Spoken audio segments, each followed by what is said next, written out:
It is 5:59. I just wanted to let you know that we will have quorum tonight. There are a few members that are just a couple minutes late, but we should be starting in a couple minutes. Thank you. And if you've not signed in, please do. That helps us for public comment to spell your name correctly.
All right.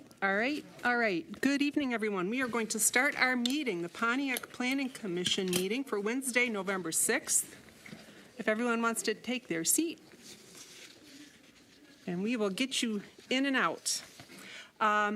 We are starting our meeting. Again, it's the Pontiac Planning Commission meeting for Wednesday, November 6th, and I'm going to introduce our players here in the room. We have walking in Mr. Mike McGinnis, Commissioner Mike McGinnis, who's just walked past our senior planner, Corey Christensen. Right next to me, I have Commissioner Tim Shepard. On this side, Sue Sinclair. Right next to Sue is Commissioner Christopher Northcross, and on the far end there is our City Attorney, Morgan McAtammy. I am Mona Parleb. I'm chair. Our vice chair is not here this evening, who is Sam Henley, and I believe we are ready for roll call. Commissioner McGinnis. Present. Commissioner Shepard. Present. Commissioner Northcross. Present. Commissioner Sinclair. Present. Commissioner Parlov. Present. And we also have our planning manager, Mark Yandrick under the dais. Oh my goodness, I missed you. You just came in too. We also have Renita Duval, also our commissioner. All right, we have a quorum. Thank you very much. So do we have any official communications? We do not have any official communications this evening. All right. We are now looking at the amendments and approval of the agenda. Do we need to amend anything this evening?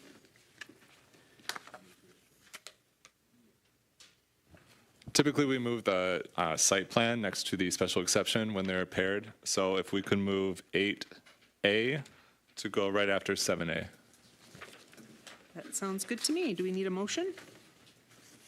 Madam Chair, I move to approve the agenda with those incorporated amendments. Thank you very much. Support for that? Support. All right. All in favor? Aye. Any objections? No, we're good. All right. Next, we have minutes for review from October 2nd. Vernita, anything you would like to add? Mr. McGinnis? My name looks spelled right? No, I'm kidding. Nothing at the immediate. Okay, very good. Tim? No changes. And Sue? Just being picky. Page 5 of 5, the third paragraph, it says dump truck. I think it should say garbage truck. Okay, Will do. Thanks. thank you. Mr. Northcross? No changes. Thank you. I don't have any comments because I was not at that meeting, so would we like to have a motion to adopt the minutes with the one modification? I make a motion to approve the meeting minutes as noted with the one modification. Thank you. Support? Support. Thank you. All in favor? Aye. Aye. No objections. We will move forward. We have a special presentation this evening, the master plan update from McKenna and Associates. Good evening, Commissioners. Can you turn the microphone on? It's the button on the right. The red light will come. There we go. Good evening, Commissioners. It's my pleasure to be here tonight. My name is Paul Lippens. I'm Vice President with McKenna, and I'm the project manager for the master plan project that the city's working on. It's exciting to be here. I think I was here in early August, kind of walking through a little bit of the project process, and since then I've seen many of you at our public engagement meetings that we've been holding consistently since that time, as well as participating in the steering committee process. So thank you. It's good to be here tonight. I'm excited to be previewing some of the findings from the public engagement process, and we have two very important meetings coming up. Next week, we will be hosting a town hall, which will be our opportunity to get feedback on some of these findings that I'm previewing tonight with Planning Commission for the first time. And then that is on November 13th, and the following week on November 20th, we will be hosting an open house where we'll be taking kind of more written comments on these draft findings and preliminary recommendations. Following that, we're going to be preparing a plan. So I'm here tonight to kind of talk about those findings and walk through some of that initial discussion that we've had with the steering committee, the three subcommittees, and then with the public at the several meetings we've done. I'll start with a little bit of a process update. I'm going to talk about those findings as well as the goals that were established by City Council, and then some of the metrics that we think we could attach to those goals, which are still in development. But the idea is that by creating big level metrics, we'll be able to have a plan that can be implemented and monitored over time. And then Planning Commission, Council, you can go back to these things and kind of check in periodically with the action plan. So this is fresh off the presses, and we need to test it with residents over the next 2 weeks. But we're kind of previewing some of those ideas tonight with Planning Commission for the first time, and this is really our primary deliverable coming out of the steering committee process, which ended a couple weeks ago on October 28th, last week of October. I will share the draft future land use and transportation maps, which were the results of two public engagement meetings. We had one public engagement meeting that focused on developing future transportation recommendations and one that focused on developing future land use presentations. So again, what is the master plan? I think this is the primary and guiding policy document for a city, but it sits at the middle of a lot of city policies. So some things are referenced in a master plan, like your parks plan, your broader transportation strategies, and then even sub-area economic development plans. Right now, we're also working on a housing strategy for your economic development department, and that strategy will be much more detailed about the issues surrounding housing and the strategies that the city can undertake to address housing. But the master plan is really important. It sits at the middle, and it becomes the basis for zoning. So your zoning, that regulates everyday development. And we've heard some things that might indicate the city would like to make some updates to its zoning ordinance. Well, in order to do that, the city really needs this policy adopted so that any change you make to the regulations is aligned with this policy. And in the state of Michigan, the Planning Commission is charged with monitoring this process and guiding this process. So Planning Commission will be asked to hold a public hearing on this process prior to adoption.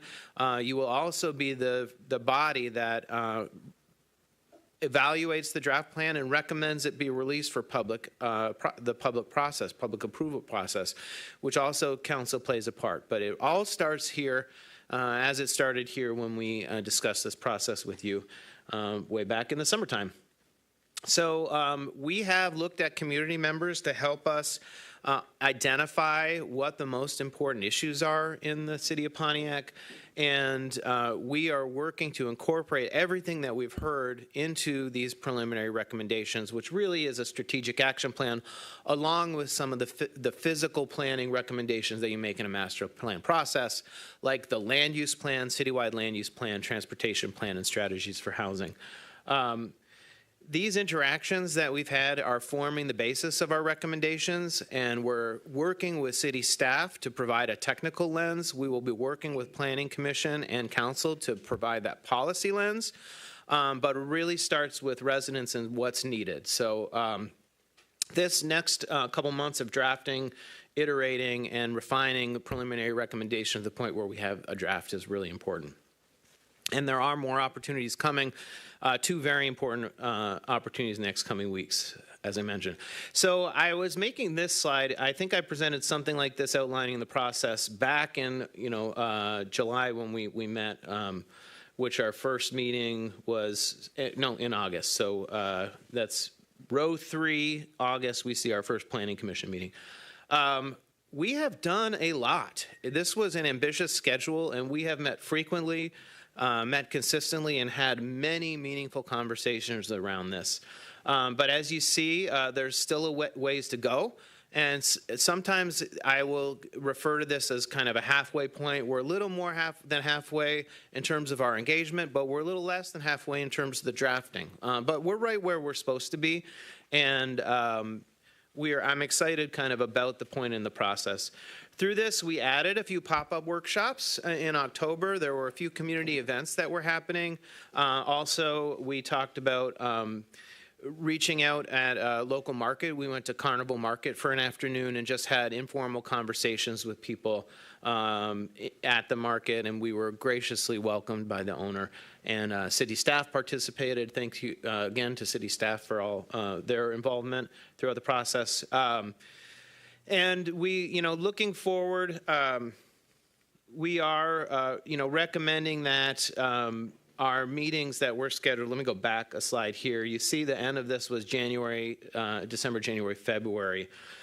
In order to allow for more time to process the involvement we're getting, as well as creating a draft that has a few iterations and back and forth between staff and us as we write, we're recommending to push our December meetings to January. So this isn't a substantial delay in the timeline, but it's enough time to allow an additional couple feedback loops, and we think that's appropriate and wanted to mention it tonight. This is still something staff is seeking approval for, but I wanted to give Planning Commission that heads up to anticipate that rather than meeting with you again in December, I think we'll be doing that in January. That will also allow you some time to review some of the materials as they're developed. So we think this is a prudent schedule change, and it will not impact greatly our timeline for delivering. So I'm going to walk through here. Findings, goals, and metrics. Another way of thinking, metrics is kind of a big word. Something people like to say nowadays too, which might be helpful, is key performance indicator, right? So I'm going to talk about one or two key performance indicators per goal. And these are kind of the high-level things that we're recommending we track.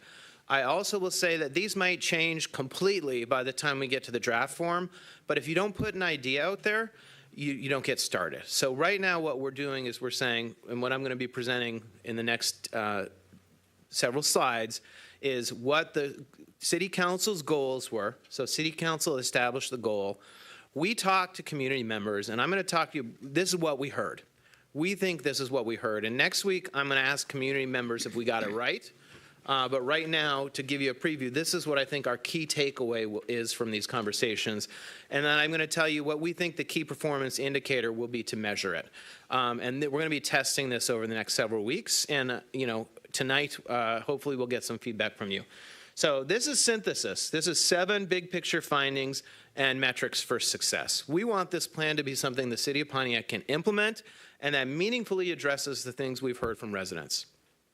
So these are the goal areas that City Council established with staff: neighborhoods and housing, redevelopment, workforce development, downtown and commercial, transportation, walkability, historic preservation, and future land use.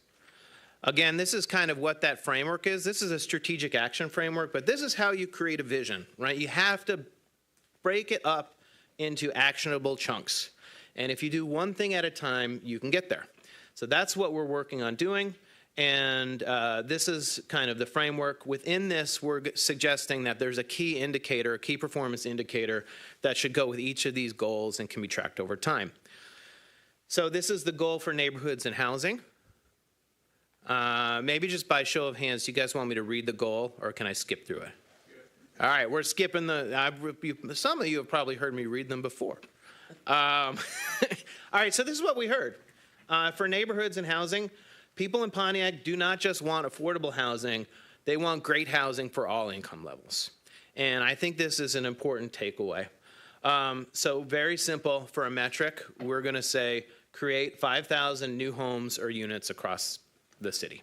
We're going to see where this goes. I think this will be supported from a demand and a supply and demand perspective. Mark? And just to say, the 2040 metric is if this is adopted in 2025 by City Council, this would be in 15 years. What the goal is, if we implement the rest of these objectives and strategies. Correct. And this would be the result that we're aiming for. Yeah, and if you get half the way on some of this, that would be meaningful, right? But we want to set a big vision, and we want to set a goal that will meaningfully impact the city's, financial health and social well-being. Redevelopment. All right, this is the goal that City Council established for redevelopment. All right, this is what we heard. Mixed use does not mean the same apartment building everywhere. People are concerned about the impacts of commercial development on neighborhoods. So we need to learn a little bit about what good mixed use is. And the metric is to establish 5 new neighborhood mixed-use nodes with walkability, middle housing, and daily service needs like grocers and restaurants. And this is kind of a simple metric, but what we're saying here, or call it a key performance indicator, is do it 5 times and do it right. And that will have a significant impact on neighborhoods and their connectivity to these mixed-use areas. Workforce development. This one we have found is very important. In fact, almost every time we discuss this, it takes up, I'd say, 20 to 50% of our entire meeting. So this is very important to Pontiac residents, and clearly Council got it right by elevating this in the plan. What we heard, this is probably not the whole thing, but this is one, I think, key finding. Closing neighborhood schools has impacted neighborhood cohesion. Workforce development must be paired with valuing education and training the next generation of successful Pontiac residents. So we have heard a lot about the school system and a lot about how we have many workforce development programs, but we need to think more broadly about this, tie it to education, and think about the effects of losing neighborhood schools on each neighborhood. There's a lot in this strategy in terms of the strategic action plan, but a metric that we've kind of had suggested to us, which I think is good, is making sure median city income outpaces growth in national income. We could substitute the state income here too, but the idea is that Pontiac, from a wealth perspective, needs to grow faster than the country. And to do that, we have to embrace the broader strategies that are presented in the plan. Downtown and commercial, okay? This is the goal for downtown and commercial. This was our kind of key takeaway from everything we heard. The downtown and commercial corridors are full of underutilized land and buildings. Pontiac residents should have priority access to entrepreneurship. So this was our key performance indicator. use community benefit agreements to create 500 new Pontiac-owned businesses. That is bold. We like it. Transportation and walkability. Here was our goal. And again, our goals were the focus areas. I didn't say this. The focus areas were established by City Council, but the goal statements were drafted with the steering committees. And then we did share these and evaluate them at several of the public meetings. So this is what we heard about transportation. People in Pontiac want safe streets and are concerned about the effects of growth on neighborhood parking. I heard that a lot, and that means we need to think about the transportation system and what we're doing with parking.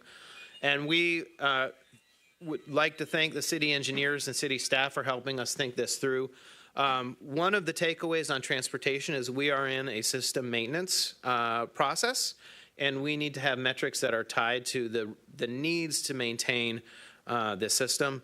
I would also just briefly recommend or state that the growth in land development will add to city's capacity and budget for doing these types of things too. But for metrics, we came up with installing and updating 200 streetlights. The streetlights in the city are old. They need to be replaced to meet current standards. Installing 500 high visibility traffic signs. Same things goes for much of the signage does not meet current federal standards for signing, and that needs to be addressed. Improving 25 school crossings. The city is working on a Safe Streets to All plan. We think that this will be validated by that, along with resurfacing 10 miles of complete street corridors. You know, this is focusing on the major arterials, but some of the barriers to crosstown access for multi-mobility, and this will also allow the city to partner with MDOT on some of those major streets, and then creating a residential parking demand strategy. You know, all of this needs to be tied into how people park in the neighborhoods. Historic preservation. Very important. This was our key finding. Pontiac residents are concerned about home maintenance and blight. There are citywide opportunities for creating local historic districts and properties or significantly generated or designated sites or properties. For a metric, key performance indicator, renovating 600 houses that are more than 50 years old and prioritizing contributing resources in established and emerging historic districts. So this is focusing right in on home repair, improving the housing stock, and measuring this as it's undertaken. Future land use. This was the overall goal for future land use. What we heard, including space for small site redevelopment and neighborhood leadership and economic development priorities. So to put this in context, we think and we heard that there have been many successful, citywide, regionally impact economic development strategies that have taken place in Pontiac, and those strategies have been successful, and we need to continue with those opportunities. But moving forward, the opportunity to do small site, neighborhood-focused redevelopment strategies that can have an impact on neighborhoods and provide some of those business opportunities is something that we need to focus on with future land use strategies. And our metric for that, to measure it, is partner to create 100 Pontiac resident-led redevelopments through Pontiac First access to public-owned land and pre-approved site plans. So that means having a vision for how these sites should be redeveloped, doing some preliminary engineering and approvals so that if you can find a contractor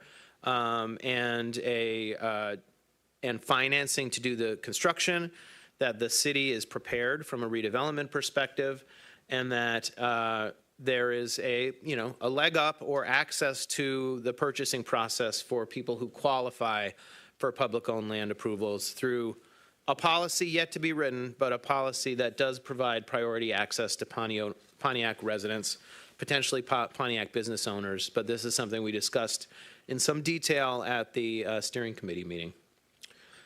So that's the land use and our key findings. I would say each one of those findings was our best kind of big level synthesis of, these are things we heard at every single meeting by multiple people.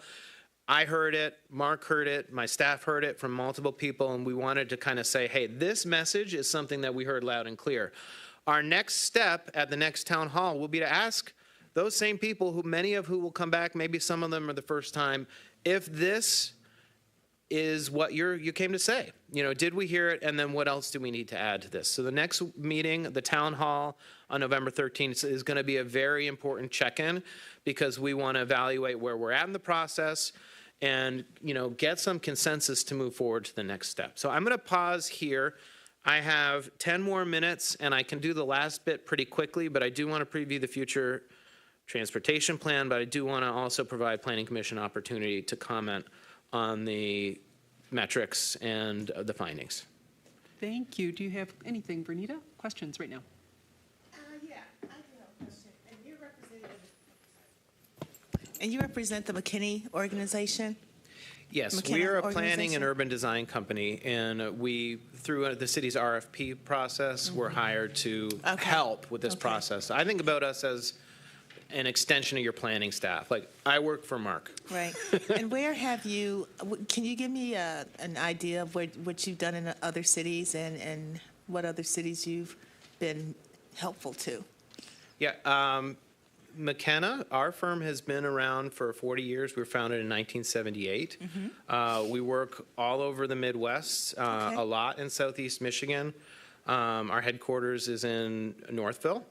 And we provide services to, Wayne, Westland, Canton, Livonia, Ecorse, Inkster. We provide work to Plymouth Township. This is name a few. We have a lot of clients. Oh, wonderful. And you said your headquarters is where now? Northville? Okay, great. Perfect, that's it. Yeah. Thank you. Michael, anything? No, I just want to emphasize that to the residents of Pontiac, thank you to those that have come out or filled out the survey so far. There's still opportunity for feedback. An email went out to the entire community, again, reminding of the upcoming engagement sessions where you can weigh in, but also if you don't have that time, there's a quick few-minute survey that residents can offer their perspective as well. And the planning manager, Mark, can get anyone who's interested in that copies of that as well. Thank you. Tim? All right. Christopher? Yes, question. I'm looking at the website, and I see November 14th at the Welcome Baptist Church for Town Hall meeting number 2. Has that been shifted to the 13th? I've heard you. I said the 13th, but I might have gotten it wrong verbally. It is the 14th. All right. That date has not changed from when it was originally published. It's on Thursday, the 14th, at Welcome Baptist Church Welcome Baptist on Church. 143 Oneida Street. My Thank church. you for the clarification. Yes, yes. And I just want to emphasize that the more input that we receive, the clearer the plan becomes. It's like watching an old TV where it was kind of grainy and you didn't have a lot of detail versus the newer TVs where there's a whole lot more dots and inputs and the picture looks a lot better. So the more people that we have involved, the more information we get. And I've been to a number of these sessions, and I see a chance for us to have some real input into the direction of the city. So I welcome and urge everyone, if you can, November the 14th, 6 p.m., welcome Missionary Baptist Church. Come hear what's going to be presented and provide your input. Thank you, Christopher. Sue? Just a general comment. The metrics are fairly ambitious. I like Yeah. it. All Good right. to see. Thank you. Thanks, Sue. I have a question. I don't know if you can flip back to the slide that talked about the 5 neighborhoods that you'd like to try and create with the grocer and the like a little mini neighborhood. I feel like I went by it, didn't I? There we go. There. Is there any community that we can look to as an example that you are referencing this to? Or is it just, it would be nice to have something like this? Is there anything that's like this in existence right now in Michigan, in southeast Michigan?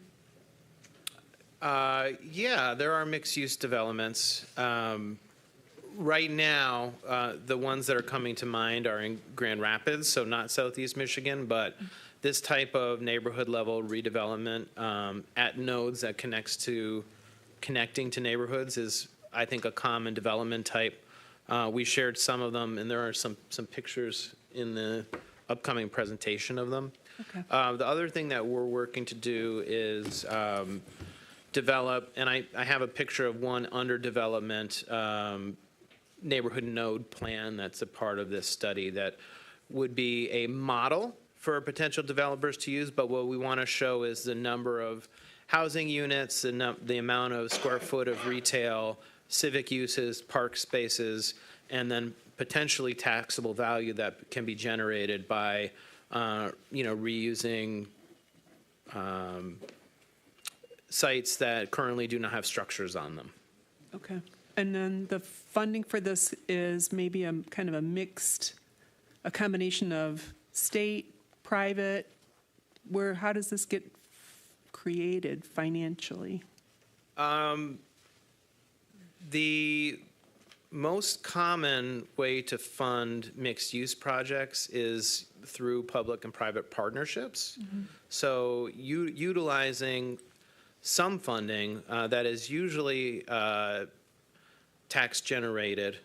Right now in Michigan, there's, for housing specifically, the Brownfield program has housing TIF dollars so that you can now use TIF is tax increment financing, so you can now use future tax streams to help fund the gap between construction cost and revenue for housing creation.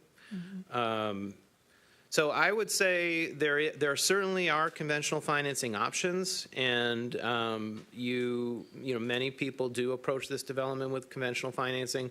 But in terms of getting high quality development, better materials, better access, better public benefits, there usually is a public-private partnership involved. And I think that even just having this as a vision expressed in the plan will help to create those opportunities so that you're not starting at the blank page when the opportunity comes in front of you. And Paul, this may be a good time to show some of your remaining slides, particularly Glenwood Plaza, which is currently a vacant site. Now, I think what we're sharing as part of this is this something, there's a little rendering. It's a very initial rendering. It's really designed for feedback. Go back a couple. Right there. And this is Glenwood Plaza. And again, there's no one proposing this right now, but part of it is this what we want to see here? And it's getting direction from the city. And this is a mixed-use development. And Paul, do you want to highlight what the thought process is for here if, in this design? Yeah, so, what we don't want, or what we've heard we don't want, is like every single development to be built out as the most intensive apartment use that you can get. Like, we don't want every site to be the most amount of development that can go on a site. So what this is showing is illustrating kind of a neighborhood development where the bulk of the commercial uses or mixed uses are at the node along the major corridor. This represents a civic use, so this could be a sports complex, a theater, a community education center, but every neighborhood needs one. And without that kind of, or, a church, right? A place where people congregate. And the idea is that this will focus on a town green. I'm going to re-sketch this a little bit because Mark and I have been working through ideas. But then we have some small apartment buildings. The pink ones here are mixed use. This would be a single-story commercial, so like a restaurant next to your civic space. And then you have space back from that, a few multifamily small apartment buildings, and then really the rest of the site is made up of duplexes and triplexes and townhomes. Each of these would have garage access. So we have heard people like garages, and in order to get that, you have to build a grid system with streets so that people can access those garages in this type of format. And then we also have, these are single-family units too. These, we call these bungalow courts or cottage homes, but you're talking about homes that are 800 to 1,000 square feet. And they're organized like this to maximize the green space, but also to allow parking on the sides and in the front of the building. So this is a more affordable unit, but still a single-family unit for someone who wants to have that space, but is willing to say, you know, walk 20 feet from where their car's parked to a house. So all in all, what we're showing here, and this will be developed fuller, but we're showing the number of units. So in terms of your key metrics, we can show what redevelopment of site of this side, how that would address the metrics, and then we can also show, based on construction costs, what the taxable value would be. So each one of these units, you know, a development like this would put a certain amount towards the city's general fund, and part of that could be used to for tax increment financing to fund things like the street development or any other, maybe it's to improve the public park, but elements that you may not otherwise get if it were a solely private financed development. So this is an example, and what I would say when we do an example like this, our goal is to show what's possible and to show that from the perspective of the Planning Commission, the city administration, and how you might value a development like this when it comes. Does it meet overall the plan's goals, objectives? Does it provide the types of housing and community access spaces that residents have want? And then, how much taxes will it generate? And, you know, what will you get for requiring development of this form as opposed to something else? And, you know, the idea is by showing these kind of neighborhood plans, you can help to move the dial towards the type of development you want to see. I've got a question. I don't want to take up a whole lot of time because we've got a lot of applicants here who are looking to move forward with their businesses. But I'm concerned. I'm concerned because I know this is not final, and I know there are areas that are still being developed. But also, it's great to have it here because it's giving people an idea of what the aesthetics should look like in Pontiac and what to strive for when they're expanding or creating new businesses. But you know, we've got all this development, all of these people, and there's not one Cleaners over there, and there's not one grocery store in that area. And so, right now, I couldn't even see it as a possibility because, and there's only two grocers in Pontiac. One is on Baldwin, and one is on Updike, Perry Road and Grace Foodland. And so, again, I know this is being developed and we're still planning, but at this point, I just think that that's great that you got a little restaurant, right there. But I'd also like to see a market in that area with all of those people who would probably have to drive 4 or 5 miles to get to a grocery store. If I could respond, and in the metric, we talked about having grocery and retail services use at every mixed-use node was important. Okay. This is an example of that mixed-use node, and each one of these buildings would be a mixed-use building. So in the first floor of every building, there's an opportunity for the daycare, the neighborhood services, grocer, local grocery store, bodega. Even this single family, I said restaurant because a lot of times restaurants do like to be in a single story. Single story, not single family. But that could be that type of a building could also be a grocer, single story. I just want to make sure it's included. Again, I don't want you to go through the whole entire presentation because we've got many opportunities to do that. But just as long as it's there. Thank you so much, Paul. Thank you.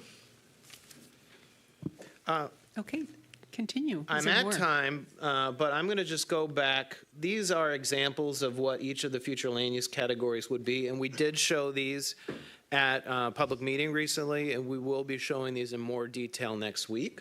But I know planning commissioners, you're familiar with working with master plans, so you understand that there are, certain characters for each future land use classification. So I just want to pause here. This is the draft future land use map, which we developed out of a community meeting where we asked people to tell us about certain places around the city that were great examples of a neighborhood development, of neighborhood mixed use, corridor mixed use. And we learned from that process, along with analysis of your prior plan, and then worked again at a finer level with the steering committee to refine this map and kind of present this new version of a future land use plan for vetting. One of the key differences here that I'll highlight is your past plan had large swaths of the city that were somewhat unplanned and dedicated as entrepreneurial zones. There was one that was more industrial focused, one that was more residential focused, but they were still designed to kind of promote whatever development was sustainable, but also, could happen, which is, I think, and I've said this many times, a very progressive land use category for the time when it was developed. I think what we've heard now is a finer grain specificity that really defines exactly where the city wants to be is more important. So we've kind of gone back to a more traditional approach in that respect. There will be lots of time for Planning Commission to comment on this. And before I take more comments, I'm just kind of going to go and highlight a little bit of the transportation system. So I mentioned this earlier. What we've really heard in terms of transportation is you have a vast transportation system that is owned and operated by the city. This map shows jurisdiction, and while you do have Wayne County and MDOT roads, MDOT is working and planning on many of its. If you want to tweak that, we're Oakland County. Oh, sorry, did I say Wayne County? Yeah, it's written up there. Oh, that's I will revise that. Thank you. So yes, those are Oakland County roads, not Wayne County roads, and there are only a few of them in the city. So you have taken jurisdiction over most of the infrastructure system, and thus the maintenance of that system is important. So I think a good part of your transportation plan will be system maintenance, and making sure that that system is maintained and you have the resources you need to maintain that system. From a traffic perspective, you have a manageable traffic system, and you I think still are in a maintenance mode for managing your crosstown traffic and your signals. That's why your signal upgrades and your signing upgrades are very important. You do have good, smart transit connectivity. We've heard that it could be improved, but what we're showing here is the existing system, and we will have recommendations to improve transit connections in the action plan. And then I think one of the things that we'll want to note and evaluate moving forward is Oakland County did prepare a non-motorized plan that has recommendations in the city. We're showing some of those here, and we brought those recommendations to the public at one of our engagement sessions. And I think we want to continue to evaluate how those recommendations, which are intentional and thought out, whether they should be embraced by the city, and how that plan fits within the context of the city's transportation function moving forward. So this is fundamentally the things that we will be evaluating over the next 2 weeks with the public from a transportation perspective. I wanted to spend a little time on that this evening. And then just here, this is what we're going forward. And thankfully, I got it right on the slide. It is November 14th. We will be there next week. I would love to see everyone at this room here. And if you can't make it, please tell your friends, tell your family. This November 14th meeting will be my favorite type of meeting. It's a town hall, which means we are going to be having some microphones, having some discussions, and asking people for feedback on these findings. There will be more findings than I presented tonight. We will be asking for feedback on the approach to transportation, on some of these future land use recommendations. And really, we're going to be saying this is what we heard. We've had a lot of conversations. These are the main things that we've heard, and we want to know from the people who have come out if we got it right. And it's okay to say we didn't. It's okay to say, hey, you got it right, but you missed the main thing that I wanted to say, because we will have a discussion, and we want to know what should be added to the plan, because this is a big check-in we're doing next week. Following that, on the 20th, we're going to be doing an open house. We're going to put as much of the stuff we have for preliminary recommendations out, and we're going to talk about it. We're going to take notes. And yeah, I would think of it as a markup. We want to do a community-wide markup and really know where we stand as we put this draft out and move forward. So I thank everybody for your time, and I'm definitely more questions. And I went 10 minutes longer than I told Mark I would, but for me, that's good. So Thank you for this tremendous presentation. We are very excited for our city. Thank you, thank you. all right, thank you.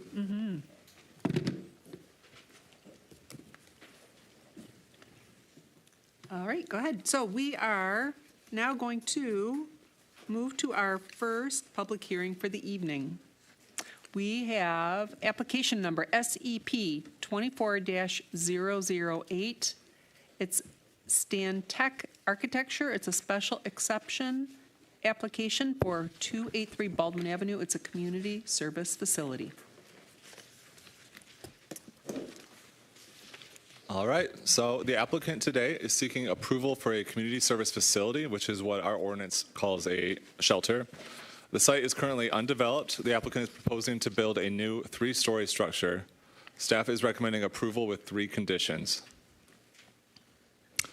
The proposed building is 52,000 square feet and will have frontage along Baldwin Avenue with parking in the rear.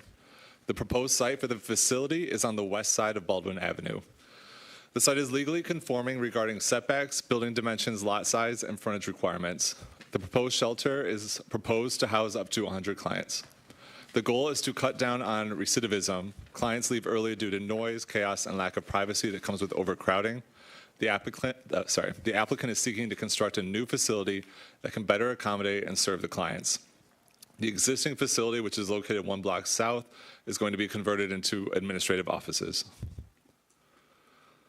So this gives you an idea of the location. This is Baldwin Avenue right here. The existing Hope Shelter is located right down here. This is the block to the north. It's kind of an irregularly shaped parcel right here. You got single-family housing right up to the rear on both sides. That was a big feature of our discussion last month. More single-family across Baldwin Avenue. This is where it sits within our zoning map. You can see this is the C1 local business zoning district. It is surrounded by this richer yellow color. This is 2-family residential duplexes. And then this paler yellow, this is single-family residential. Gray over here is industrial. Section 2.523 of the ordinance states that no shelter may be located within 250 feet of another shelter and within 500 feet of a facility with kids. So this would meet that restriction if the current Hope Shelter remains where it's located. However, the applicant is proposing to convert the existing Hope Shelter into administrative offices, relocate shelter services north. For that reason, it falls within the ordinance requirements. These are the standards for special exception approval. There are 7. You see these every month. These are just up here for your reference at a later point. In terms of our analysis on those standards, it is staff's opinion that this proposal meets the city's goals to provide a diverse housing stock appealing to a population with a wide range of incomes, and to ensure that residential redevelopment and new infill developments complement and enhance the character of the existing neighborhoods. The applicant is proposing a new build with high-quality materials and a pleasing aesthetic that will be a benefit to the neighborhood and corridor, as is an upgrade from their existing facility. The proposed use does not involve hazardous substances, although it has historically been disturbing to the neighborhood due to the loitering of clients on the sidewalk. The applicant intends to address this issue by moving clients to the internal courtyard. The proposed use will not be a burden on essential public facilities and services.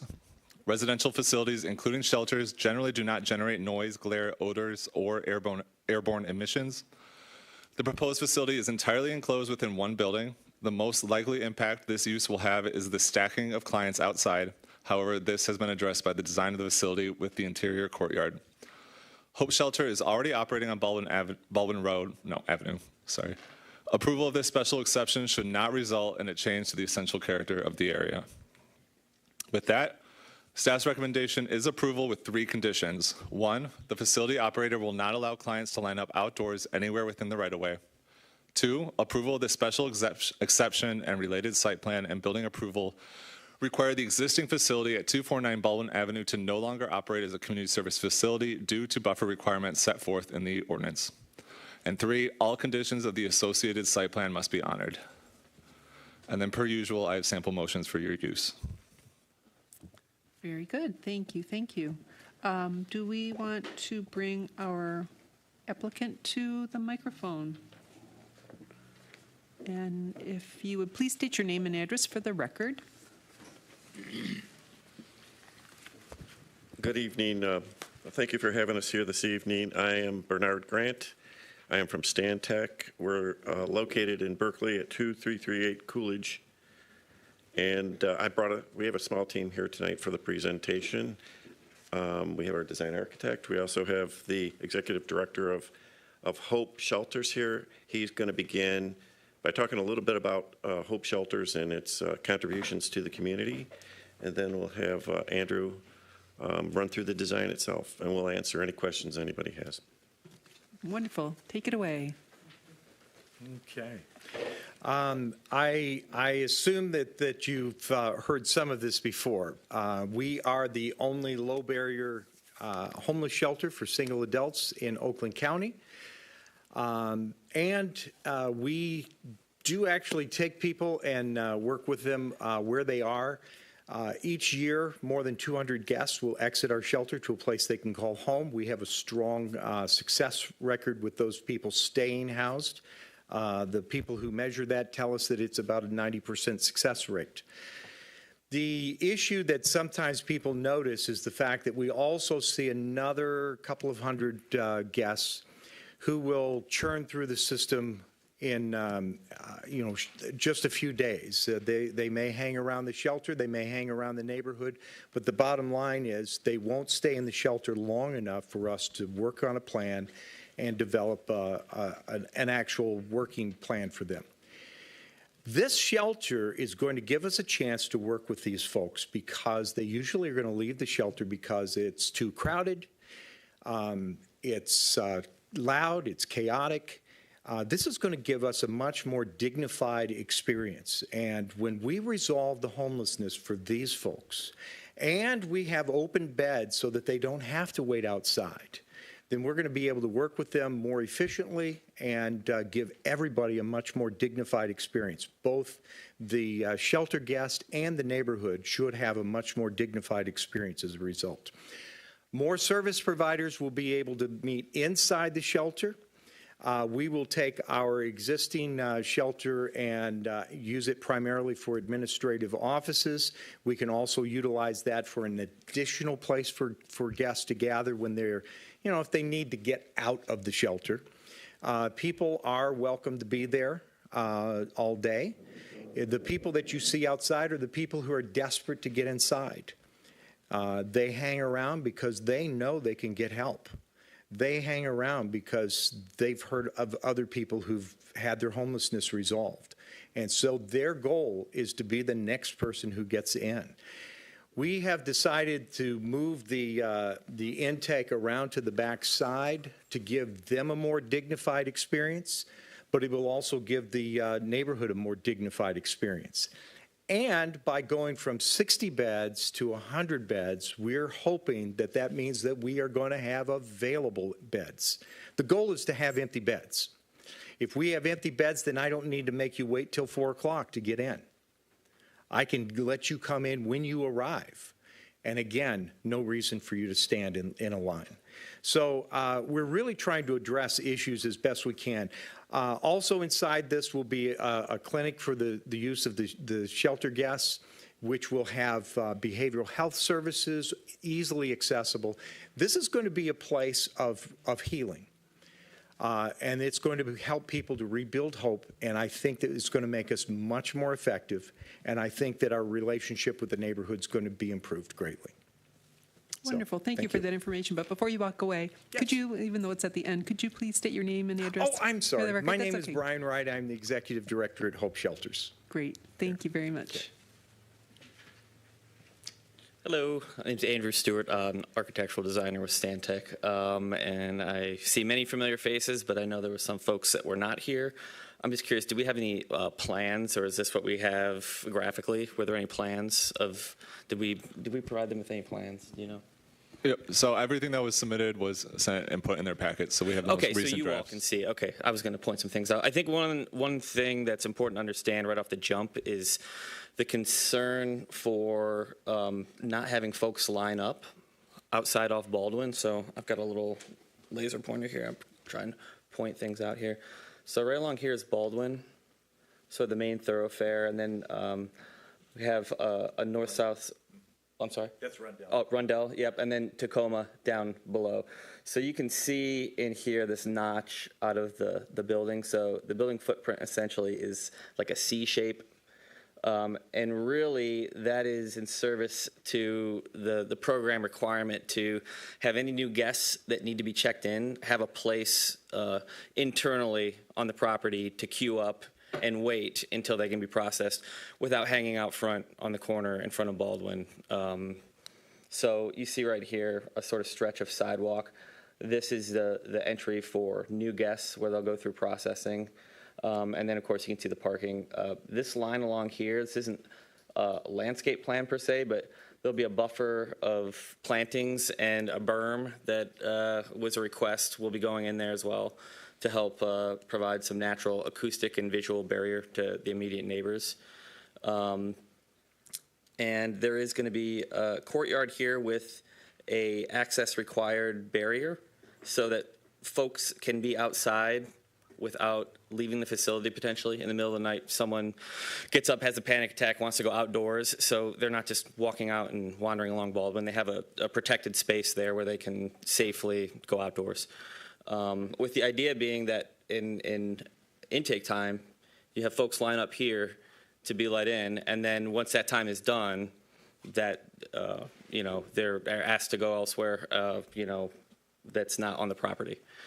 So that is kind of the big key to this plan that is very different from a lot of, say, if you compared this to a hotel.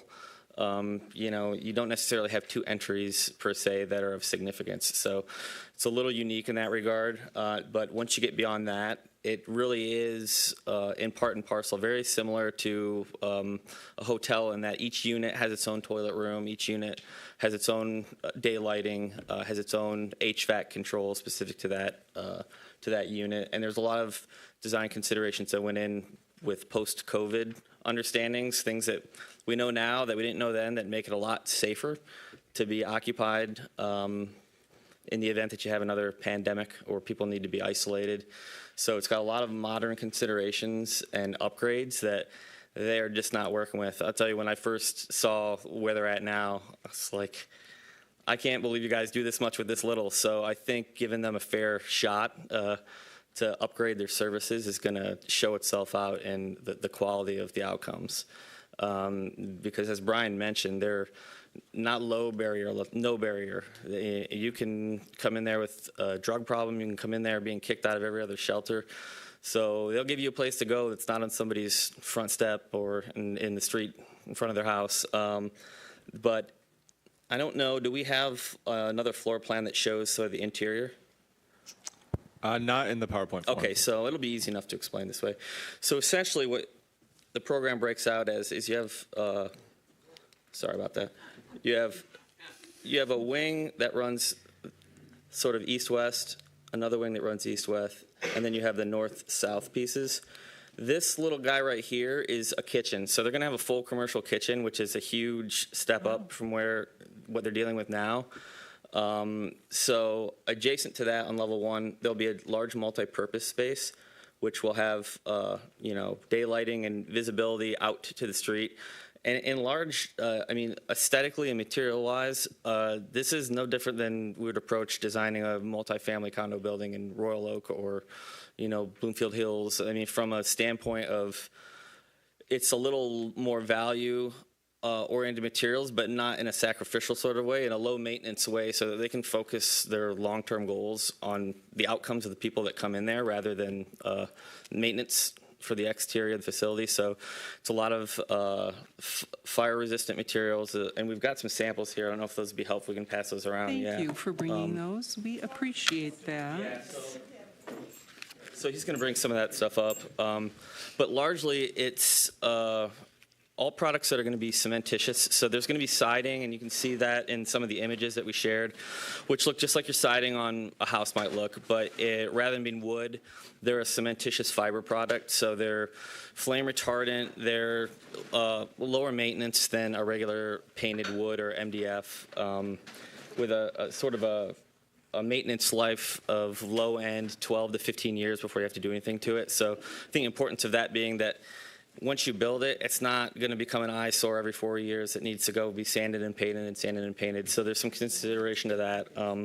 I think one of the other strategic adjustments was to add a perimeter of hedge around the base of the first level to give some privacy to the guest rooms, but also create a physical barrier from anybody that might feel inclined to walk up to the building with a spray paint bottle or anything else that they would want to introduce to the siding, which is really, really effective for hotels in a lot of places. And it's one of those things that if you know you're looking for it and you look for it, you'll see it and be like, oh yeah, I know what that's for.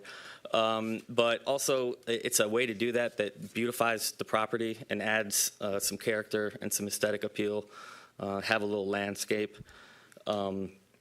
But once you go up to levels 2 and 3, you're essentially all units. So this would be the women's wing on levels 2 and 3, and then the men's on level 2 and 3. And there would be an elevator core in the center for vertical egress. Not sure if there's anything else I'm missing, guys. Just go to the outside. Yeah, if we want to go back to some of the exterior shots, we can maybe point out some of these. I think it'll be easier for Mona to see the exterior building with the materials too. Yep. Appreciate that. Do you need these again, Sue? Yeah. Yeah, they're all kind of small. I mean, that's all right. You go to the first one. We can. Yeah. Yeah, so this corner down here would be the corner with Baldwin and Rundell. So that would be sort of the main corner. You can see here there's a little bit of bump out, and it's just creating some aesthetic balance so that it just isn't one big blob of 3 stories of stuff. But it's also a part of the programmatic function. So that's where the multi-purpose space is, where they'll have group meals, where they could set up, any kind of dinners or potential community gatherings for that population. So essentially a large multi-purpose room. And that's also what you see here with this bump out. That's some of the meal rooms and recreation spaces in the men's wing. But you see this gray material is the metal panels that are in the sample set. And those are nice because they give you some of the durability and resilience and low maintenance of a metal panel system, but with a little bit of scale that speaks more to residential. So once you get those installed, the scale of them feels a little bit more like a shake shingle on a house rather than a metal roof on a pole barn, so to speak. But it's the same materials with the same low maintenance, the same characteristics. And then you see these sort of bump outs around the windows. That's all the cement fiber panel product that you see there, where there's a sliver of it. It looks like siding. But all of this really is skinned in 3 products, which is part of the trick, is keep it simple so there's economy of scale when they're getting to actually building this thing so that they can get it done so it's kind of low to the ground from a number of materials and complexity standpoint. And then there's just a little flare of color around the edges of the windows just to, give it a little bit of character. And the green's a great color for that because you don't think about neighborhoods like this, but that neighborhood has really beautiful mature tree growth, and it kind of helps it just step back a little bit into that once you're in, they're in full bloom. But it's also a calming color, which I think resonates well with the purpose. But you can see here sort of the internal courtyard in the back. That's where that kitchen will be, and this overhang here is sort of the protective covering over where the new guest line will be at. So they're going to be surrounded on all 4 sides, essentially, as they sit there and wait for entry. And they'll be, protected with some head cover. And there's a single-use toilet that's actually adjacent to that. which is another big upgrade for them because right now they have a porta potty for that. And things that are untold have been founded in that.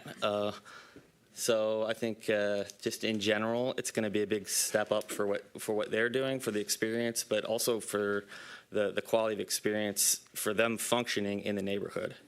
Because that was one of the keys to absolutely put something that anybody would be proud of driving by to go home or leaving home to go to work. That doesn't have them holed up in a rundown former church with an air handler sitting in the parking lot, which is very seriously how they operate today. So, they're there doing a great service that very few people are willing to stand up and do. And if we can help them do that more effectively and provide some dignity to folks, I think that's the goal. But happy to answer any questions about the design or some of the function. Thank you. Thank you for that great presentation. There's a lot of information there. And I am going to ask our planning department to retain some of these samples or find out where they got these so we can show some other applicants when they come to us. Here's what you need It can be done. Because obviously you're working within a budget here. This is not off the charts expensive. Yep, definitely have to afford it. Great, thank you. You can't afford it, you can't build it. Exactly, thank you.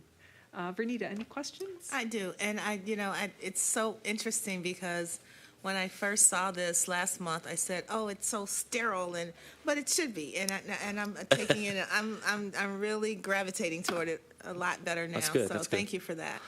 And yeah, the materials do help. So a couple of questions. I've got a concern. I'm sure you can address it. I know a lot of times in shelters, even at some of the senior citizens' places, my father stayed at Phoenix before he passed away in March, and downtown. And so one of the problems that they had on a regular basis was that people are coming in and out, and they're going from one place to another.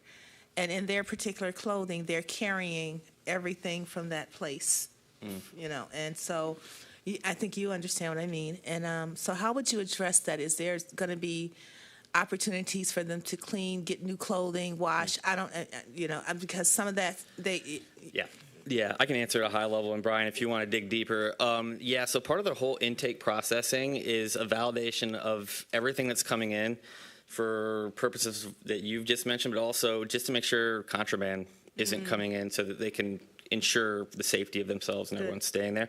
So in part of that process, there is like a bed bug processing. So things get treated for any bed bugs, anything that isn't fit to be in gets washed, or if it can't be corrected with washing and drying, doesn't come in. So I'm sure Brian can tell you a million stories about... I just want to make sure you're addressing it. I don't need to know the stories.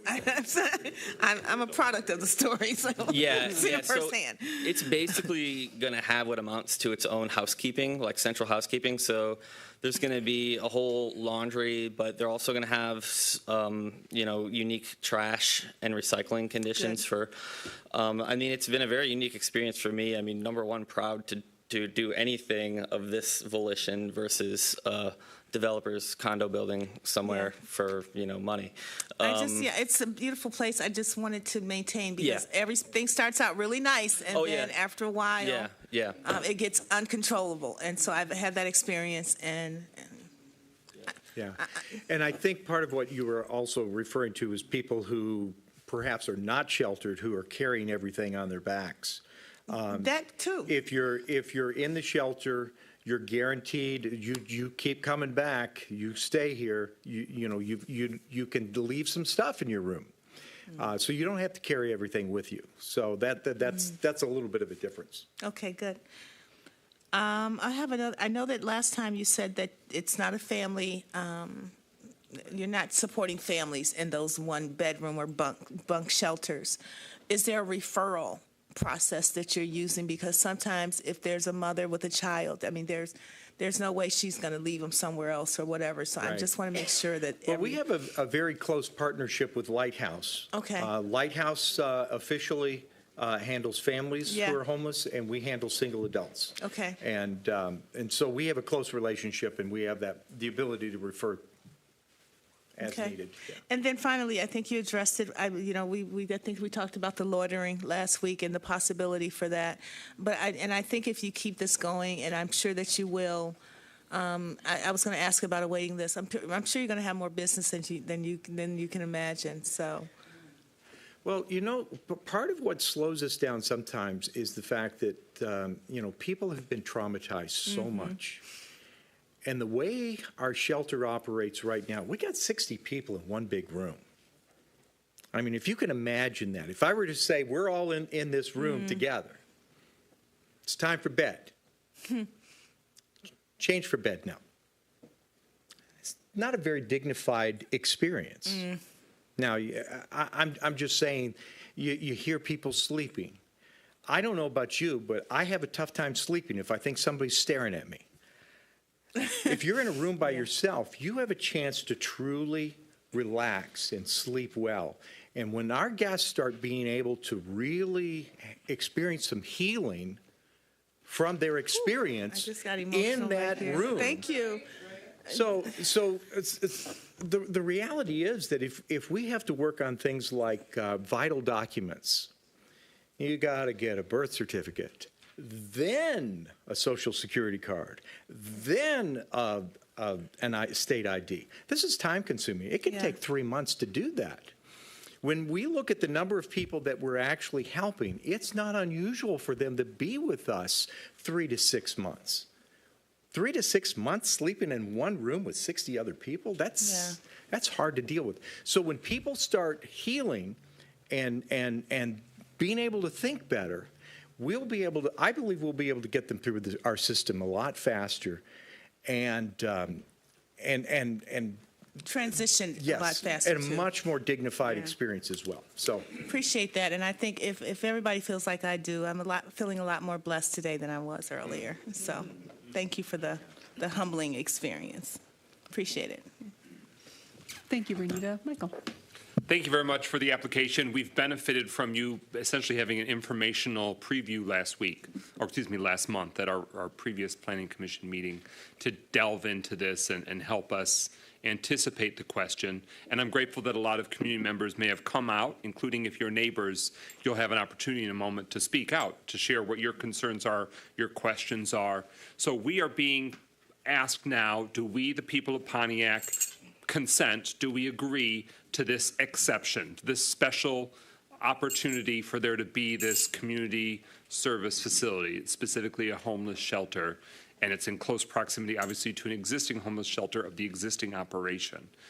I wanted to know from staff, this is not the time for us to sort of say, why don't you move this a little bit, or is there, should it be 2 more feet this way, or what about that would, I want to just clarify, a preliminary site plan or that site plan approval, that would be a future action that would come to the Planning Commission.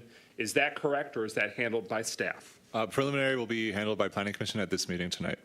Oh, okay. So that is sort of the second question. And if we, as the community, on behalf of the city, say, no, we won't grant that special exception, that renders the question, it's set aside. So I just want to make sure that we were, looking at the question appropriately. But community members are welcome to share beyond, just yay or nay. Ask the questions, provide your concerns. I do want to ask, when did Hope first start operating in their capacity with that facility just to the south? I want to say 2014. In that facility, we were across the street renting space from the Baldwin Center prior to that. And is it fair to say that the organization has been around for 2 decades? About 24 years. 24 years, okay, so 2.5 decades. Well, on behalf of the people of Pontiac, thank you and God bless you for the decades of service. It's intense. It's intense and it's essential. I want to thank you for acknowledging in your plans, in your designs, in your requests in the first place, anticipating and being real about what the challenges have been of your operation already. that you're at 249, is it? Yes. So at 249 Baldwin, just real life, what's been the challenge? What's been a bummer to the neighbors? What's, caused issues over the years? And that's, I think, important that we want you, should this be approved? Should this be, site plan approved? Should it, it's a lot of steps that come in terms of you raising the money and make it all happen and staffing it all up. When you're fully operational, should that come to pass, we want this to work for you, and we want this to work for the people that have lived there and will live there in the neighborhood. This is about being a community service. It's in the name, and we want it not to be a community hindrance. And so thank you for being open-eyed and real about what's been less than ideal at 249 Baldwin. And it blows my mind that in that small of a footprint, you've been able to change that many lives and help that many people.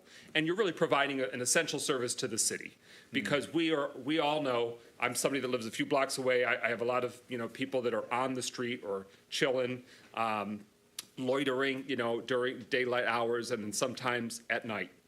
And we know that there but for the grace of God go I, but also that a lot of neighborhoods would be even further impacted, including this one. There would be a greater challenge if not for your facility and the services that you were there. So thank you for thinking through how can that be even less of a burden or less of an impact for those that are fortunate to have a full housing situation, place to live. So thank you for answering that procedurally. So we would not anticipate it coming back to Planning Commission for further action, or even for that matter, coming to City Council. Tonight's kind of where the decisions hold, but it'll be a 1-2 punch. And thank you for answering about your legacy as an organization. And the chair can share more, but basically the questions you ask or the feedback you ask, we can then in another round have them answer and share it. Thank you. Thank you, Michael. Tim, anything? I'll hold my comments. Thank you. Mr. Northcross. Good evening. Some great plans, A question, how long will residents be allowed to stay in the facility? I heard 3 to 6 months, but what is the maximum time, according to your procedures, that a resident can stay in that facility? Well, typically, a person is there with a successful progression, about 3 to 6 months. However, there really isn't a cap on that time as long as you stay engaged with the process. And so we had a guy that had some very complex issues with Social Security, a payee that was not responding and all that. We had that person in our shelter for about 14 months, but he successfully moved into housing and has stayed in housing. So, another question is, what will be your expected occupancy rate over time? How will that work out? I think right now in your current center it's like 100% plus. It is, and part of what we're trying to do, I always tell people, I want empty beds. That's what I'm wanting, because that means that we're serving everybody that comes to us. So we're working on a variety of different things. It's not just the shelter, but it's about a strategy to divert people into other solutions than coming to the shelter. It's also about working with faith communities. We have a volunteer training program that we're going to be implementing soon that will help faith communities all across Oakland County who already decide to put somebody up in a hotel for a few nights to give them case management that resolves their homelessness right there in that exact community where they're already at, rather than having to come to the shelter. So there's a lot of strategies that we intend to implement on this. So I'm hoping that we will always have at least 10, 15 empty beds. You just spoke to one of my big concerns, is the location kind of in the heart of Pontiac, not on the edge of Pontiac, but kind of in the heart of Pontiac, that I think we're looking for growth. And it appears that we're kind of carrying the weight for the rest of all of Oakland County here in Pontiac. But I got to applaud you. You know, your services are really needed. But is there any thought of, I mean, just why right at that location? Well, let me address that in a couple of ways. I'm also in communication with a group down in the southern part of Oakland County trying to find an additional permanent footprint, not for us to locate, but for another shelter, which would mean that would take some pressure off of this one. Eventually, we hope to see something in the northern part of the county, again, taking some pressure off of this one. Also working with different rotating shelters. There's a rotating shelter in the Royal Oak area that handles South Oakland guests. We're working with them. We're working with a new rotating shelter here in Pontiac that will be part of it'll be housed at the Presbyterian Church. But I think that that's going to help take some pressure off of this particular shelter. But we're also trying to engage more people so that it doesn't reside only here. But we've got to take care of this particular location and do it well, because this is what we have for now. And I think that when we serve and serve well, by the way, I talked about the 200 people that come and won't stay long enough. In this new shelter, I think that they're going to stay long enough for us to resolve their homelessness. Not 100%, but if the 200 people that come back year after year, let's say 10% of those people actually move into housing that they stay in. Well, that's 20 beds that don't get used over and over and over again. That's almost like expanding our capacity. But it means that those 20 people aren't going to be coming back multiple times across the year. I think when we resolve the homelessness for the people with more complex needs, I think we're going to better serve our community, and you're going to really see the impact of what this shelter can do. There's never been a shelter like this before. I had a funder that told me, you know, you could build a cheaper building. And we could.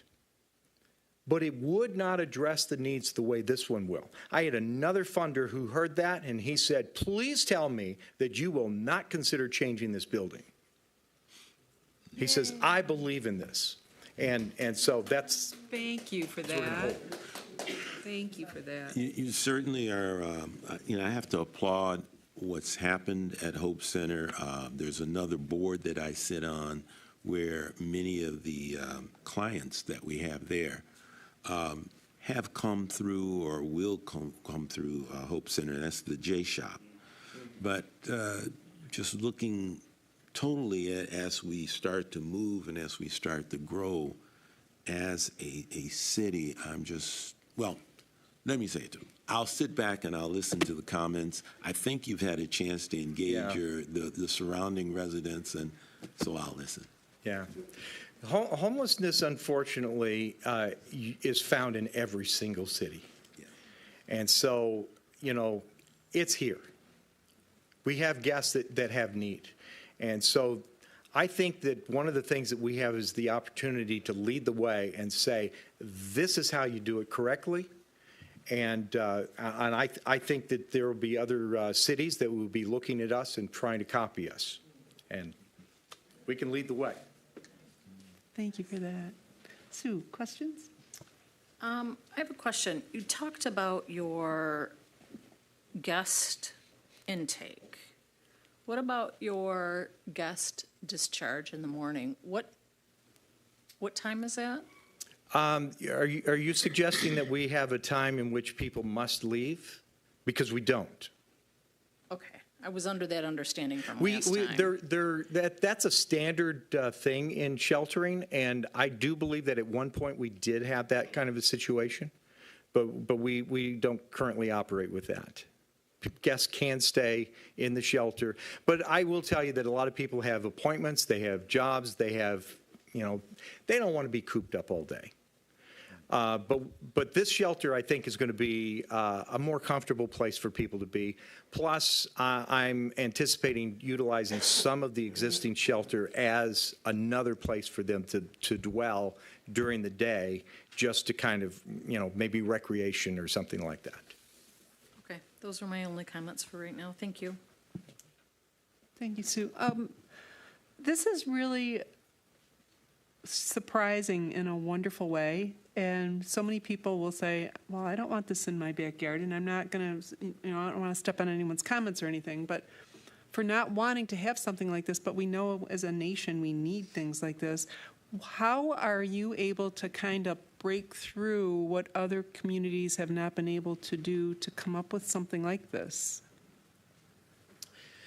This really came as a result of us just really talking about the needs that we see with our clients.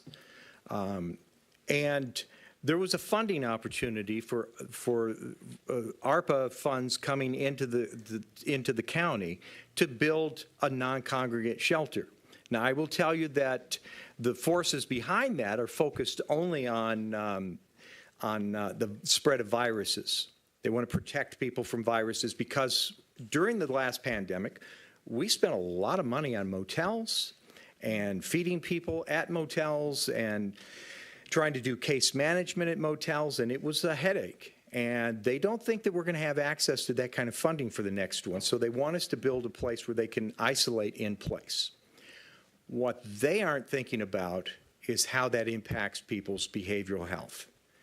We also discovered what a big issue behavioral health is for all of us.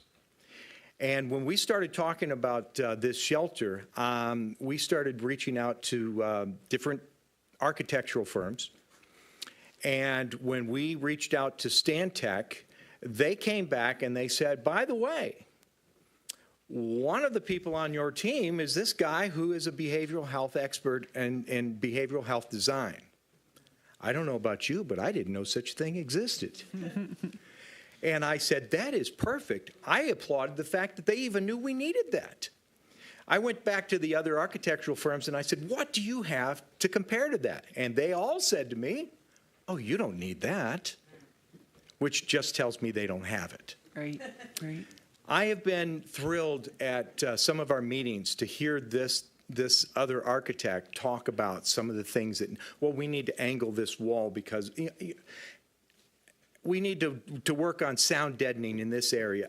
I mean, I really thought about the subtle ways that this building is going to make it a more dignified experience for the people who come in. And I started getting excited. I said, I can see that the people we now can't keep in are going to stay long enough to let us resolve it. Plus, we're going to put a clinic inside here. We already have a lot of medical volunteers that come in and provide clinic-level services, but we're actually going to put a space for that. So you're not sitting here having your private information overheard by other people. A nice private place to meet. Everything about this says it's going to make a big difference. It's going to be a place of healing and a place of building hope. So I'm excited about that. Excellent. And then if everything is all wrapped up and a bow is put on it tonight, how long until it would be open and functioning, do you think? It must be occupied by December 31st of 2026. Our goal is to be in before that winter season. Okay. Great. All right. Thank you. Thank you. Thank you. What we're going to do is we're going to open up the room to public comment. And if you want to just take a seat while we do public comment, just a guideline refresher, public comment will last for 3 minutes. You'll approach the podium and you'll state your name and address for the record. If you have questions, we'll write down your questions and we'll try and get them answered after we close public comment. Once public comment is closed, we ask that you not speak from your seat. You have one opportunity to speak, so try and remember to say all that you need to say, and try not to repeat what someone else has already asked so we can keep the meeting moving forward. So thank you, thank you. I'm going to open public comment.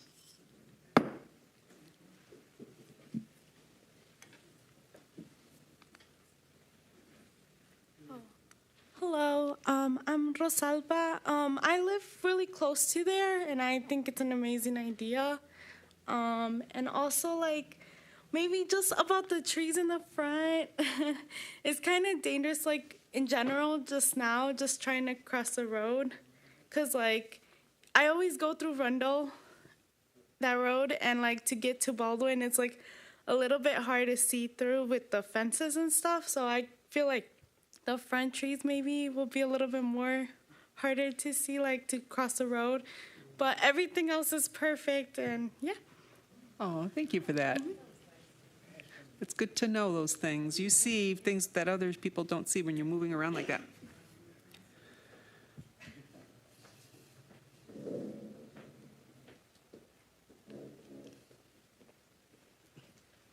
Hello, my name is Helen McAllister, and I'm worried about the fact that that you're making it so nice that it's never gonna be empty. Everybody's gonna stay. What about the people that live around there? It doesn't help our property any.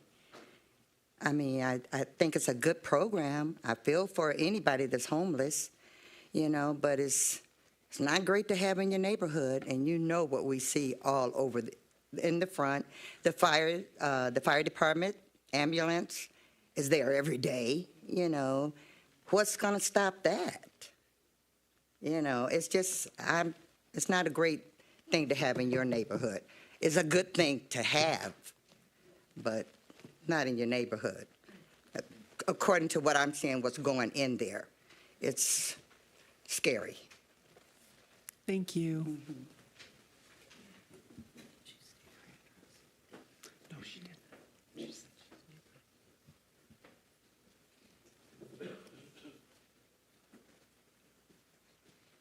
Good afternoon, Council. Darlene Clark, resident of Pontiac. I'm speaking as a resident right now. Let's make that part clear. Homelessness is something that the world is full of. It's something that shelters are needed, but location is more important than a shelter. With this under his idea, please don't be hypnotized by the plans that he has. The shelter itself, plans is phenomenal. I give him an A+.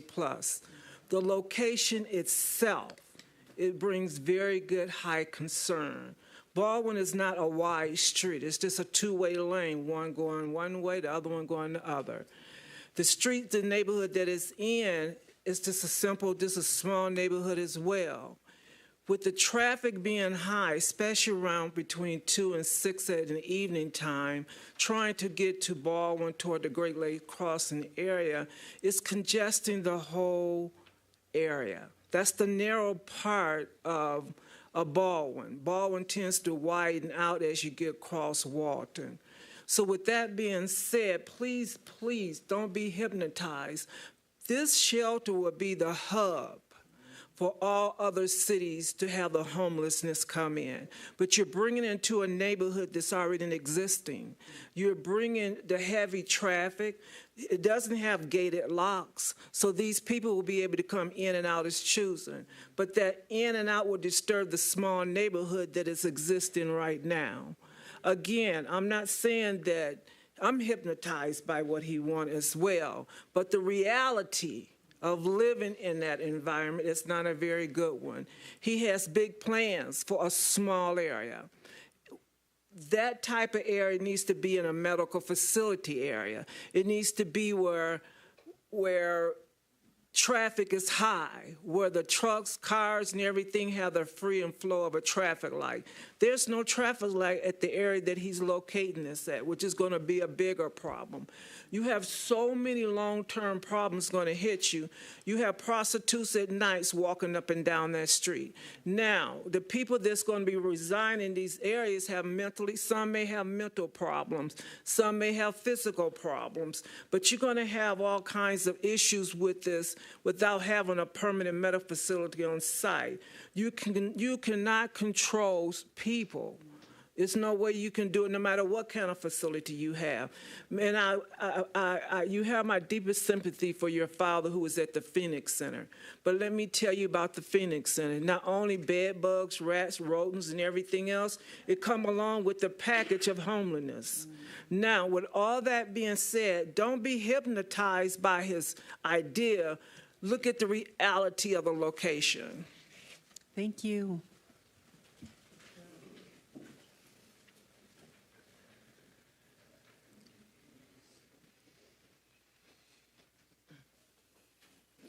My name is Carolyn Robayadek. I am the shelter manager for Hope Shelters. I just started my 10th year at Hope Shelters. If you could imagine, we have 460 individuals come through our shelter every year. Starting my 10th year, multiply that and how many people I've seen come across my eyes. I can sit here and remember almost all of them. This past week, we had a visual to remember the ones we've lost. To put a shelter in a high-traffic area would be horrendous. We've sent our individuals to hospitals who've let our individuals leave, and they've gotten hit in high-pack areas. Woodward. Baldwin is a high-trafficked area. Putting this building would not make it have more traffic. The number one reason people are homeless is because of mental health issues. They're in jail. They're in hospitals that let them go. No one else will take care of them. We take care of them. We advocate for them. It took us 15 months to advocate for him because no one else would, and we got him housed. We've saved multiple lives.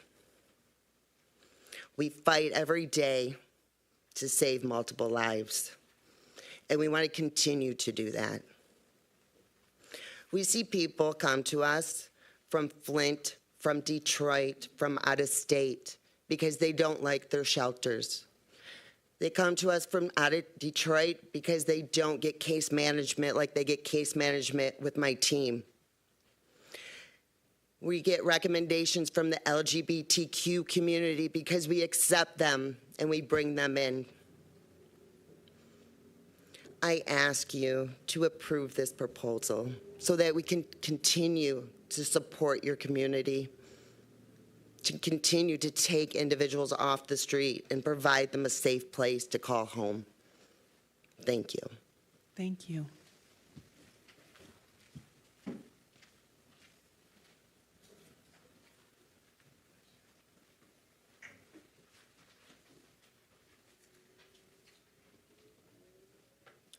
Y'all doing?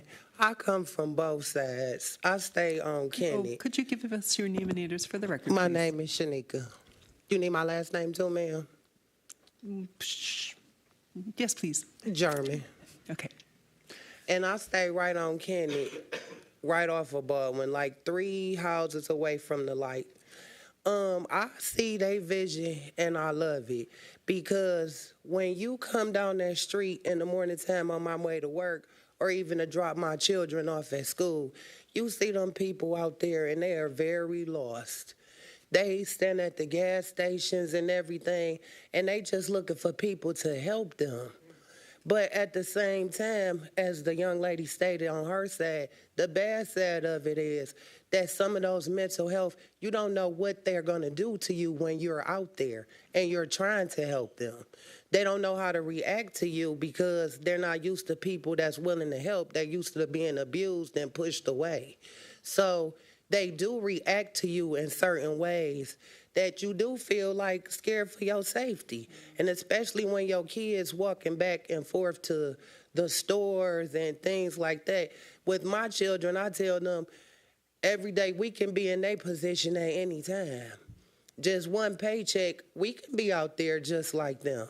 But at the same time, I teach them that, so they do open their pockets and give of money that I gave them for their little allowance. So they do reach into their pockets and give. But then I have to worry about them when you reaching into your pocket. This person might think you got more than what you can give them. So I think I see both sides. But I think that with their vision and like they said, and so they have dignity, so they have privacy where they don't have to be on Baldwin, because when you see them standing out there, sometimes you just automatically assume, like, I don't want you near me. I don't want to be bothered with you because I don't know what you're going to do. But then some of them embrace you so lovingly that they look past of what they're going through and they'll just help you. So I see both sides. I do want to approve it, but I think it just needs a little bit more working with the neighborhood and the people that's around that's going to be affected by it being there. That's all I'm going to say. Thank you very much.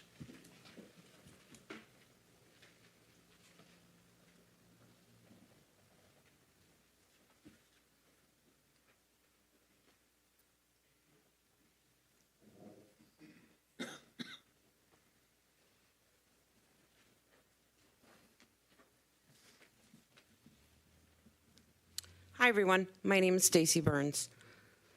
I've been an advocate for Oakland County since 2013 with many state credentials. I started advocating in Waterford and went over to Pontiac in 2015. I'm also an employee at Hope Shelters. I help Carolyn, Tom, and Brian run both shelters. I'm here today to advocate on behalf of my community and the housing crisis we have been faced with.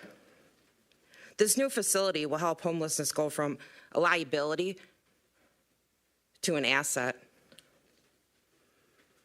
Instead of sweeps that would more likely end in fatalities, it would provide a warm bed, meals, and abundance of resources to provide a more successful outcome. My ask of everyone here is to come visit us, schedule a tour, talk to these residents, see what led to homelessness before you judge. My wish is that they go from the street to hope, where we tirelessly to get them a key to their own home,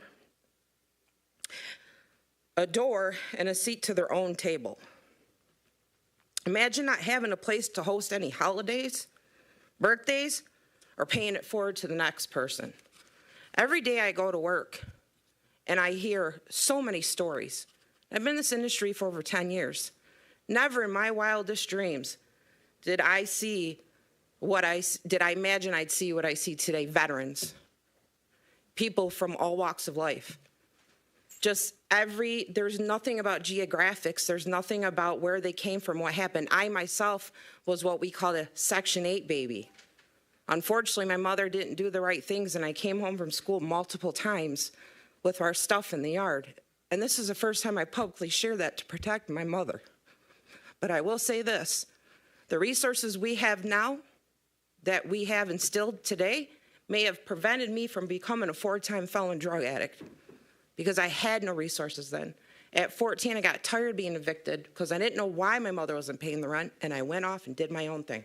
And unfortunately, it did not end well during that time, but I did become something. I went back to college, I went to school, and I became an advocate.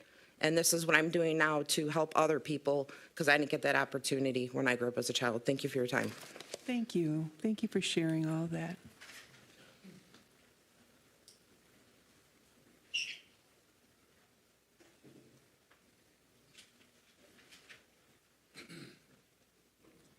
Chuck Johnson here, 21 North Paddock Road.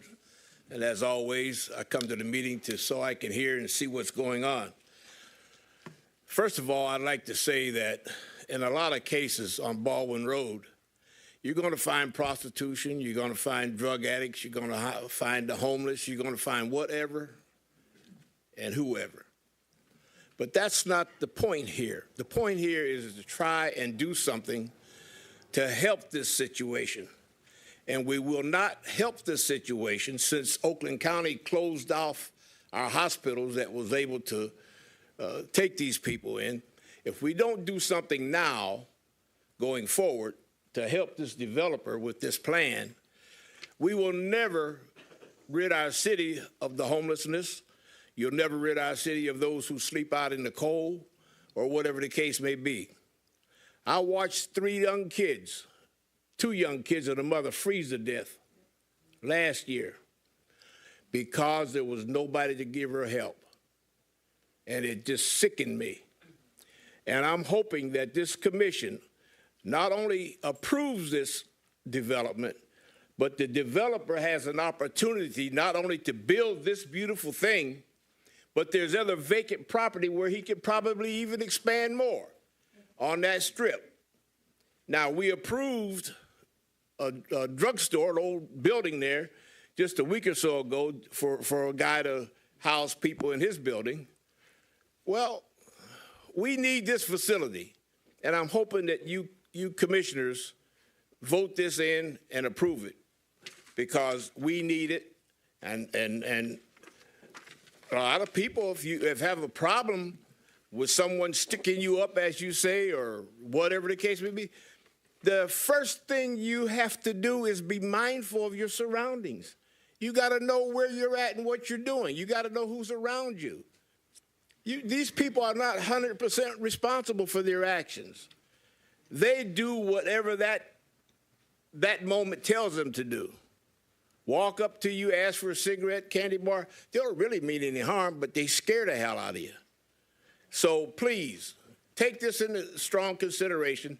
Allow this developer to build this facility. It's a beautiful thing, and let's get it done. Thank you. Thank you, Chuck.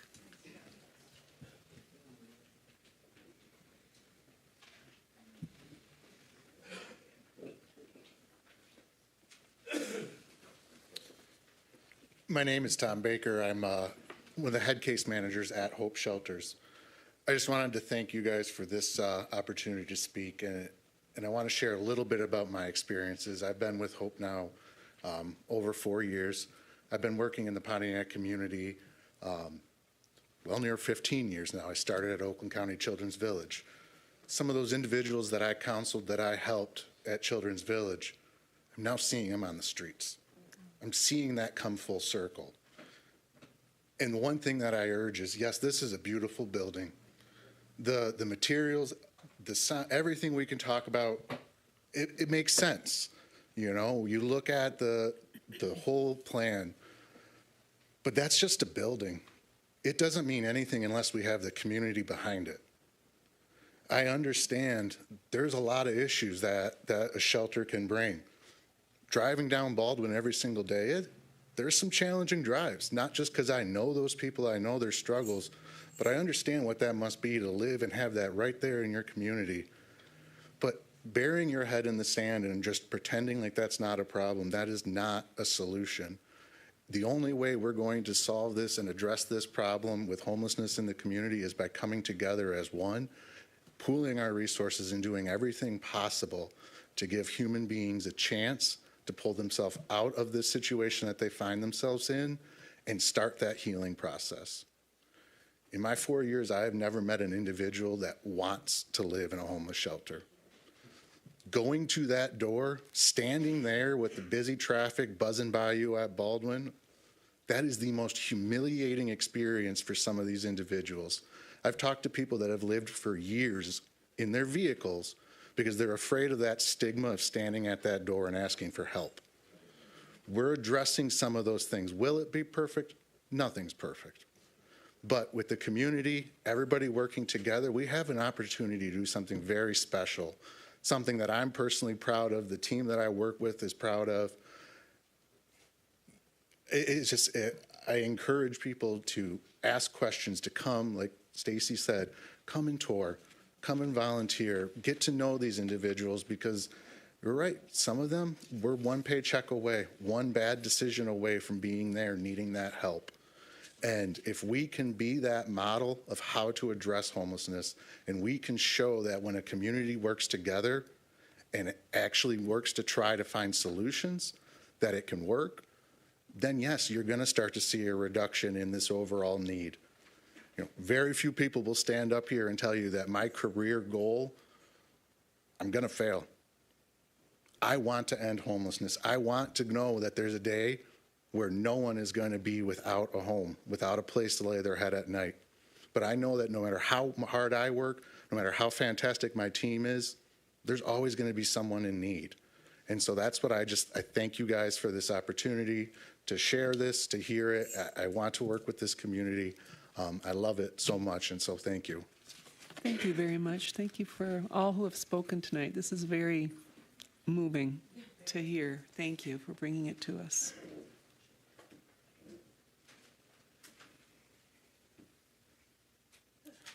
All right, it looks like we've had those who wish to share their thoughts do so. So I'm going to close public hearing. And if we want to bring our petitioners back to the podium, in case we have any more questions for you here on the dais.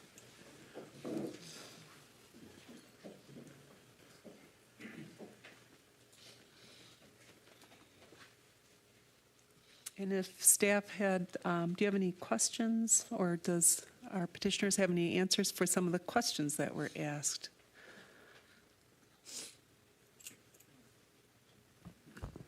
Could I flag questions that I heard during public hearing? Please go right ahead. So in terms of the existing impact to visibility from the current site, maybe the screened fencing, is that something that you've looked at in terms of that we can get into that more in depth in site plan, but since it's come up in this public hearing, anything you want to speak about in terms of making sure that visibility for vehicular and pedestrian traffic around the pinch points or the corners of your facilities? I think if I understand correctly, we're talking about, actually go back to that one image just before this, because I think I understand. Just the last one that was up. Oh, sorry.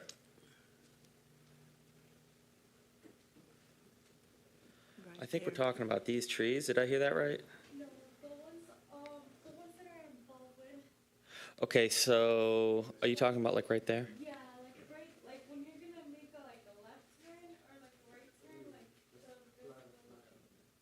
yeah, like it's kind of like hard to see if there was trees. Yeah, okay, thanks. I think I understand where you're speaking. So any trees that are in that spot right now are going to come down as part of that construction, and I think we're definitely open to taking a look at what our landscape plan, because we are showing some trees to be replaced.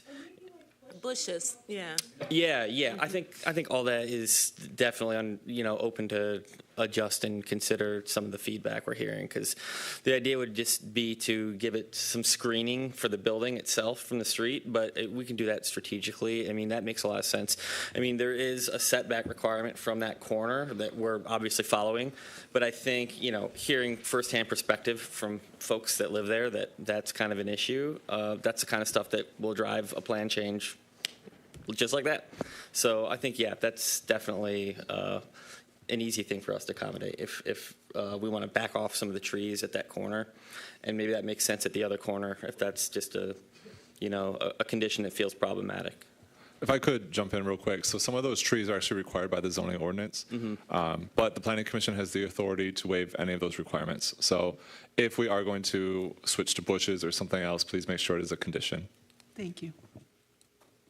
And then another question that was flagged was, or concern, was about the number of emergency vehicles that are, at the site or on a near daily basis. That's what one of the neighboring residents shared. Can you illuminate for us why there would be a frequent, is it an overdose situation? They're responding to overdoses? Why would there be so many emergency vehicles? Obviously, this isn't going to necessarily increase that. It might just shift by a block where they're going. But then the second question is, has the planning staff looked at the egress and the ability for emergency vehicles to traverse the site? I know usually the fire department looks at that, or... Yeah, the fire department did. There was a truck analysis. Okay, so a truck analysis proved that any sort of emergency response vehicles would be able to navigate, turn, exit, all what they need to do? Yes. Okay. So do you want to speak in terms of the frequency of emergency vehicles? Well, the frequency of the vehicles they're coming because sometimes it is because of an overdose or it's a health issue. Sometimes somebody's having an anxiety attack. Sometimes we're having some behavioral health issues. I suspect that if the trauma inside the shelter goes down, the stress, that some of that's going to disappear. However, I am always grateful that the emergency vehicles come when we need them. They will be able to come in behind the building, but I suspect into the parking lot, so it's not on the street. It bothers me sometimes when they're on the street and then cars have to drive around it. This would give them another place to be. It's a more practical place. So that's showing an aerial. Is that like a bus maybe that's where the emergency vehicles would be, that lower slide? Yeah, that is actually more of like a truck delivery space. Okay. But it could be where they could be. That would certainly get them a little bit more out of sight. But so to clarify further, right now at 249 Baldwin, if there is an emergency situation, anyone's responding, maybe it's an EMS, they sometimes are idling or they're parked on Baldwin. On Baldwin. Because maybe it's like on the sidewalk. It might not be right in your facility, but it's a guest or a resident who is, during the course of their day, might be having a medical incident or a fight breaks out. So this new site would give more latitude, more sort of elbow room where it could be handled, one, off the main street, two, not blocking traffic, and three, not necessarily hopefully as infringing on the surrounding neighborhood where it seems as though there's always a crisis, when sometimes it might be seldom, but because you see it on a regular basis or you hear the sirens, you're like, dang, what's going on? It's an all the time kind of situation. That's helpful. Thank you. And I definitely think that when you're driving past and you have to swerve around them, it's much more of a problem. It's an issue. Mm-hmm. Having the clinic in the building, would that be also helpful, the clinic you referenced? I do believe so. Originally, we were thinking that there would be a full-fledged clinic run by Honor Health, but as it turns out, Honor now has this opportunity to build a clinic a stone's throw away. They will still be in our shelter providing services. They're in our shelter at least once a week now. We have a variety of other healthcare folks, including people from McLaren Hospital and from different nursing groups that come in. And I do suspect that, again, the reduced trauma and the access to these other options for medical care, I do think that will reduce it some. Very good. Thank you. I think those were the questions. Those are a few that hit me from the... Yeah. Right. The trees, the emergency vehicle. Do you have any other? No, I'm ready to make the motion, but I wanted to make a comment before I make a motion. I just wanted to say, if you're looking for donations, Brian, I think you've got a good opportunity with a commercial with these ladies over here. Yes, can I get a copy of the tape? And even the woman who said, I'm a little reluctant because I want to hear both sides when I see a commercial, because I'm ready to write a check myself. So I think you got a good thing going here if you want some donations. I move to approve the requested. Can we do comments here first? Comments can come after the motion. Oh, we do it discuss after. I'm sorry. Both were fine. Well, if you got to get it in, Tim, go ahead and get it in. No, that's the new policy. So, if you don't mind, Go ahead. I'm just going to make a comment. So, first of all, well done on tonight.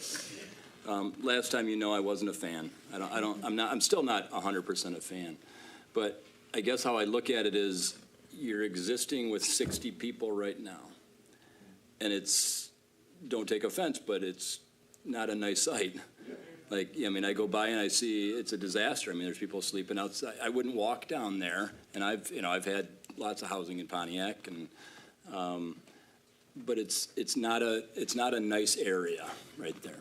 So my first thought is, no way. But when you already got 60 there and you can move them, and you're adding 40 more people, you got 100. And you're hiding, and honestly, I thought there was going to be more people here. And we listened to some of the concerns. I thought more people would say, "I don't want this in my backyard." The building you have is beautiful. You've brought people here to make it's a compelling story. So we know there's a need. Nobody necessarily wants this in their backyard, but we know there's a need. So I don't have an easy answer, but what you did tonight was really good. I think our decision process is going to be, well, you've already got 60. If you were new, we probably would say no. Mm-hmm. Or I would. That's my own opinion. But you've already got 60. Taking that 60 down to another spot may work. I don't know how that changes the neighborhood effect, but it definitely is good what you've done tonight. So I appreciate it. I do have a question too. Go right ahead. And this was raised by one of the residents, an observation, and you know, it's one of the things that, as I looked at Pontiac and how Pontiac has been really isolated from the rest of Oakland County for a number of years, that's starting to change. That's starting to change. We're starting to find that Oakland County is starting to act more in a community manner with Pontiac and its growth. And Pontiac has to also be ready to also work with our surrounding communities. But as one of the residents made the observation that she doesn't expect this to do anything for the property values in her neighborhood. And as I sit here and I look, we do have a nonprofit organization, which is not bad in and of itself. But if we look at the investment, if we look at the land, if we look at Baldwin Avenue, as we also look at the fact that we'll probably have 50 to 75 residents who are not on the tax rolls on this land, you know, that's one consideration I think we have to look at as we move forward as a community. And you'll probably remember in the earlier presentation for land use, we were actually talking about what happens in terms of being able to support services and things as we make developments. I was just dumbfounded when they closed many of the mental institutions in Michigan, and those funds were channeled elsewhere. And we now have Pontiac that's picking up, I feel, an unreasonable amount of the burden. And that's one of the reasons why we have so many nonprofits in Pontiac. Now, the need, though, there is the need to service the people. The other surrounding communities often just send the people to Pontiac. And that's the thing that's here. Your operation is great, you know. But the question is, in terms of sustainability for us as a community, are we going to carry the whole weight? Are we always going to carry the whole weight? Or in the future, can we start to reach out to surrounding communities? And I really loved your thoughts of starting other operations, modeling what's happening here around the county. But I'm not sure that'll happen. I mean, we have communities that really went against the public transportation system that was proposed for the county because they didn't want people coming there to their communities. So that's kind of the yin and the yang, the struggle I'm going through here, knowing the very real need, but at the same time, knowing the very real burden that it could be placing on the city. And I just wanted to put those notes out because Pontiac has an unusual amount of nonprofit activity. Some of these organizations are doing some great work, really, really great work. But at the same time, a lot of the clientele is coming from surrounding areas in Pontiac, and we're not getting anything. So our petitioner kind of addressed that. Do you want to say anything else to his question? You mentioned that they come from all over. They do come from all over, but I will tell you that it's a surprising percentage of, I believe it's a third of the guests that we serve already have a Pontiac address.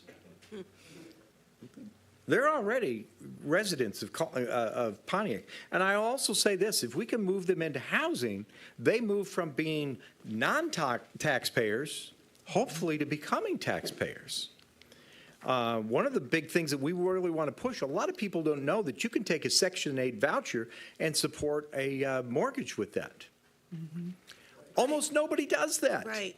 And one of the things that we want to do is make that more accessible to people. Now, they're not going to move out of the shelter into their own mortgage, but after people have left us, we want them to come back and get additional support. And I'd like to be able to tell you that 10% of the guests that come through our doors end up with a Section 8 voucher paying a mortgage, and that they're full-fledged taxpayers. That's one of our goals. And so, I mean, I do think that we turn people from being non-taxpayers into taxpayers. Are you looking at any additional investments in the surrounding community? The immediate neighborhood around the building you're building, maybe along those same lines? I'm going to meet that. I'm going to answer that with a yes and a no. Number one, no, because we're committed to staying in our lane. Mm-hmm.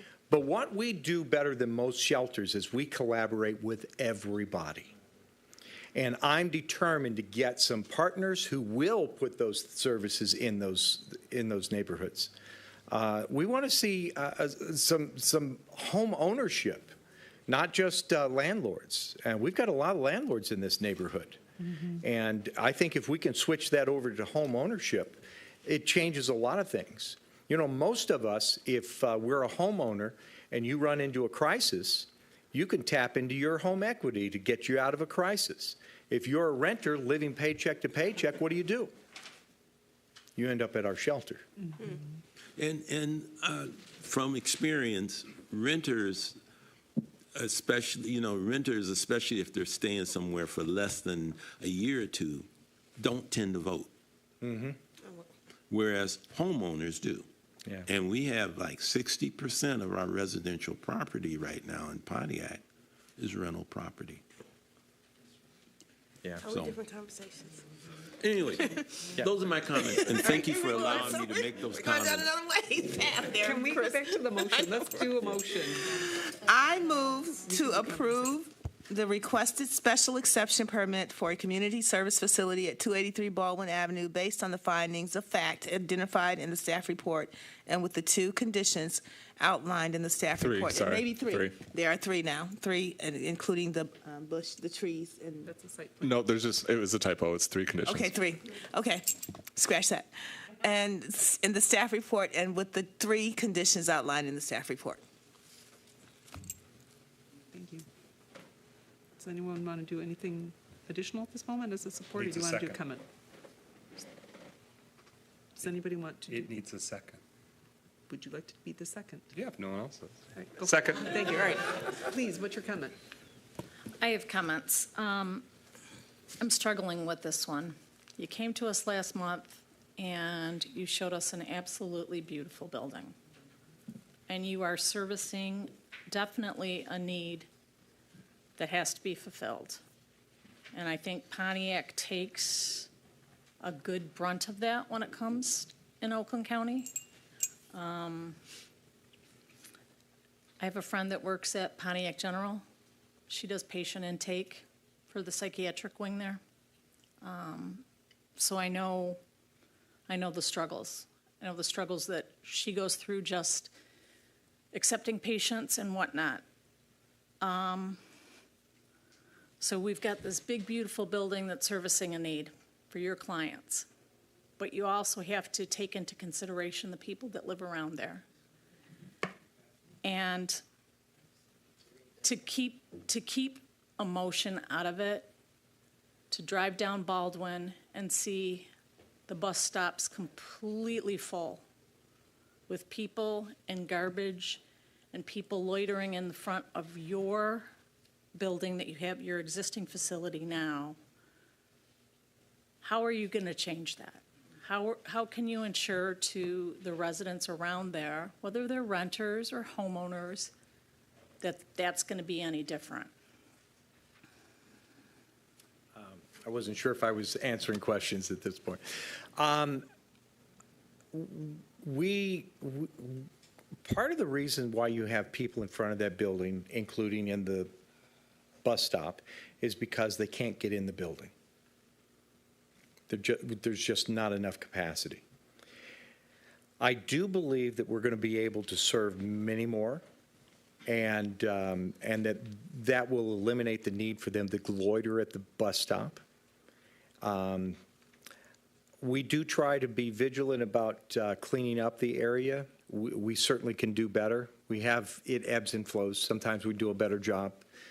And we can also try to create some, I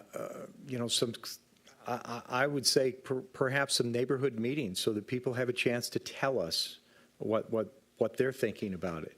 It is our intention to be a good neighbor. All the things that people have complained about, we're complaining too. We want to solve those. We don't want people standing outside. We don't want people loitering. We don't want people with no place to go. We want to give them a much more dignified experience, both in the shelter and in the neighborhood. So we intend to deal with that. And if they're not waiting to get into the shelter, they shouldn't be hanging around the bus stop to that degree. Well, the sheer number of people that were in the bus stop is distracting. I happened to drive through there as the bus was dropping off. And you're looking over here and you've got a bus dropping off people here. I mean, it's a safety issue right there. I mean, it definitely is. And I mean, being a good neighbor, just the amount of trash that was in that bus stop was just immense. Those are my comments. Okay. Thank you. Thank you. Okay. Go ahead, Michael. It was stated earlier about Honor Community Health being a stone's throw away. I just want to make sure everyone knows because it's come before the Planning Commission, but on Woodward Loop at Cesar Chavez, that is where Honor Community Health is establishing a new headquarters, new clinic and operations. It's a former charter school that closed. That's right there at the Woodward Loop. So that way you're familiar. It's near, but it's not, next door. I want to make sure people had that frame of reference if you weren't aware. And I think those that are veterans of Pontiac that have lived in our city, the existence of this organization or their location isn't what started the Baldwin challenges. This long predates the existence of this shelter and their current location. But to Commissioner Sinclair's point, it's very tangible and evident and visible. So sometimes you are answering for the sins of those that may not even at all interact with your facility. And if we don't permit this, I actually think we're just continuing and of not resolving it.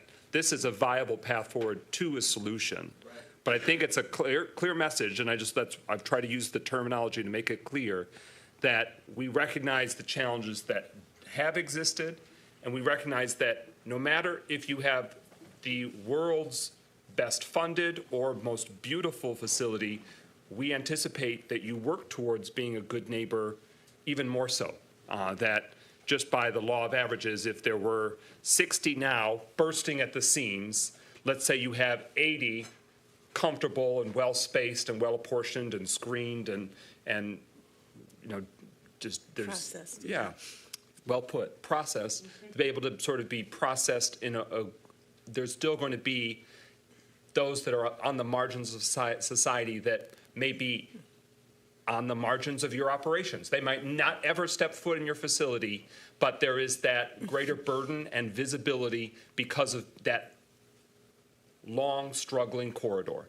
The Baldwin corridor has a reputation that goes back probably 100 years. Once the first plant and men who worked in the plant At Fisher Body, right. Yep. Men being men. Like, I think that's probably when it probably started. So, we're talking about a century of challenges and it's right up against a residential area. People driving through, businesses a few blocks away, sometimes right in front of a business. And so we as the Planning Commission, both in the current master plan and the master plan to come, that is not the vision. We do not want Baldwin to be disheveled, unsightly, trashed, and trashy. We don't want that for anyone that lives there, that works there, that drives through there, is transitioning from there and through there. And so regardless, we want to invite you to further be a partner with that. I think you flagged a great opportunity, especially now that you're going to have a beautiful facility with great parking, that you would be the perfect spot, along with the Baldwin Center, of course, that often hosts neighborhood meetings, et cetera. But if you want to once or twice a year, you specifically, where you can be drilled down about what your operations and your facility challenges and opportunities are, what might be changing. You can invite the whole neighborhood, bring them in, because they are, to the point of a commissioner, they're the best eyes and ears about how things are working or how they're not, because they're waking up in the morning, they're going to bed at night, they're hearing, smelling, seeing, all of that. They are your partners. And Who's so their for city council person there? that's Councilman Mikhail Goodman. Maybe that's and a he's, good I know he's person very to- engaged and aware of this process. Have you met with the mayor? Has the mayor weighed in on this project? I have met with the mayor. He seems to be supportive.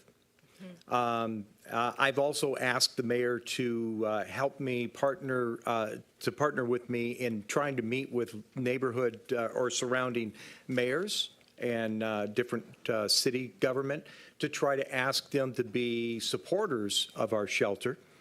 Better funded shelter, better operations, I believe.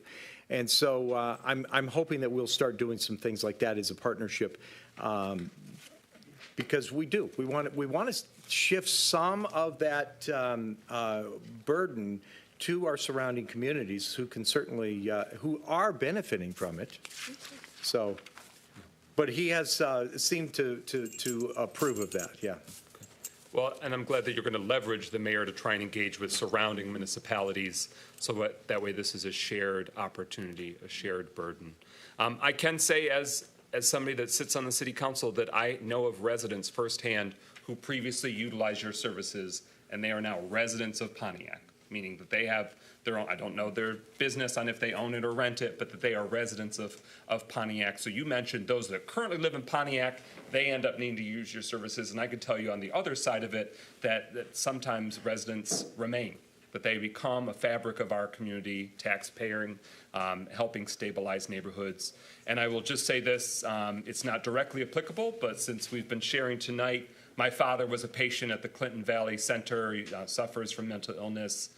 He's nearly 70 years old. He's been a homeowner in Pontiac for the last 25 years. And he was a Pontiac resident who used the state psychiatric facility in the state, and then ultimately now is still with us, thank God.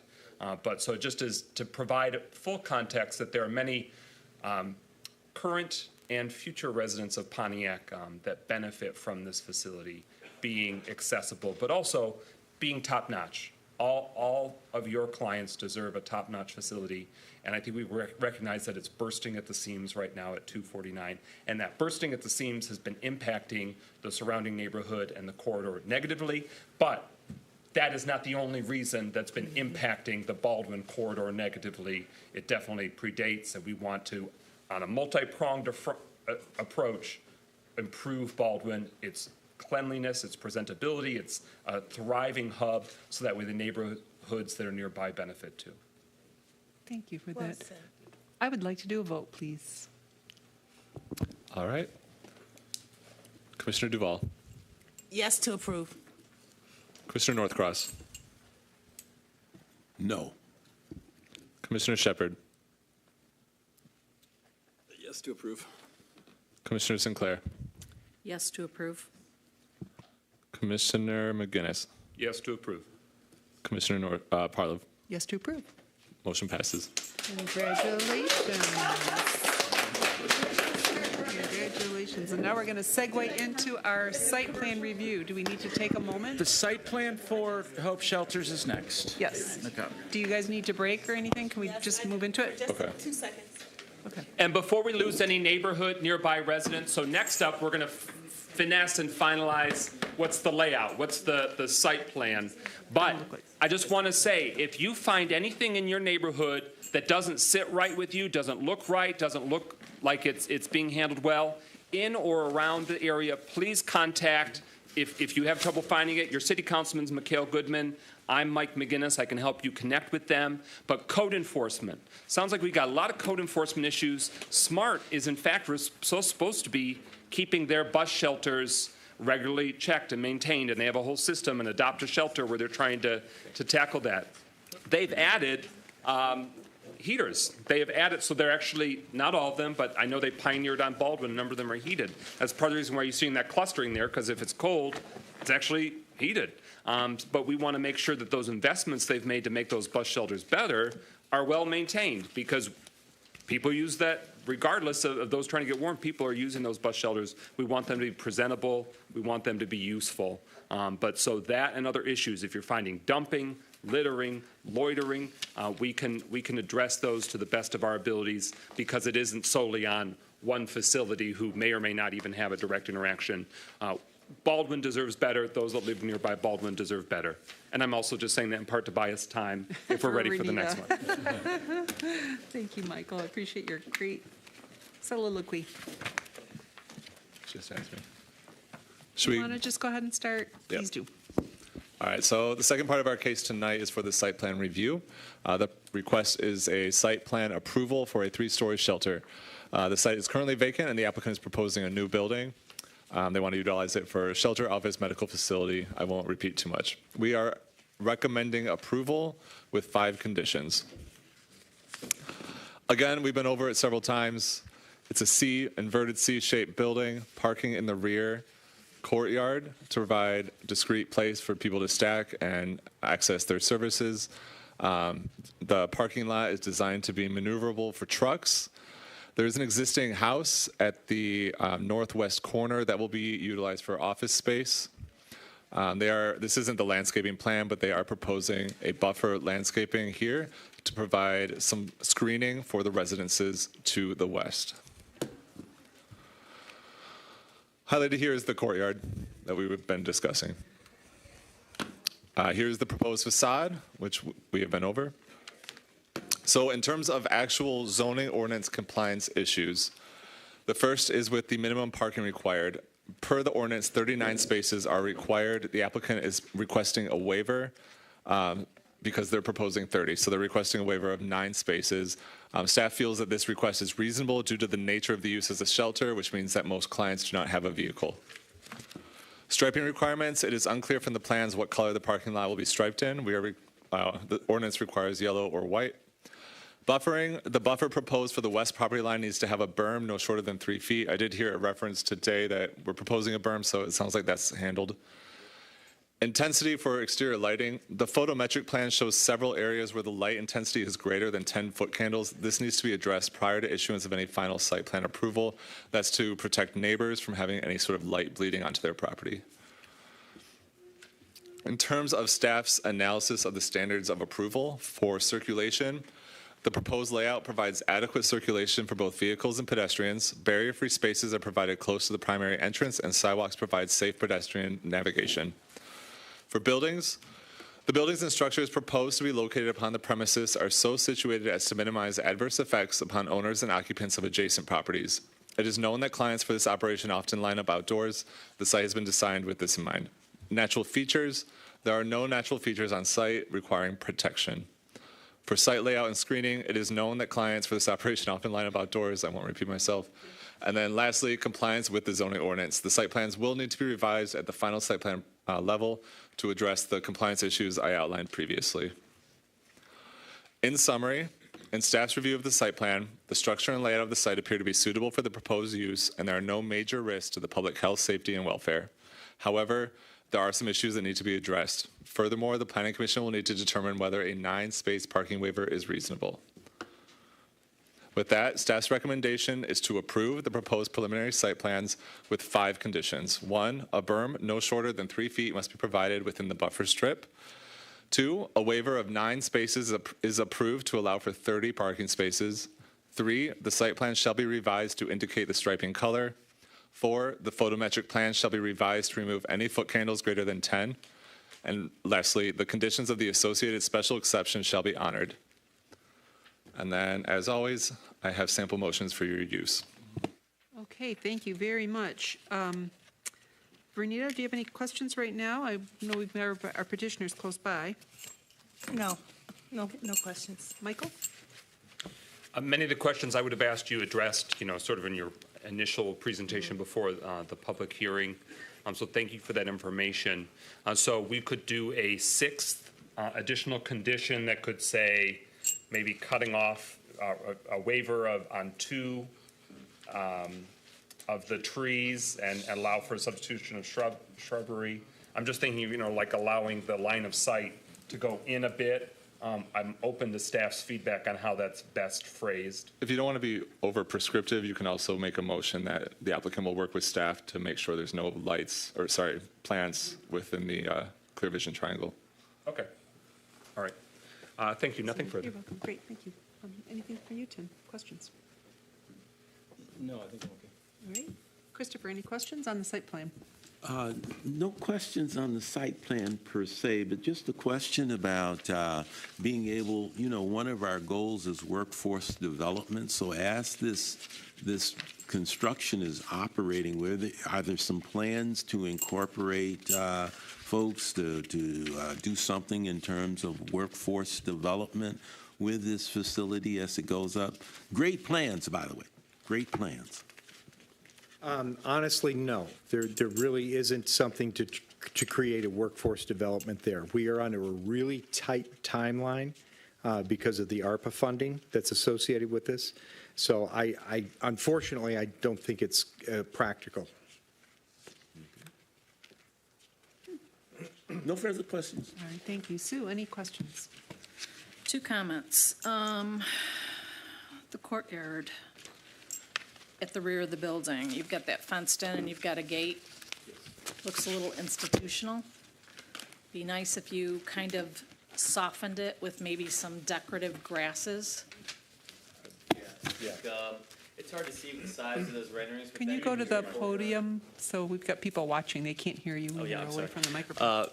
Yeah, it's going to be a little small, but if you go back to that courtyard view, so you can kind of see it a little bit there, but the plan is to have a shrub line with sort of mixed materials, so there'll be some of it will be a concrete stub wall, some of it will have some of the siding that's on the rest of the building.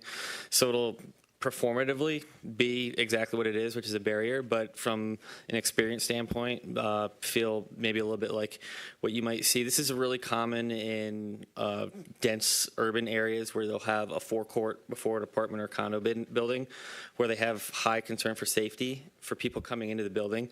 So they'll have something very similar to that.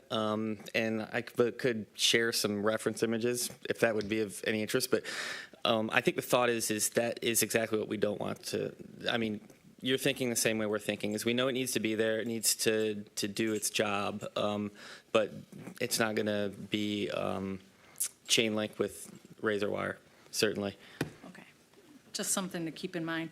And my second comment is you referenced the amount of emergency services that you received during the day, or that was a comment from a resident. I don't know who. Essentially, you have one way in and one way out, which is the same entrance. So if an ambulance is coming in and it's got its lights on, it's lighting up the whole back area of that building. There's also residences back there. And then let's say it uses your great strip in the middle there that makes it really easy for a garbage truck to dump your dumpster. In the same respect, if an ambulance comes in and needs to take care of one of your guests, it's going to come in there probably 24/7 a day, and then it's going to back up. When they back up, it's going to beep, and that is very, very loud. I would highly suggest working with emergency services to come up with something that either they hit the lights, turn the lights off when they hit your approach. I don't know if the area on your site plan right here, sorry, Corey, if you could just pull up a site plan. Yeah. Right in the middle there where you kind of have that T. Mm-hmm. If there's a way, if that's big enough where an ambulance can, do a full circle so they don't have to back up and they can still load that way. Because I tell you what, that beeping from an ambulance is loud. I know I've said it before, I've got a garbage truck at 3:30 in the morning and I'm ready to take them on every week. And if you know me, I will, eventually. So that's definitely something that I really hope that you address for the adjacent neighbors. Thank We'll you. certainly look into that, yeah. Anything else? Okay, great. I do not have anything that I need to add, so I think we are ready for a motion.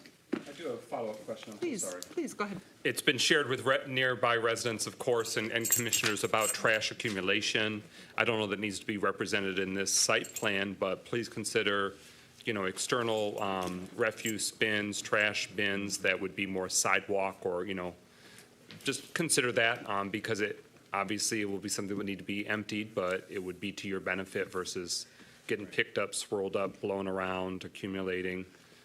Because you're clearly interested and invested in making it have strong appeal, be comfortable, harmonious, pleasant, and that is a real deal. And we've got some beautiful facilities in not just Pontiac, but in our region that if it's junky, it totally, diminishes the millions of dollars invested in what can be pretty recent construction. Agree. All right, do you want to do another? Sure. I move to approve the requested site plan for a community service facility at 238 Baldwin Avenue based on the findings of fact identified in the staff report and with the 5 conditions outlined in the staff report. Did you want to add anything about the trees as was discussed? Oh, this is where we go there, 6 conditions. So it could be, since I'll second your motion, I want Okay. to make sure I've got it right, that you were saying, I move to approve the requested site plan for a community service facility at 238 Baldwin Avenue based on the findings of fact identified in the staff report and with the 5 conditions outlined in the staff report, as well as authorizing staff to work with the applicant on the appropriate number of trees versus shrubs to ensure that visibility is not impacted. Are you okay with that? That's great. Okay. And- So and I I seconded sec- because she said that. And then I can second it back because you added on to it, so we're good to go here. Seconding that motion, all right. And so what that means for the public, it means that staff will work with the applicant to say, okay, you know what? Right now, you were required to have 10 trees. Let's do 6 trees and then mix in shrubberies, grasses, et cetera, so that way we're not making those corners too crazy for you to be able to see as you get around. Because that's real. That's real. That's real. That doesn't help the people that live there. They could, more vulnerable to being hit if they're walking to and from somewhere. And it's just dangerous from there's an element, so, element. All right. I think, let's go for the vote. Commissioner Sinclair. Oh, sure. I'm going to make Comment away. Sorry. It may not need to be said, but we did have another project come to us by another group. And then I won't call it retrading, but their Thank you budget for numbers bringing didn't that work up. out right, so they changed the look of it. Please don't do that. You've got a beautiful design. One of the reasons that I think that it worked really well for you is you showed us something that was great. Don't come back with something different, please. We're very That's- passionate about that. Yeah, I appreciate that. So I know you want it to look good, but Yeah. yeah, thank you. Okay. Commissioner Sinclair. Yes to approve. Commissioner Northcross. Yes to approve. Commissioner McGinnis. Yes to approve. Commissioner Duval. Yes to approve. Commissioner Shepard. Yes to approve. Commissioner Parlov. Yes to approve. Motion passes. Congratulations. Yay! Now go get that shovel in the ground. All right, so now we have our second public hearing. We have 3. We're going to do our second one, which is application number SEP 24-010. It's KJ Development LLC, special exception for 805 Baldwin. It's an automotive services/gas station request. All right, good evening. So I have a presentation just explaining the proposal tonight. You may be familiar with this as this came before you in July. Tonight is for a special exception only for the fueling station or gas station that they're proposing for the site. The zoning district is C1 and the area is just under a half acre for the subject parcel. So the applicant received preliminary site plan approval for a building expansion in July at the time. While fuel pumps were shown on the plans, they had not applied for a special exception until recently. and they're required to for the zoning district. This proposal tonight is to add 6 fuel pumps under a fueling canopy along the Baldwin Avenue frontage. We did review, and I do want to defer any questions to Ms. Makatami Martin if there's anything about the moratorium that is in place. Tonight's application, as far as we're concerned, is really from the site plan that was submitted prior to the moratorium. The analysis that a staff is doing is really not taking the moratorium into place. We are assessing current conditions along the subject area, particularly along Baldwin, through the standards of approval. The applicant is required from the previous Planning Commission's conditions for that preliminary site plan for the building expansion to come back to Planning Commission for the final site plan. The applicant is choosing to do that at a future meeting based on tonight's special exception decision. So you are going to see a final site plan for this. It's either going to have a gas station or it's not going to have a gas station, but this helps them before they get to high-level engineering. The applicant, in lieu of a variance, is requesting to combine the lots, and this will occur with the vacant parcel to the south that they also own before the final site plan to meet the 20-foot setback requirement for the gas station canopy. This is the subject parcel, as you may be familiar with. This is Baldwin Avenue, just north of Montcalm. This is Merrimack, and then it kind of splits to the residential neighborhood that is behind. This is the vacant parcel down here. And obviously, as you can see, they do have some pavement and parking that encroaches into that lot as it is. And actually, I just want to remind that some of the expansion that they got preliminary site plan approval for was from back here and up along Merrimack to the north here. So that's where that was located. Really, there were no proposals out front except for the required street trees and lighting. So this is just a Google Street View image, just looking at what the site looks like now. Obviously, there's some proposals in the works, just showing the signage, just showing the sloping, just showing the street, the building, and the overall location, just for your reference. I did want to point out, I mentioned C1 is the zoning district. That is local business, so that's a little bit more complementary to the neighborhoods that are behind. Now, if you go to the east side of Baldwin, where Jalapenos is, that is C3. It's a little bit more commercial corridor, a little bit more vehicle focused, where people might be coming from a larger area to come. And then obviously you can see there's additional residential zoning to the east as well. This is the detailed site plan. Again, just showing the gas pumps. I know there's a lot on here, but these gas pumps are located generally under this blue area right here. There's still sufficient spacing for parking on both sides, but this canopy would be right here. There would be 6 pumps that people could fuel their vehicles. So this, I wanted to bring this for reference. This is what was approved as part of the preliminary site plan. This is a rehab from July's approval of what they're looking to do to the building. And they have some stonework and some additional architectural work that is being proposed to the building. Why I brought that up is because in the facade rendering for the canopy, they are, at staff's suggestion, including a 4-foot stone canopy base to complement the principal building. So again, these are the renderings that they've provided right here, just showing the detail and layout. And with that, I'll go on to the next slide. We can always come back to this. If you look in your staff report, staff did an analysis of how many of these facilities were in this area. And part of this has to do with the master plan, the 2014 master plan, the Baldwin corridor, but also, some of the residential goals that are in that plan from the city. So these 3 stars down here are at Baldwin and Kennett, and those are existing automobile service facilities. And 2 of them are gas stations. 1 of them is actually a service station. As you go north of Kennett, between Kennett and Walden, there's not even at Walden, but in that mile area up, there's actually 4 other automobile service facilities. There are 2 existing ones on the east side, just on the other side of the GM property, about a half-mile up. And then there is a Citgo that has just recently gotten their temporary CO. And then there's, if you remember at 1375 at the Rocket Burger, they received preliminary site plan approval for an automobile service facility to repair cars, but also have a car wash there.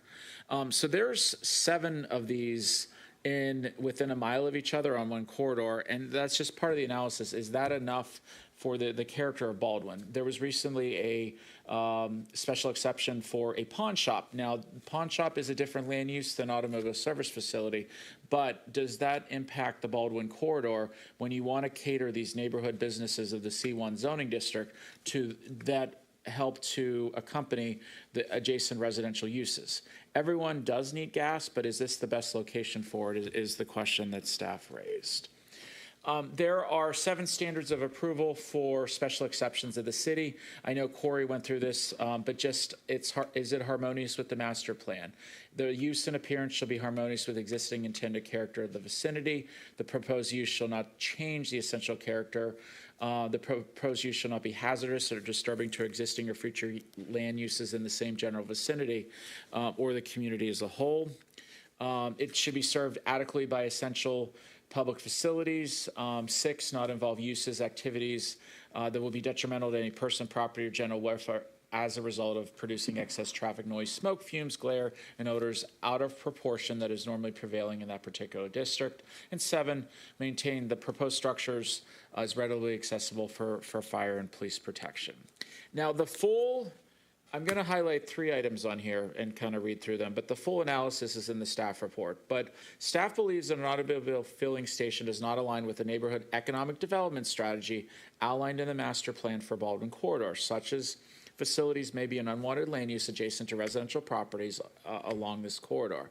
Additionally, new automobile service facilities in C1 zone known as local business may conflict with broader objectives for managed commercial growth along this corridor, which already has those 3 automobile service centers at Kennett and Baldwin, and then the 4 farther up north on Baldwin Road. This project from the applicant aims to improve local convenience with the gas station. While there are preventative measures in the city zoning ordinance and state regulations for gas stations, they don't fully mitigate potential disturbances to surrounding properties and may outweigh community benefits unless mitigated. And we're talking about noise, traffic, lights, smoke, things like that.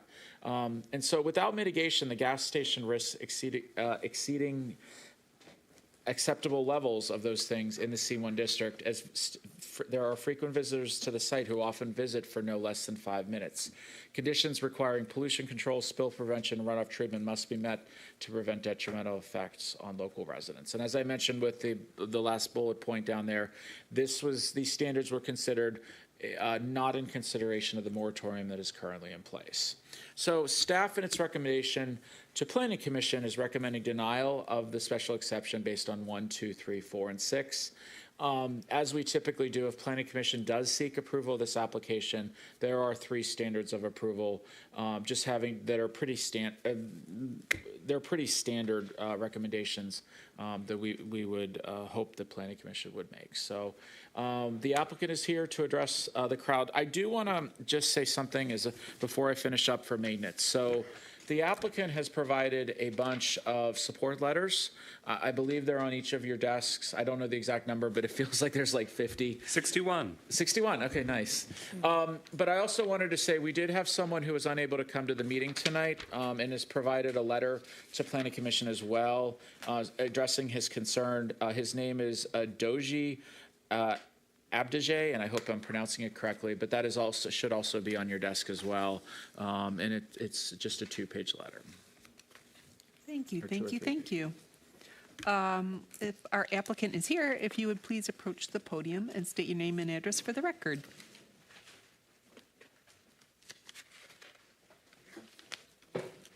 Hi, good evening. My name is John Guma. My firm provided these drawings. Address is 7419 Middlebell Road, West Bloomfield, Michigan. So yeah, Mark summed it up pretty well. as far as what we're trying to achieve here. It is 3 pumps with 6 dispensers in it. And we feel that this is important to get approved because it becomes as part of a package. It makes the package part of a whole with the exterior, interior renovations, and the fueling system with it. We feel that we provided a very nice elevation to enhance the area. And then Jason right here, he's the owner and the operator of it. He's pretty much grew up over here in this neighborhood.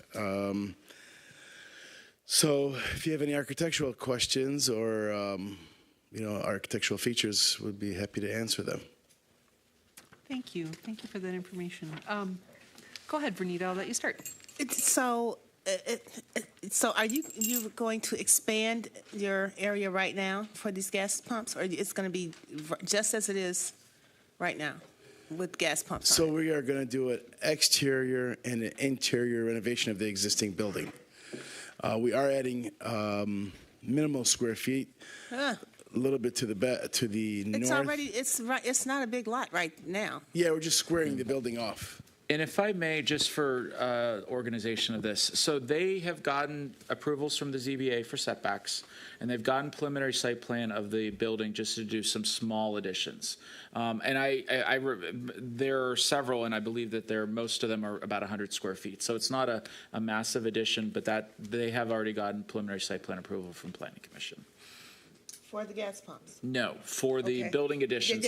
Tonight is solely for the gas stations. I'm totally all for the building additions. I'm just very concerned about the gas pumps in that little space, because I go to that store, Jason, in that little space, and the neighborhood. We just had another proposal for gas stations on Franklin Road and South Boulevard, and the neighbors came out in true form denouncing it. I mean, it's a hazard. I mean, and I know that you understand but I like the expansion of the building. I'm not going to go for the gas pumps. That's just how I stand. I understand. Hi, I'm Jason Gaji, owner. So I understand where you guys are coming from. I understand where the residents are coming from. I was trying to pull all my support in here to kind of, get the support I could. Obviously, everybody's busy, So what I came up with is pretty much trying to get some support to kind of show you guys that the residents, a lot of them are in support. The majority I talked to are in support. Most of them are from District 3.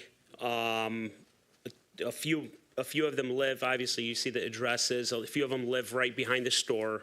They had no issues with it. I'm sure there's going to be a couple people that come up here right now and are gonna have some issues with it. But obviously, I'm here not to hurt the community. I'm here to make it better, not just for myself, for everybody else. Okay, we crunched some numbers down. It doesn't. I'm just going to be blunt and honest with you guys. It's not going to be feasible for us to do the expansion to support pretty much the loan that I'm going to get. So it's pretty much kind of like all or nothing. Maybe in the future, yes, I would be able to do my little expansions and add my kitchen in there, and so on.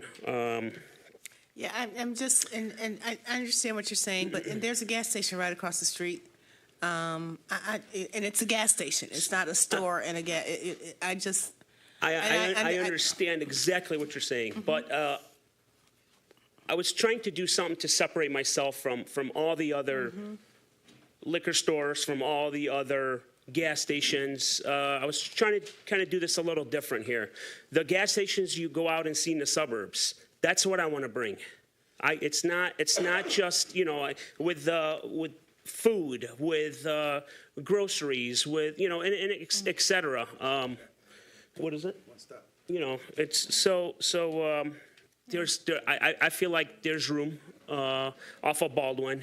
Baldwin's the main corridor, from downtown Pontiac to 75, and then you just split it up from out that way.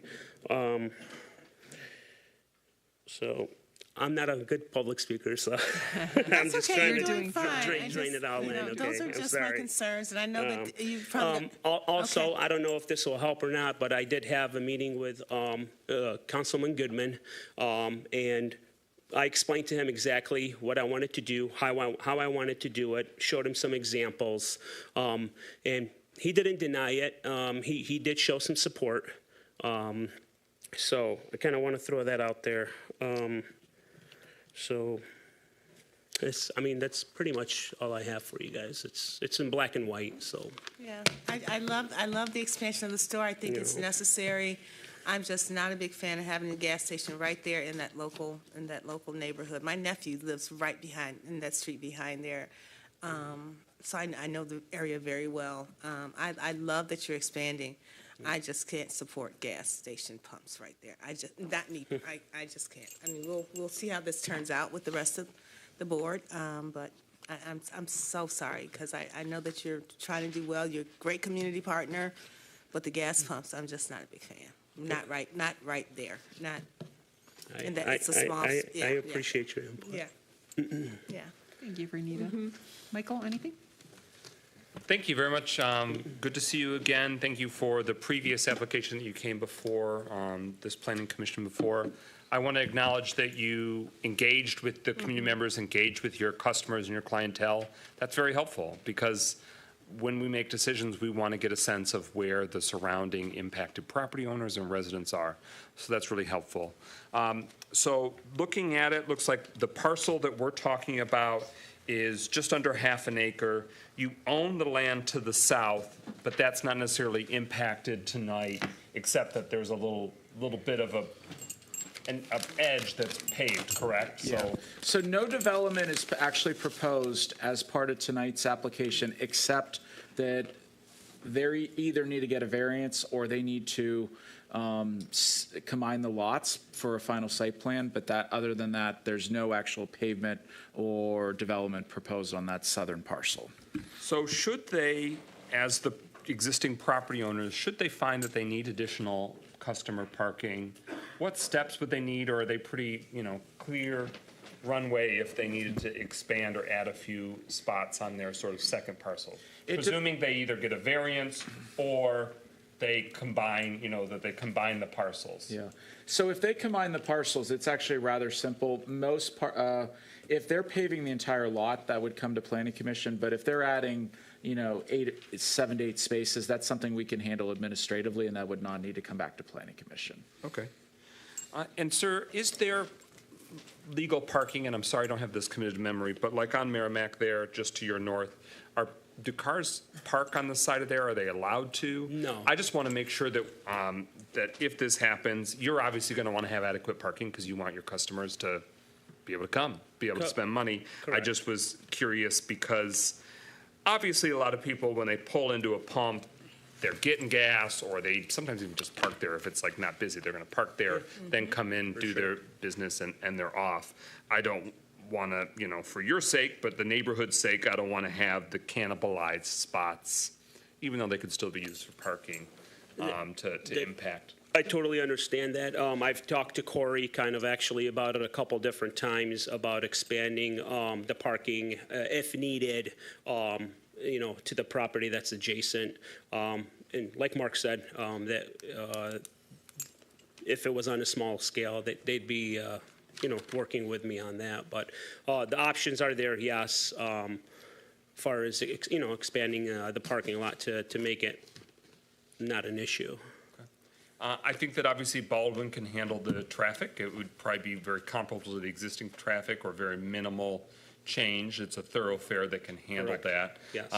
But have you done a market analysis that determines that it's a viable business addition. It's a viable feature. You spoke that for financing purposes, it's going to make a loan more viable for you to modernize, upgrade, and expand your existing business. Any other reflections you give in terms of what essentially that corridor can withstand, what the market can bear? Yeah, so to answer your question, I did hire a company called Calibrate. Calibrate is a company, I don't know if you guys are familiar with it, that does all the research and all the numbers for the big companies, Home Depot, Lowe's, and they did run a market that pretty much said that, yes, business will increase tremendously with gas, and I would be pumping about 70,000 gallons a month. So yes, there is room. And I do have, I have the full report. It's in my email. I'll be more than happy to email it to you guys. I mean, it's broken down to specific numbers. And also, we have two different scenarios I was able to choose from. If there was other gas stations that were built, which the Citgo was built, right down, about a half a mile down the street, right past Columbia, just south of Walton. So that was in the scenario, and then that did, that's a part of those numbers as well. So not only my C-store would go up, but also, so there's room is what I'm trying to say. And it's a very, very well-known company that a lot of these companies use. So yes, I did do my research. Thank you for sharing that, and I'm glad that it's incorporating the most recent, inclusions to the corridor. Obviously, there are gas stations that exist at the intersection that's nearby, the Montgomery. They're all accounted for. Yeah. With them. And, when it comes to planning, we don't want to be known as the only thing there is gas stations. Yeah. But I do recognize that competition can be healthy if you are taking it and stepping it up as the caliber that other businesses can rise to the occasion as well. That's cool. For those that might be legacy locations or have been there for a minute.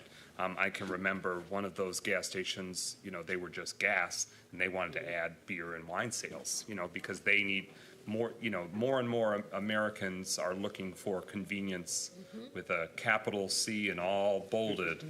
So they want to be able to get it all in one fell swoop. So I recognize that the business model is evolving, and you're trying to evolve with it. So based on this, it says that you've been the owners, you and your partners have been owners of Big Daddy's since 2011. Is that right? So my father actually was the owner. He bought it back in '89. Got it. So we've been in the city since '89. He passed away in 2012. So that's when I took full. Understood. Well, yes. Thank you very much to you and your families. Longevity, but I really want to celebrate that you took the time, that your team took the time to interface and engage with residents, and that might have impacted, who we see participate in the public hearing tonight. Because one, they're aware. Two, they are buying into it, and three, that they're receptive or offering their feedback. So as with every other public hearing, so it's mailed to 500 feet and posting up at the site as well. Should this be approved, we understand there's so many variables, but what's your time frame? We're hoping to possibly break ground maybe early summer. Immediately, weather pending. Yeah, weather pending, but let's just say spring, early spring. And is it how many months phase construction? That's where you come in. So the building itself is probably like a 3 or 4 month project. And then during that time, we would also work on the pumps, tanks, and canopy. So 5 to 6 months totally. Chris can answer the gas. Yeah. Chris is here. He's from the fuel. Hello, sir. Hello. Hi, name Chris and address. Conklin from Corrigan Mechanical Contractors, Corrigan Oil. I've been here before. Our part, the petroleum part, will take 4 to 6 weeks from breaking ground, putting tanks in, canopy, everything. The big thing is ordering them. There's a window. This is when you have to basically start doing it for next year. And he's correct on the fuel sales. We sell fuel. We are everything with fuel. 70,000 to 100,000. That's what we project. It's going to be a BP. As far as the canopy goes, it's 24 by 24 by 50 canopy. I put them in a lot smaller footprints, but it's enough room, more than enough room. Parking, as far as parking goes, the dispensers, each side is considered a parking spot. Is that correct? I'm pretty sure, no, not here? Not how we do it, no. I apologize. Okay. No worries. No, sorry about that. But other than that, once we get the approval, it'll go very quickly with the petroleum part. Thank you very much. Thank you. I have no further questions right now. Great, thank you. Tim? I'll hold most of my comments, but I like it. I think the fact that you're updating the building and continuing to do the stone on the outside, that's nice. So far I'm a fan, but we'll hear what the residents have to say too. Thank you. Yep. Okay, thank you. Can I say one more thing? Oh, please, yes. I built that gas station on the far corner, which is an older building. I worked for another petroleum company in 89 or 90. That's how old I am. But what I see I was an inspector for 15 years with the state, gas stations, and now I work for Corrigan Oil. Once you build a new facility or facility that it shows that they've grown, all the other facilities around there, and you can see those other ones down there are dated. I guarantee you, well, not 100%, but they all fall under the same thing. Well, this guy just built this. We got to update ours. So it will fall under making sure the other ones are possibly updating when he sees his new facility. Thank you. Thank you for that.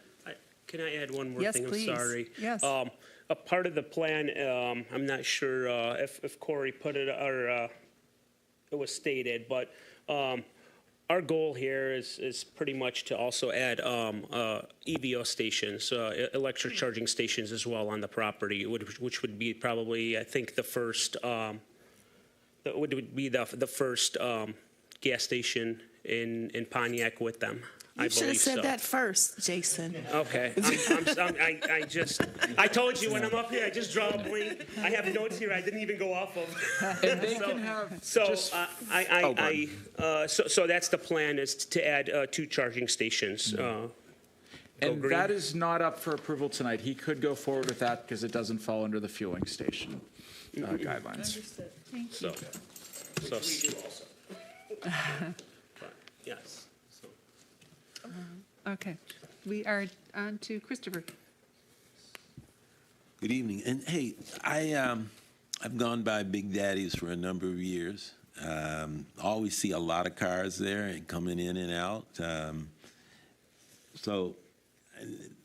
Question on the EV stations. I don't see it on the plans. Is that something that we're going to get in? It's actually, it is on the plans. It's up on the right-hand corner, yep, right there. One. Yep. 1 or 2? It's 2 parking spots. It's one station that contributes to 2 different cars at the same time.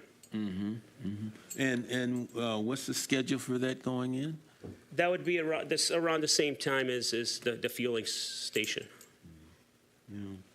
Because I'm really concerned that we're getting inundated with gasoline, and just have an issue with gasoline. Now, the EV stations, maybe to expand more of those, but I know you're looking for another revenue stream, and that's always good. But right now, I just have a problem with more gasoline stations coming into the city at this point in time. Thank you. And you know, you've put a lot of work into this as well.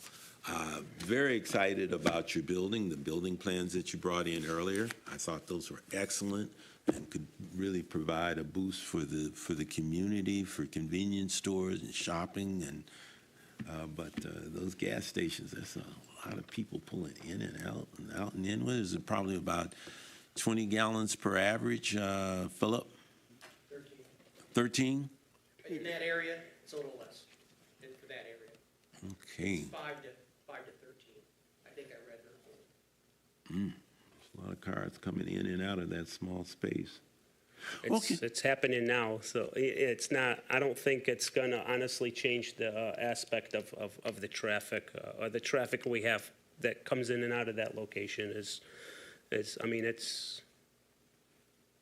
We're pretty busy, thank God, you know, so. You are very busy there, very busy currently, yes. Thank you. All right, thank you, Christopher. Sue, go ahead. Can you have your fuel representative come up? Yes, ma'am. Yes, ma'am. I know this isn't site plan approval, but for me, I find this site very tight. I'm used to moving around automobiles just because that's what I do for a living. Where are the tanks going to be located, and where do you anticipate the fuel tanker to come in and exit? Okay, the fuel. I can't see, I apologize. Things are going to be on the south side. So you're saying the tanks will be here? on the south Yes. side? Thank you. I apologize, there you go. Thank you. How do you use this? What button do you press?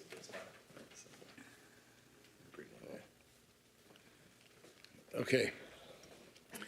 So, You basically answered it for me. The tanks are going to be on the south side right there. So Yes. the truck's going to come in off of Baldwin. you'll park, pull up, dump, And and then release. exit out onto Merrimack.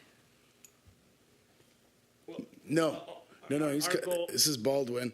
He pulls under here, comes here, sits here, unloads, and exit off of Baldwin. What we're trying to prevent, and that's why I talked to Corey about the expanding the parking, is our goal is for the fuel truck to come in off, we're trying to eliminate everything off of Merrimack. I don't want any trucks on Merrimack at all, because of the residents, obviously. It's a safety.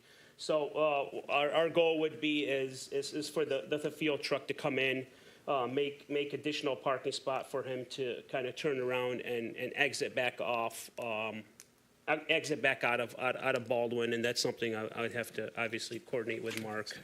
Huh? You can do a traffic study. Okay. Well, so that's the goal. So But that's not represented on there. not right now. It's not. What's not represented? The tanks or the fueling? No, he said a designated spot for the truck. Oh, come the in. loading zone would be right here. So you are going to expand that parking lot out further? We can, yes. Because for me, this is very tight. Correct, yes, we For can. me to we consider will. 6 spaces and a tanker truck coming in there to drop off fuel, that's what I want to see. Correct. Yeah, he would pull up, wrap around, sit here, unload, and get out, or comes in, unloads, wraps around, and gets out. Do we want to have Mark, because you mentioned a variant, like, so they would still have to get a variance? Is that what you were saying earlier? If they combine the lots, it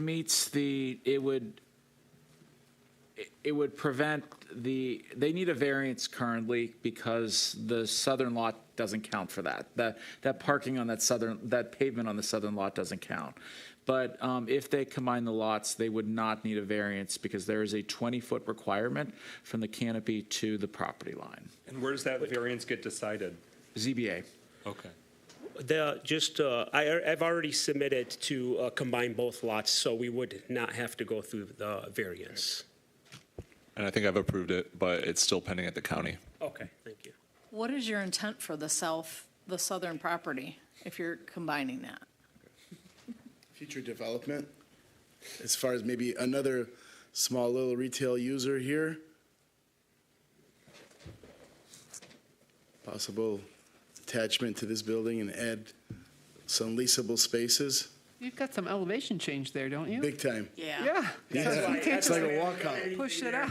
It's like a walkout, Yeah, exactly. slide. But that can all get handled with some retaining, but again, that's later maybe.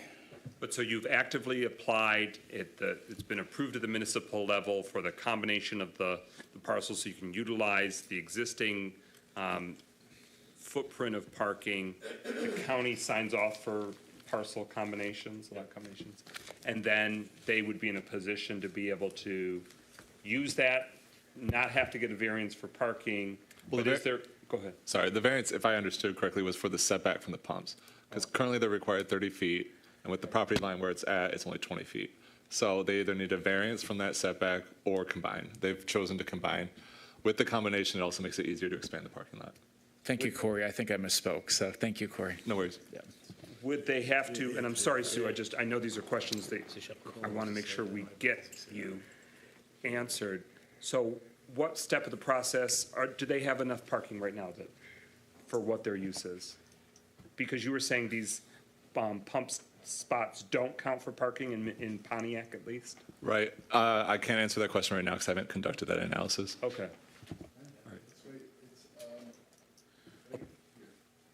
Would Justin have that on the drive?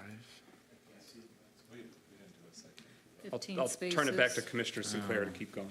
It says 15 spaces, 1 barrier-free, 2 EV charging stations. Parking required, 12 spaces. It looks like you're 3 over.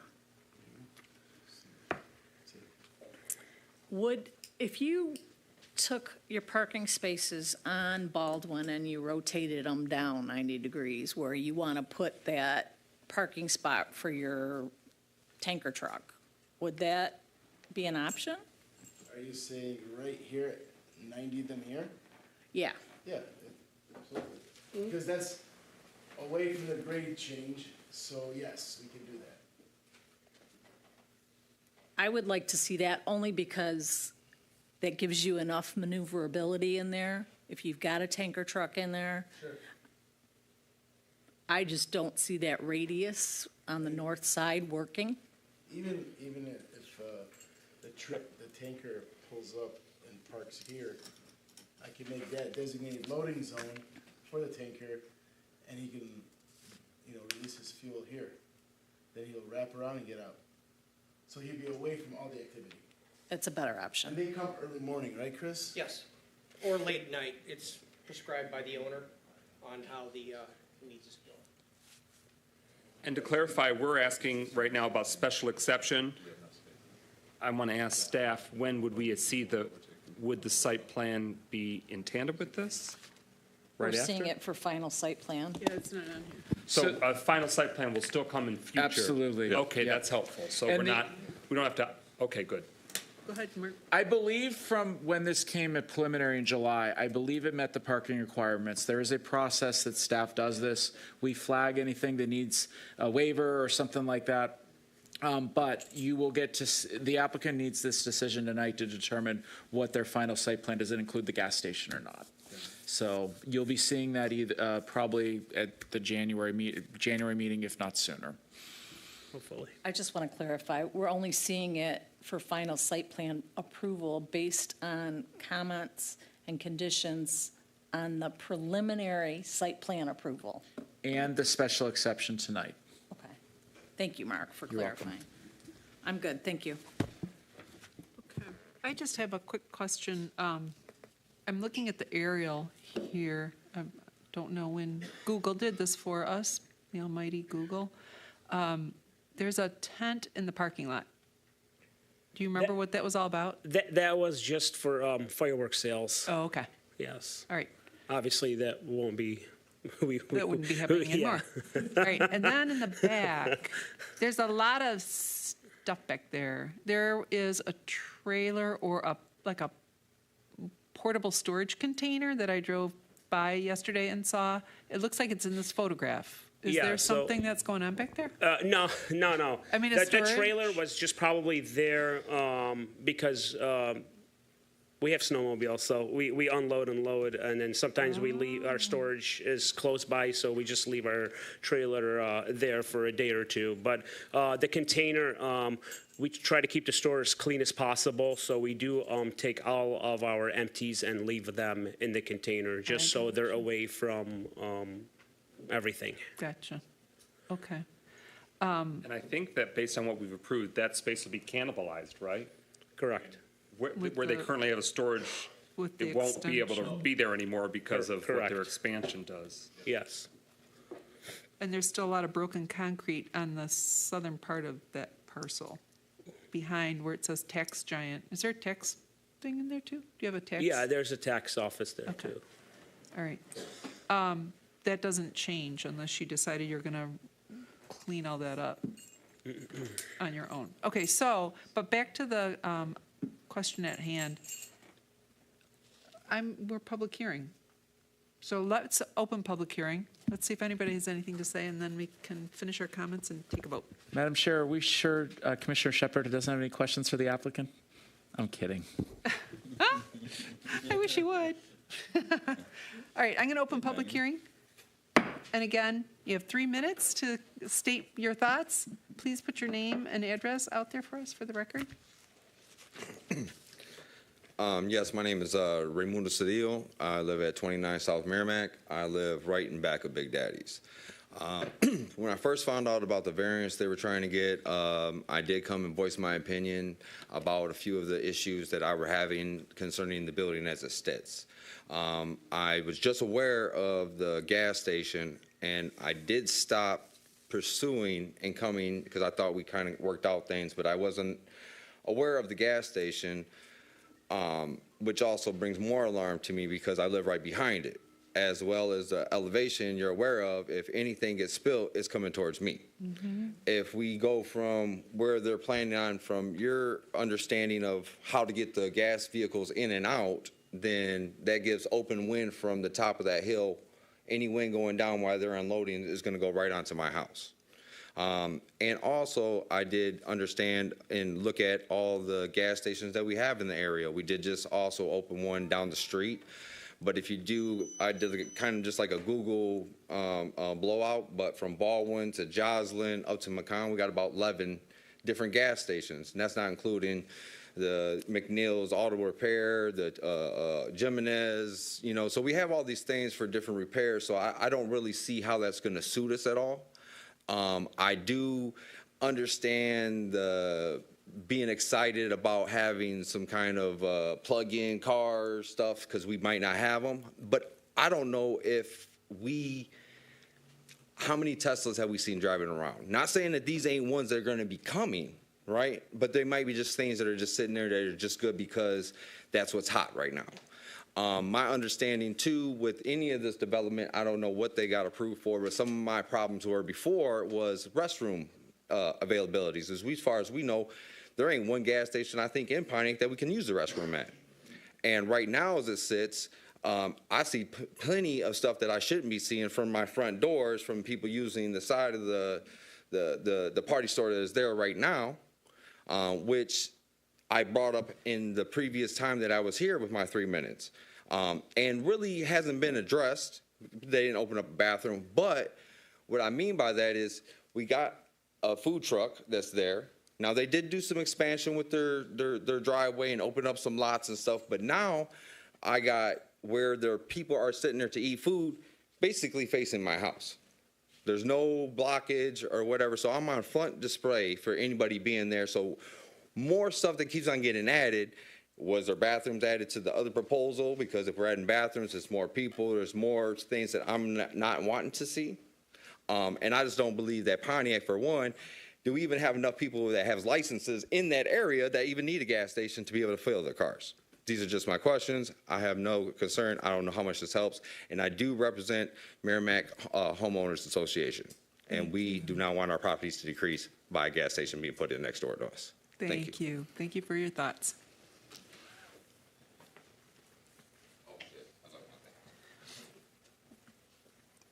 All right, if no one else has oh, go ahead. Yeah, man. I just got a question. Maybe the gas station guy can explain. If you have a tanker truck with a 10,000-gallon tank on it, how will he be able to turn if the canopy is in place? How would that tanker truck be able to turn if the canopy legs are on the ground, unless he comes straight off the building and out and then put the legs out here? That tanker won't be able to turn. Another 10,000-gallon tanker. I'm just curious to know how you're going to make that happen. Thank you, Chuck. Can I answer? Hang on a second. We'll close public hearing, then you can answer. All right. No other thoughts? I am going to close public hearing. Oh, I'm sorry. I didn't see you. not trying to cut you off. My name is Jim Robinson. I live down the road off Baldwin, and I think it's a pretty good idea as far as the electric vehicle substation and expansion of the store into the gas station. I think it'd be a good idea, but let's see what goes on, what happens. Great. Thank you for your thoughts. Yep. All right. Again, I think we are all wrapped up for public comment, so I'm going to close public hearing. And yes, please return to the podium, and you may respond to the question about turning radius. All of our tankers at Corrigan it's a 50-foot turning radius. It's a 50-foot axle to axle. So there's a formula involved for all of our facilities that we drop fuel at. And we could have a description of the tanker as it drops fuel and comes back. I could have a whole display and everything for you as soon as possible. But it meets our requirements. We wouldn't even deliver fuel there. If we had to back in every time and come back out, we sell too much fuel to even worry about that. So that's already been programmed in our formula. So as far as the EV, there's also a huge study done. It's a big investment. That one EV is $300,000. I mean, he won't run the $300,000, but there's programs where he can get, and they know where every Tesla is. They know where every Ford Lightning is. So this is a good place for it. And you'd be surprised on how many people need electric charging stations. And you wouldn't think, well, I would. In Baldwin, I see them. I do know Teslas. I do know everything like that. But they're going to find it. They're going to find it. And if it's open, it'll be packed. Yeah, there's an app. There's multiple apps. So no disrespect, but yeah, it's going to be utilized. We wouldn't put it in if it wouldn't. And it takes 10 years to get your money back. So he's putting a huge investment. It's a good investment, though. It's gonna. People don't think it's gonna grow, but it's gonna grow. And I sell fuel, and I know it's gonna grow. So thank you. Chris, can you fill them in on his concern of the spillage? Oh yeah. As far as vapors, go when you drop fuel, it is a 10,000 gallon tanker, even a 13,000 gallon tanker. The tanker goes underneath the canopy. It's got about a 4 foot radius, 13 foot to top of a canopy, the underneath part. It's a closed system now. So when you drop fuel, it's called vapor recovery. You'll see them dropping, then you'll see an orange hose going back to the tank. So back in the day when you got fuel, you see all this, you see them coming up from the vents. That was bad. You lose like 3% of the fuel. It vaporizes. So now it's a closed system. So you put fuel in the tank. There's a hookup where it brings it back. It's called vapor recovery. It goes back in the tanker. The tanker takes it back. They do even have fuel when they get done. When they go for their next fuel load, you'll see about a 1 to 2% fuel in there, and it's that accurate. So as far as spillage goes, it's a system where everything's double wall piping. The containment sumps, they're double wall. Everything's double wall. If there is a drop in fuel or there's a spillage, the whole system shuts down. The tanker shuts down. Because you'll know if it drops because there's a volume of fuel coming out. It's a 4-inch volume. The tanker knows it's all programmed. If it goes from 4-inch drop to like 6-inch drop, it knows to stop. And it's done before. It's failed before as far as the computer. But it's a closed system. And I know his concerns. I see his concerns. It's his house and everything. But there's no vapors anymore. It's a closed system. Tanks are double wall. There's sensors. If it starts leaking at any point, there's a secondary, shuts everything down. Monitoring system, emergency stop buttons everywhere. There's a C operator, which is the attendant. If he can't see you, there's cameras everywhere. He'll have cameras to show every dispenser on what's going on. It's a very safe system.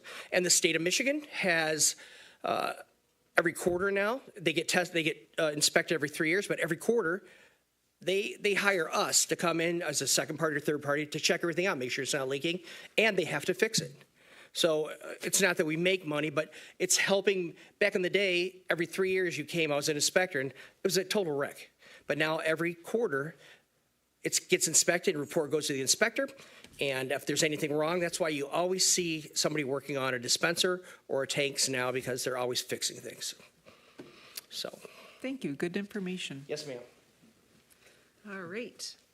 Well, let's float a motion.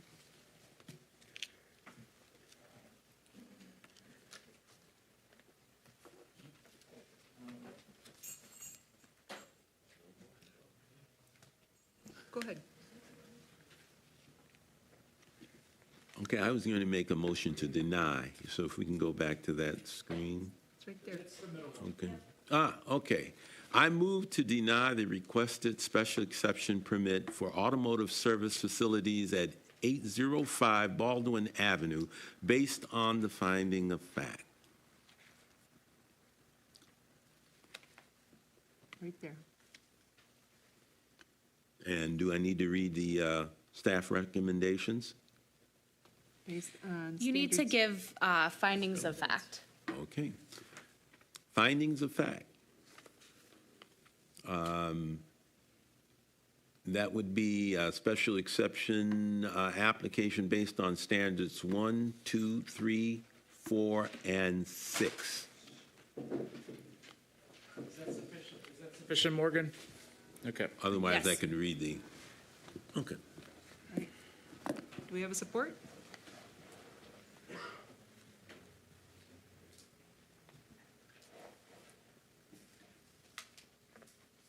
We need a support so we can vote on it.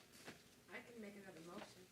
Well, it can die for a lack of. Don't we have to make a, If it doesn't get a second, then It It can die. dies for a lack of a second. all right, and now another can make a motion. all right, so that one's dead. Right? Yep. Okay. I move to approve. I like the growth. I know the space, you're going to make some improvements on the space. That gives me confidence. Thank you. And I like the EV. I think that's where we're going, and you're probably going to end up getting rid of those gas stations anyway. So I'm going to trust that you're going to do the right things and improve that area, because I know that you do great business there. Thank you. And you're very cordial with the people in the neighborhood, and I know that you're a good partner. I move to approve the requested special exception permit for an automobile service facility at 805 Baldwin Avenue based on the findings of fact identified in the staff report and with the 6 conditions outlined in the staff report. That would be 3. Okay, and the 3 conditions outlined in the staff report. I'm just reading what it has. All right. Support. Shepard. Commissioner Sinclair. Yes to approve. Commissioner Shepard. Yes to approve. Commissioner Duval. Yes to approve. Commissioner Northcross. No to deny. Commissioner McGinnis. Yes to approve. Commissioner Parlov. I'm going to say no. I think we have enough pumps in this town right now. Don't take it personally, but I say no. Motion passes. Thank you. Thank you. You're welcome. Good luck. Thank you. Thank you very much. All right, we're on to our third public hearing, which is application ZMA 24-009 TDE Group Holdings. It's a zoning map amendment for 43 East Columbia. The request is to go from R1 to M1.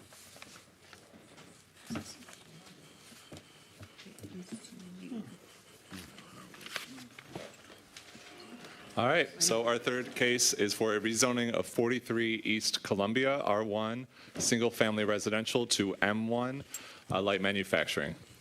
Staff recommends the Planning Commission recommend denial based on noncompliance with standards F, H, and J. While discussions about conditions of approval were held with the staff and applicant, no conditions have been offered at this time. This is the process. You, in this situation, are just making a recommendation to City Council. After you, it moves on to City Council for 2 readings. This gives you an idea of where it sits within our zoning map. You can see it's a very large parcel. It used to be a school, Owen School. To the north and south are single-family residential neighborhoods. Baldwin's very popular tonight. It sits to our west, mostly a commercial corridor. There's also some commercial over here. And then there actually is some industrial to further to the east. This gives you an idea, just looking at an aerial. You can see this aerial was taken before the school was demolished. Currently, the plot of land is vacant. You can see it's very close to these single-family residences to the north and to the south. And one thing we wanted to emphasize with our analysis is due to the fact it borders roads for most of the property, it's not required any buffering because it's not directly adjacent to residential. So there's no protections for the residences completely from the north and to the south. This is a photo I took of the site today looking north from East Columbia Avenue. Actually, I took that last week. Looking south from Ann Arbor Avenue. Overall, the parcel, like many parcels in the area, is zoned R1, one family dwelling. It is undeveloped. It was formerly the Owen Elementary School. In 2014, the master plan showed the area for entrepreneurial, residential, commercial, and green. You may recall from our discussion on the master plan earlier today that Paul was describing some of the more broad, unclear districts that were in the previous master plan. This is one of them. The property was previously approved for a conditional rezoning by the City Council in 2018. That rezoning request was to rezone the property as C3 commercial corridor, most likely because the previous planning team regarded their use as unlimited outdoor retail rather than outdoor storage. For that reason, they felt it could be allowed in C3, so that was what was requested at the time. Development of the site did not occur, and the zoning reverted back to R1 in 2020. The former Owen School was demolished in early 2023, and the applicant began operating as an outside storage without any approvals. A cease and desist was placed on the site. You're great. Lastly, the property is zoned R1, as are nearly all parcels to the north and south. Properties to the east and west have commercial zoning. The nearest industrial property is on the east side of the Canadian National Railroad. If this rezoning were to be approved, then buffering would not be required where the parcel abuts residential, or it would only be required where it abuts residential, which is only at the extreme northwest corner. For this reason, all the residences to the north and south of the subject parcel will be put at risk of negative external impacts from industrial development on the parcel. I'm not going to read through this. I think you have a pretty good understanding at this point of what is permitted in a single-family district. It is pretty much single-family with a few exceptions. In terms of M1, it's quite an upgrade to go from R1 to M1. Permitted by right in M1 is automobile services, galleries, pet boarding facilities, places of assembly, unlimited outdoor retail, workshops, research facility, service and repair, storage of non-toxic materials, municipal uses, religious uses, vocational schools, recreation.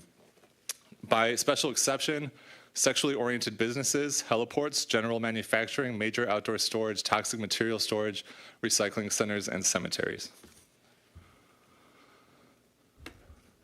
These are the standards for approval. These are just for your reference if you need to see them later.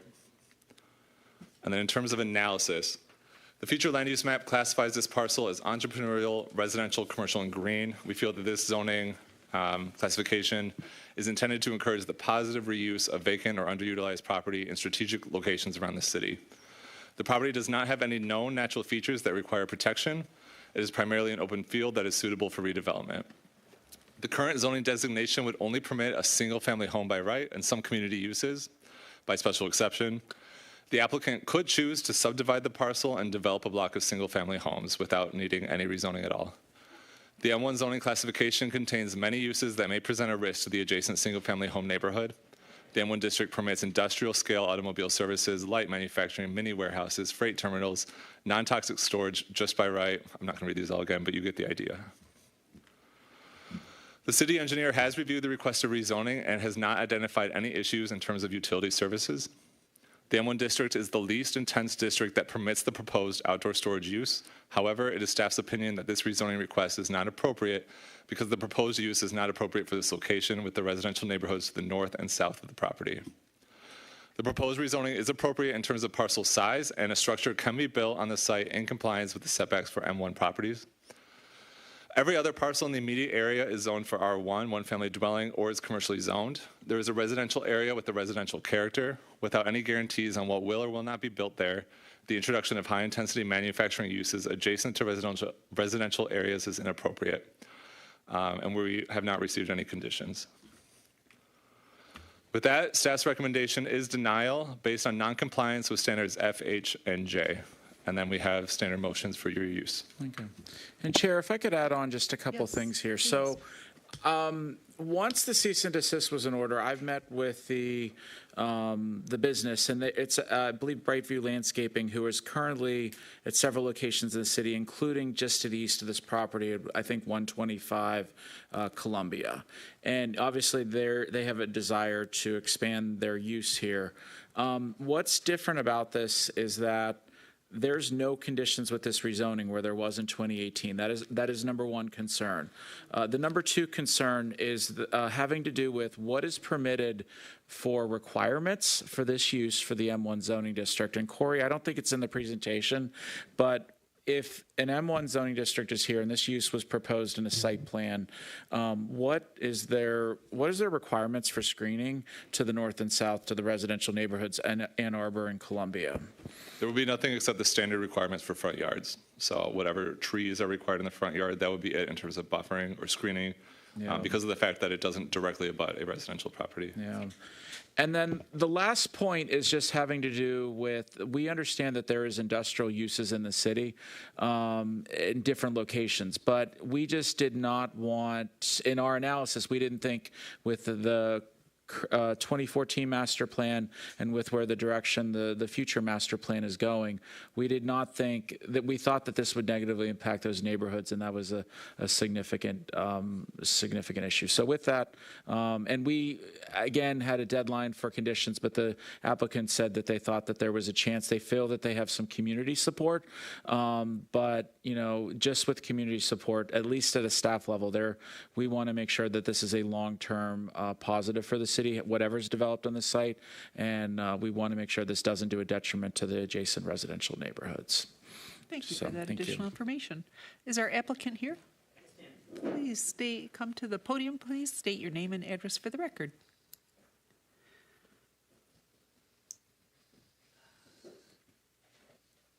Madam Chair, Commissioners. Can you turn the mic on? It's the button on the right at the bottom. There we go. Madam Chair, Commissioners, staff of the city, good evening. Thanks for having me here. My name's Eddie Conti, and I've been in Pontiac for doing business for about 12 to 13 years. I think to understand what this is about, I think I need to give, I know it's late, so I'm going to give you guys a quick background on what we have done in Pontiac to date. I came to Pontiac in 2012 to buy equipment. I was in the snow removal and landscaping business, and the city of Pontiac was auctioning off equipment and closing their public works department. I bought several pieces of equipment. I met some of the staff that was being laid off, and at the time, meetings with Lou Schimmel, we bid on public works jobs for the city, and they ended up hiring about 15 city members that were being laid off. We hired them, and we put them in the same trucks that we had bought from the city maybe 6 months earlier.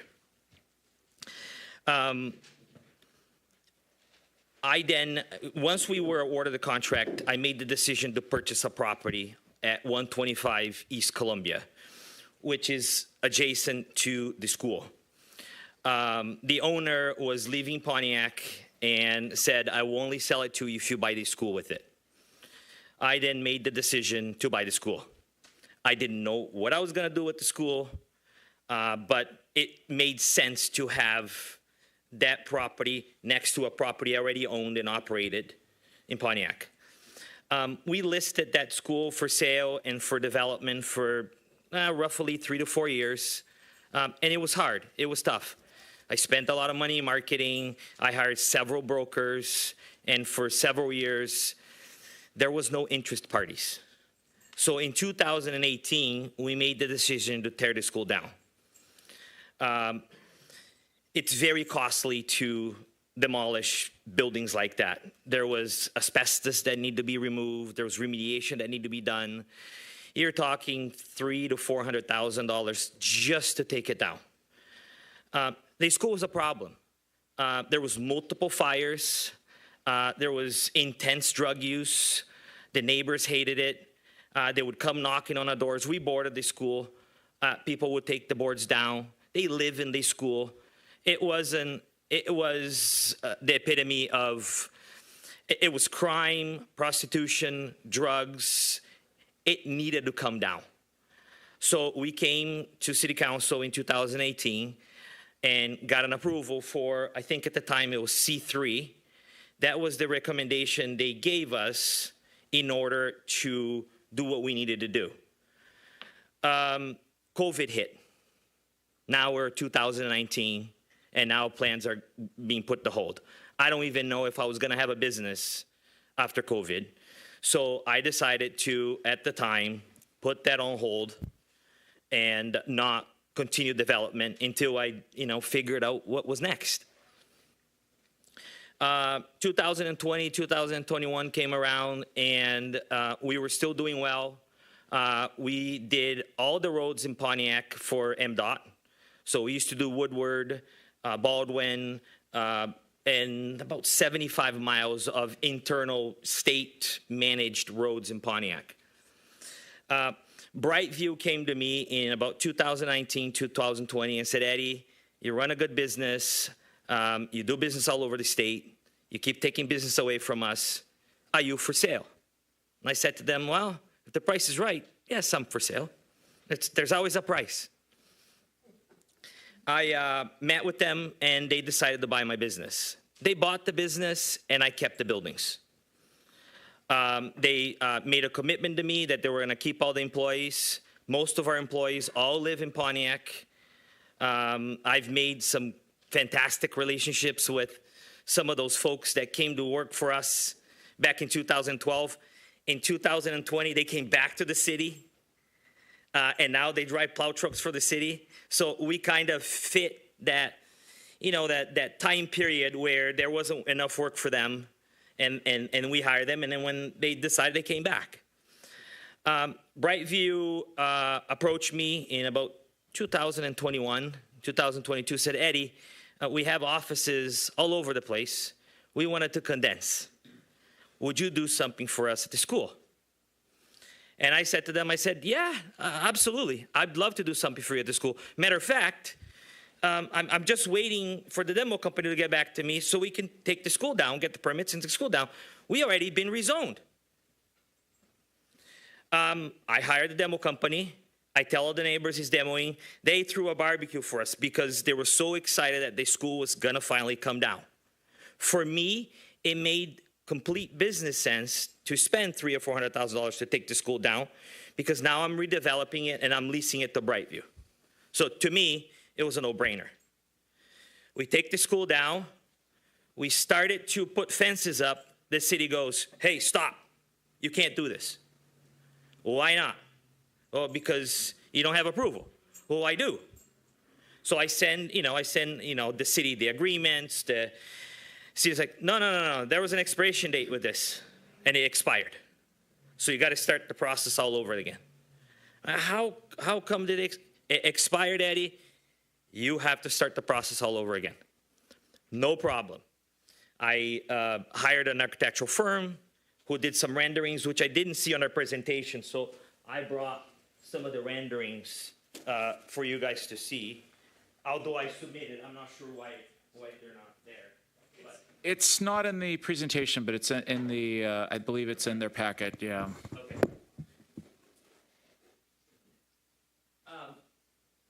We're not. You got to go back to the microphone so we can hear you. Everybody needs to hear you. We're not manufacturing. I have a lease with them for 10 years. They'll be there for the next 10 years, hopefully. I've addressed some of the issues that have been posed by the city, including a berm. I know we're not, if we're rezoned, we're not required. We could just put trees and everybody can see into our yard. That's not the plan. The plan was to have a 20-foot berm so no one can see in it. And I almost create a boulevard on both sides of the residential areas on the street. So when people look at it, they're not seeing blight, they're not seeing an old school, they're seeing a berm with some trees and a fence on top. I am confused about the city's position and their denial. They have concerns about neighbors. I understand. So would I if I lived there. We went around both streets that face both on Columbia and both on Ann Arbor, which are both streets that face the property. And we got 100% of every neighbor's support. They want,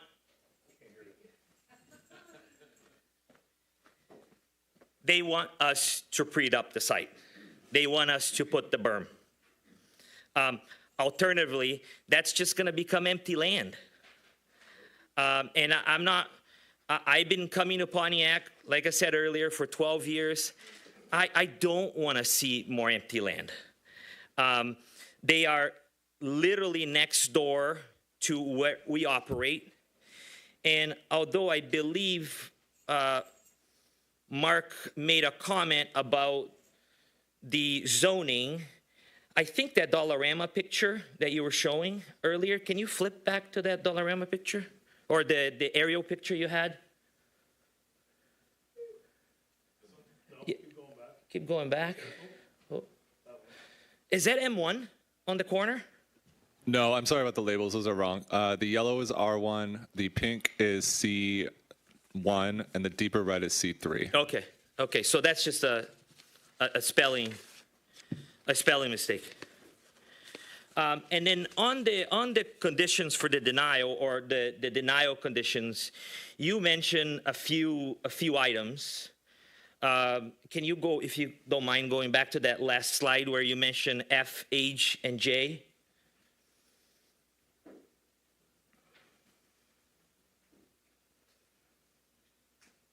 So the staff is recommending denial based on noncompliance with standards F, H, and J. When I read F from the report I got from the city, it states the following: the capability of the street system to safely and efficiently accommodate the expected traffic generated by uses permitted in the requested zoning district. East Columbia Avenue is a major commercial street that can accommodate commercial traffic. Furthermore, the site has been reviewed by the city engineer, who did not raise any concerns about traffic impacts to East Columbia Avenue. Why is that part of the denial? Oh, it's possible that some of those letters are wrong. There were 3 standards of which you were violating, so it's all in the report.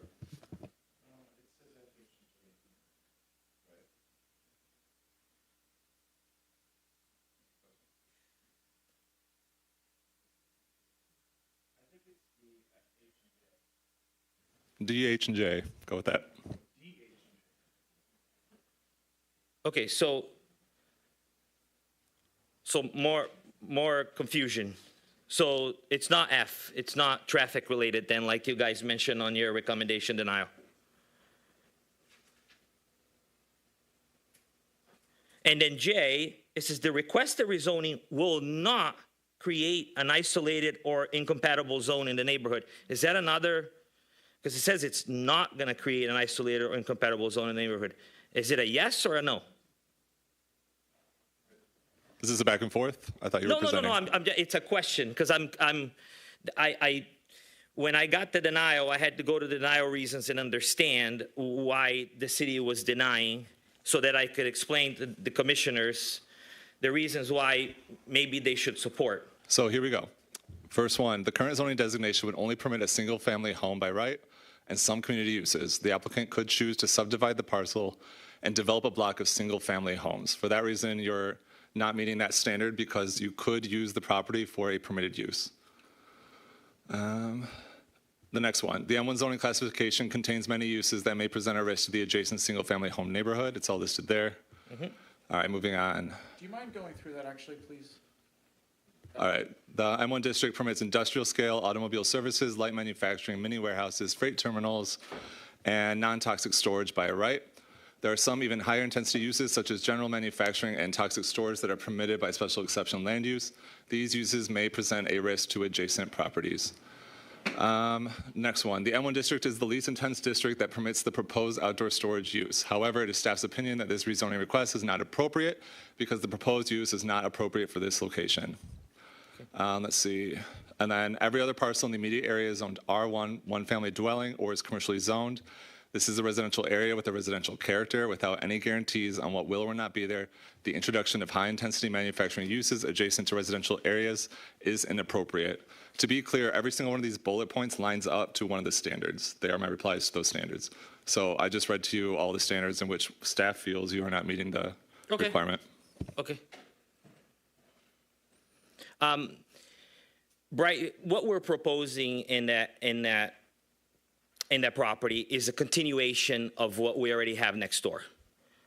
They are looking to consolidate. They are looking into bring other branches into Pontiac, whether it may be Detroit, Canton, other Pontiac branches. We're attempting to create tax revenue, create employment, add to Brightview's success in the area. And I am here as a landlord. I'm not necessarily involved with Brightview anymore. I want them as a tenant, and I want them to be successful, but I'm not the one running the business. I'm just a landlord. I'm just here fighting to be able to continue their success here in Pontiac. Thank you.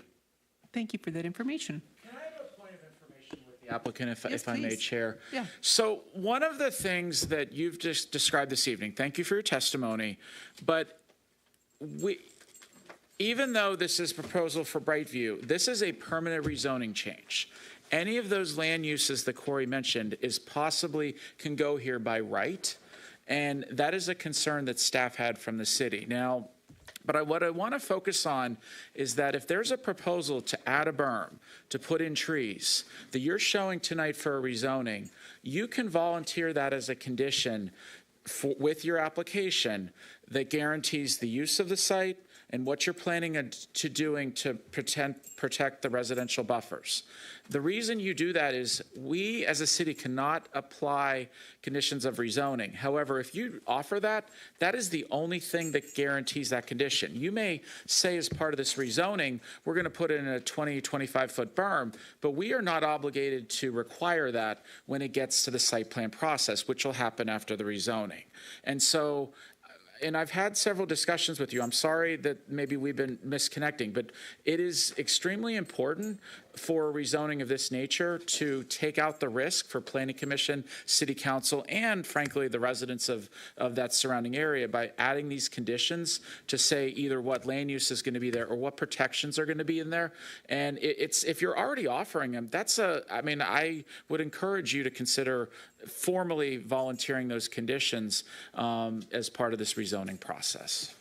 And just as a point of reference, under the Michigan Zoning Enabling Act, in order for those conditions to be formally offered, they have to be offered in writing. So that's what staff means by formal. So and I'm just going to jump in here. It sounds like maybe we should be postponing a decision on this, but because this is a public hearing, I'm going to open up the public hearing, and then we can have our little conversations as the commissioners. So if you want to just step away from the podium for a minute, I'm going to open public hearing. You have 3 minutes to state your thoughts. Name and address for the record, please. 21 North Paddock Road. I'm very familiar. Microphone, please. Please put on your microphone. Microphone. And I'm very familiar with Brightview Company. As a matter of fact, you're utilizing some property that I used to own on Woodward Avenue. They seem to be good neighbors. Now, I can understand the petition or the gentleman's comment as it relates to rezoning the property to utilize it for whatever purpose. But now, let's look at it from another point of view. If he's denied to change the use of the property, what's going to happen to that lot just sitting there vacant? Nobody's going to have any use for it. Nobody's going to try to buy it to build on it. So the point I'm trying to make is that why not approve it so that Brightview can rebuild the lot and do what is necessary to make it come under city guidelines and codes. Now, I listened to the presentation at the beginning of the meeting, how we need to use our vacant properties and either lots in the city of Pontiac for new housing and whatever. Well, that may come to fruition. They may decide to do that. But that's an option that they have. And I think this commission should consider what options they're trying to present as it relates to that piece of property. I'm pleased with the overall thought. I'm pleased with Brightview because, like I say, I know them personally. But that's neither here nor there. I've been an advocate to stop taking residential property, R1, and changing it to anything other than what it was designed for, is R1. But when you have a piece like these folks have, what good is the property if it's going to sit there vacant? I mean, they can clean all the equipment off, grade it off, do whatever. Now you got a vacant parcel of land that nobody's going to use. I'm concerned about that. I'm concerned about how you changed from the gas station issue over there, too. 1 minute you was against it, next minute your lips just come, you want a gas station. That's not the way to operate. Thank you, Chuck.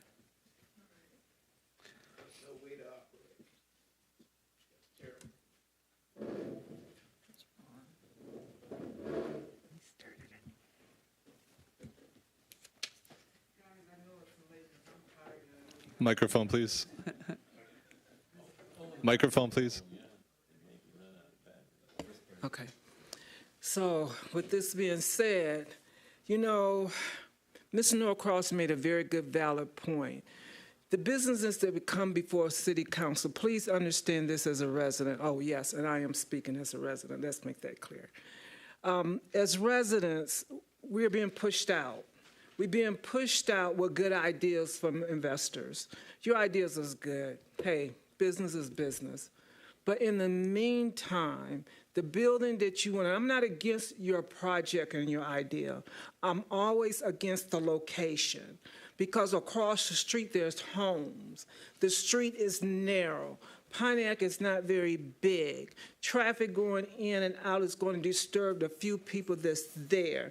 Baldwin is already congested. It's mounts and mounts and mounts and mounts of issues that Pontiac wants cleaned out. We want it cleaned out. Trucks, come on now. You in the contracting business. I know how they can be noisy at night because you guys get up when the sun come up, and I guarantee when it's time to go to bed, y'all coming in. It disturbs the small portion of the neighborhood. Yes, you can clean your property up, but if you can show the residents that you can clean it up before you come here to ask for a favor to let a building come in, then maybe the residents would be more receptive. You understand what I'm saying? Businesses come in Pontiac and you let it deteriorate. You let overgrown grass, you put equipment. Come on now. We as residents deserve a whole lot more than what you want to give us until you're ready to spend your money for yourselves. What are you doing for the citizens of Pontiac? What have you all done? And I'm not trying to do this as public speaking, but this is business. I'm a resident, and I'm talking business. When we pay our taxes so you can come in there and do what you want to do, but our taxes continue to go up, we feel shortcut. We do. As residents, we feel that we're working for nothing. And 30% residents in Pontiac is nothing. compared to the businesses that you're constantly letting in here. You're overpowering our city with the equipment. Yes, let the land stay there, and then maybe the city can buy something and bring more revenue for us. Maybe the city can bring in more stores. Thank you. All right, I think we are all good for our public comment. I'm going to close public comment. And you can just sit down for a second. I'm just going to speak as chair here right now. With this being zoned as M1, it's outdoor storage in a neighborhood. It's a fact for what's being asked for. There's no additional conditions that have been provided by our applicant. To ask to convert R1 to M1 is like apples and oranges. They just don't belong together in that location.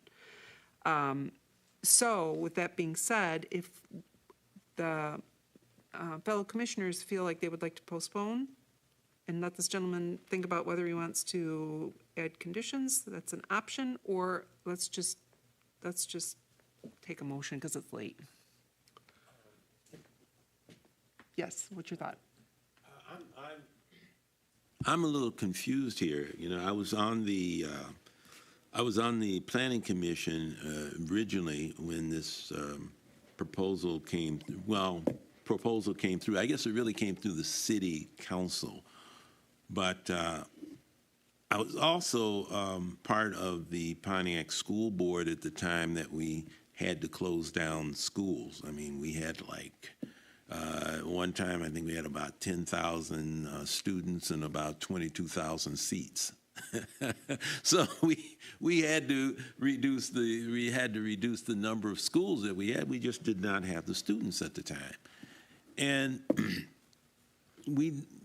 schools do not have a reservoir for demolition.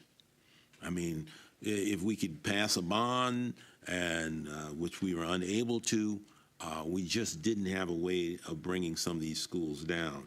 So I was delighted when I saw Owens, I believe that was Owens at that time, to come down.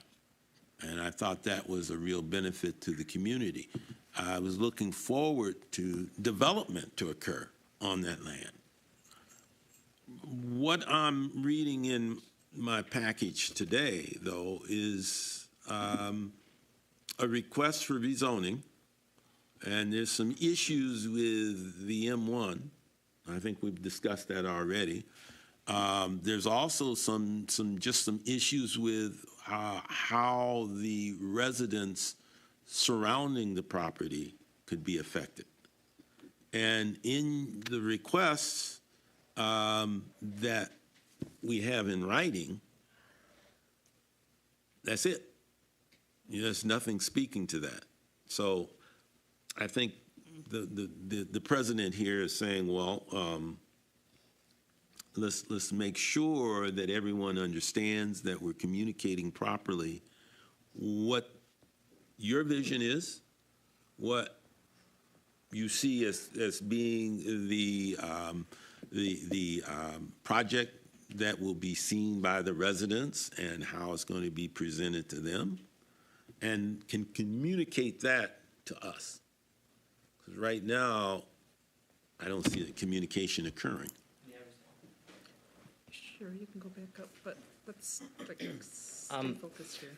The renderings that you guys see in front of you were, although they weren't, I didn't submit it in writing, the renderings that you see in front of you were submitted to the city. And it does state in the renderings, they're just renderings, okay? And I understand there's a process, but it does state that we are, as part of the site plan control, we are prepared to put berms up, which was the bigger request to protect the citizens on both Ann Arbor and Columbia.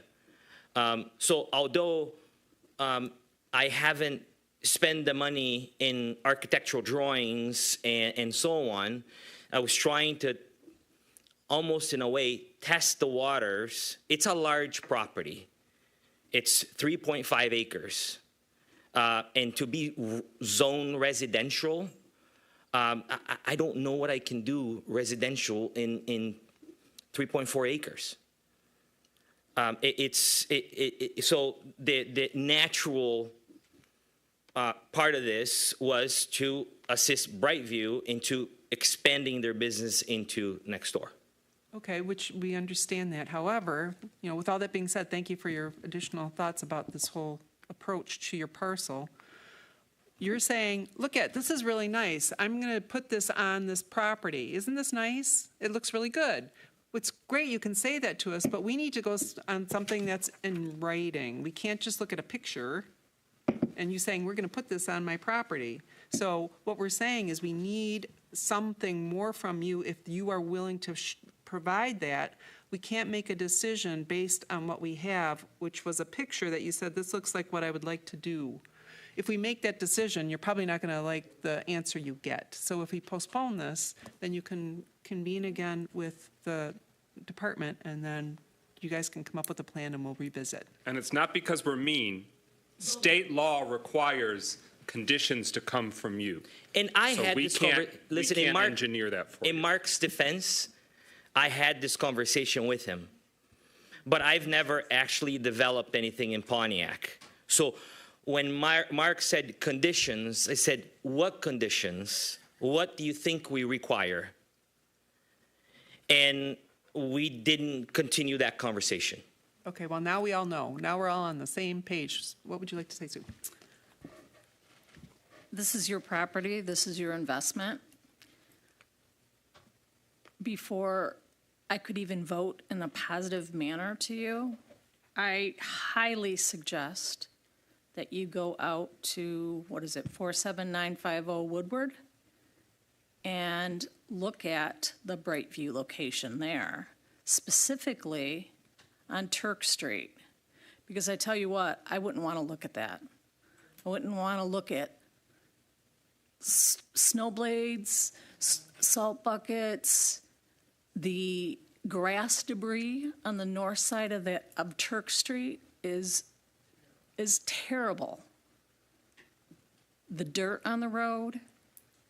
I mean, as a homeowner that borders your site, go out there. I highly suggest that you go out there and look, because you can show something on a drawing, and I know what it actually looks like, and you'd have to jump through hoops to get me to vote in a positive manner for this project. I have no issues. Thank you. So if that's what the city requires, whether it's a burn or whatever Mark and Chris suggest that we do, we will do it. And we'll add those conditions to another application, if you would hear me again. We would be I look happy to forward to seeing revisit. something else. So Thank we you. need a motion, please. I make a motion to postpone. It's right down there on the thing. I move to postpone the requested rezoning of 43 East Columbia Avenue from R1 family dwelling to M1 light manufacturing until the regularly scheduled December 4th. December 4th Planning Commission meeting. Second. All right. I roll second call. that. Commissioner McGinnis. Yes to postpone. Commissioner Northcross. Yes to postpone. Commissioner Sinclair. Yes to postpone. Commissioner Shepard. Yes to postpone. Commissioner Duval. Yes to postpone. Commissioner Parlov. Yes to postpone. Motion passes. We'll see you in a month. Thank you. All right. Madam President, Yes. I need to take. You want to just- do a quick break? All right, because we don't have much just a quick break. left.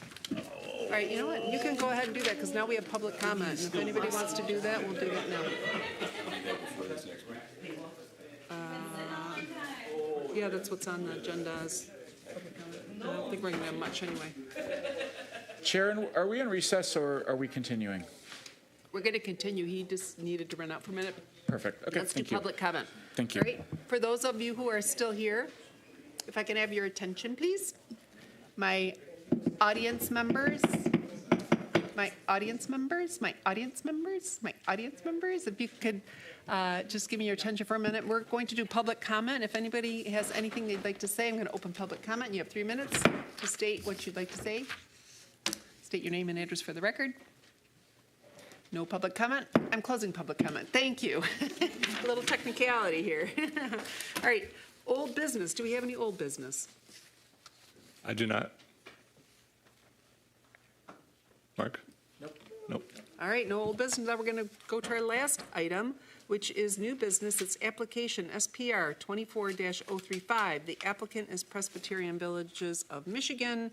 It's a preliminary site plan at 420 South Updike. It's a multifamily residential request.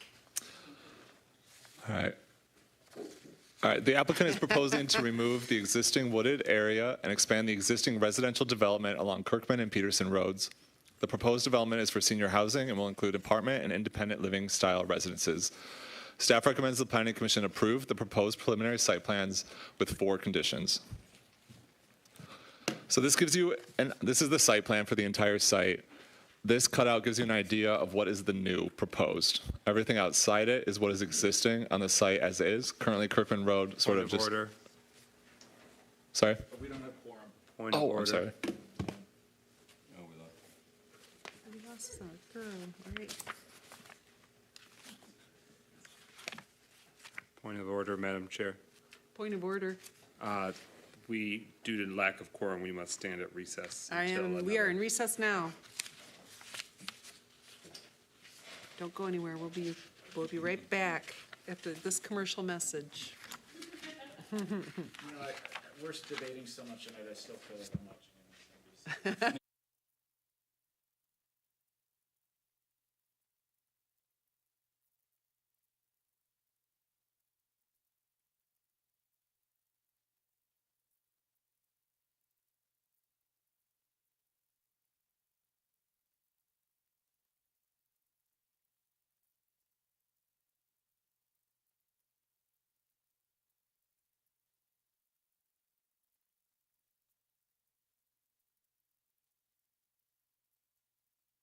There's going to be an apartment-style living development here with 40 units, and then independent-style living similar to what has already been developed over here.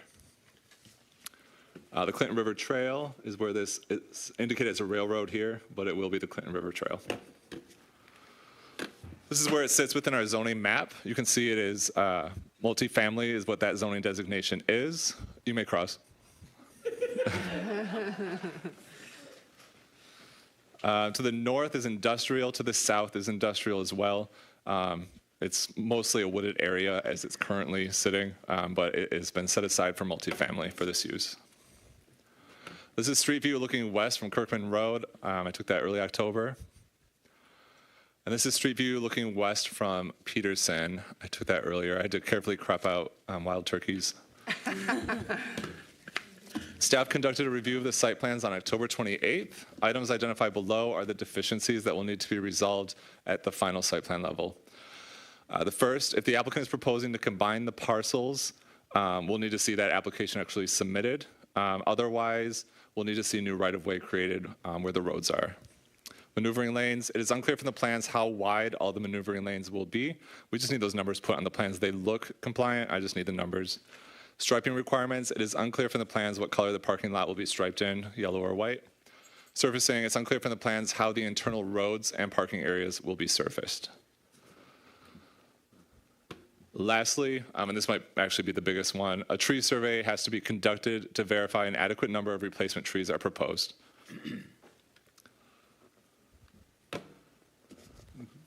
Hold on, let me find my notes. All right. So for the apartment-style living, we have vinyl siding and brick veneer on the base, asphalt shingles for the roof, and then it's going to be kind of four-sided, shaped like a square. Parking will be wrapping all around the building. In terms of the independent living style, it looks a little more like duplexes we see throughout the city. It will be composed of vinyl siding, vinyl windows, and asphalt shingles. In terms of circulation, there is a proper relationship between the existing streets and highways within the vicinity, service drives, entrance and exit driveways, and parking areas to ensure the safety and convenience of pedestrian vehicular traffic. An asphalt walking path, I forgot to mention this, and sidewalks are proposed for the site to ease pedestrian circulation. That is their proposed recreation space. If you'll recall, a multifamily is required 5% of the site has to be set aside for recreation. They have selected a walking path. It will link up with the Clinton River Trail, I believe is the intention. Barrier-free parking spaces are provided closest to the primary entrances. For buildings, the building and structures proposed to be located upon the premises are so situated as to minimize adverse effects upon owners and occupants of adjacent properties. It probably won't be very visible from adjacent properties. Natural features, a tree survey must be conducted to determine how many replacement trees are necessary. There are natural features on this site that will need to be protected. Site layout and screening, the development is set back significantly from other properties, and the applicant has proposed adequate screening. And then if you could crouch down a little for me, you in the middle. Applicants requiring site plan approval must comply with all the current provisions and standards of the zoning ordinance and the subdivision control ordinance as applicable. So with that staff summary, the structure and layout of the site appear to be suitable for the proposed use, and there are no major risks to the public health, safety, and welfare. However, there are some zoning compliance issues that need to be addressed pertaining to lot lines, parking, lighting, and woodland preservation. However, staff feels this can be handled at the final site plan level. So with that, our recommendation is to approve with the following conditions. 1, if parcels are proposed to be combined, then this must be done prior to issuance of final site plan. 2, the plan shall be revised to provide the maneuvering lane widths, striping color, and proposed surfacing material for the roads and parking areas. 3, a tree survey must be conducted and approved prior to receiving final site plan approval. And 4, a variance must be granted to allow for reduced area for unit sizes, 420 square feet, prior to receiving final site plan approval. Our ordinance requires 600. Are there any questions for me? No questions for you. Thank you for that information. Why don't we have our applicant come up? And please state your name and address for the record and add anything to the presentation if you feel it is needed.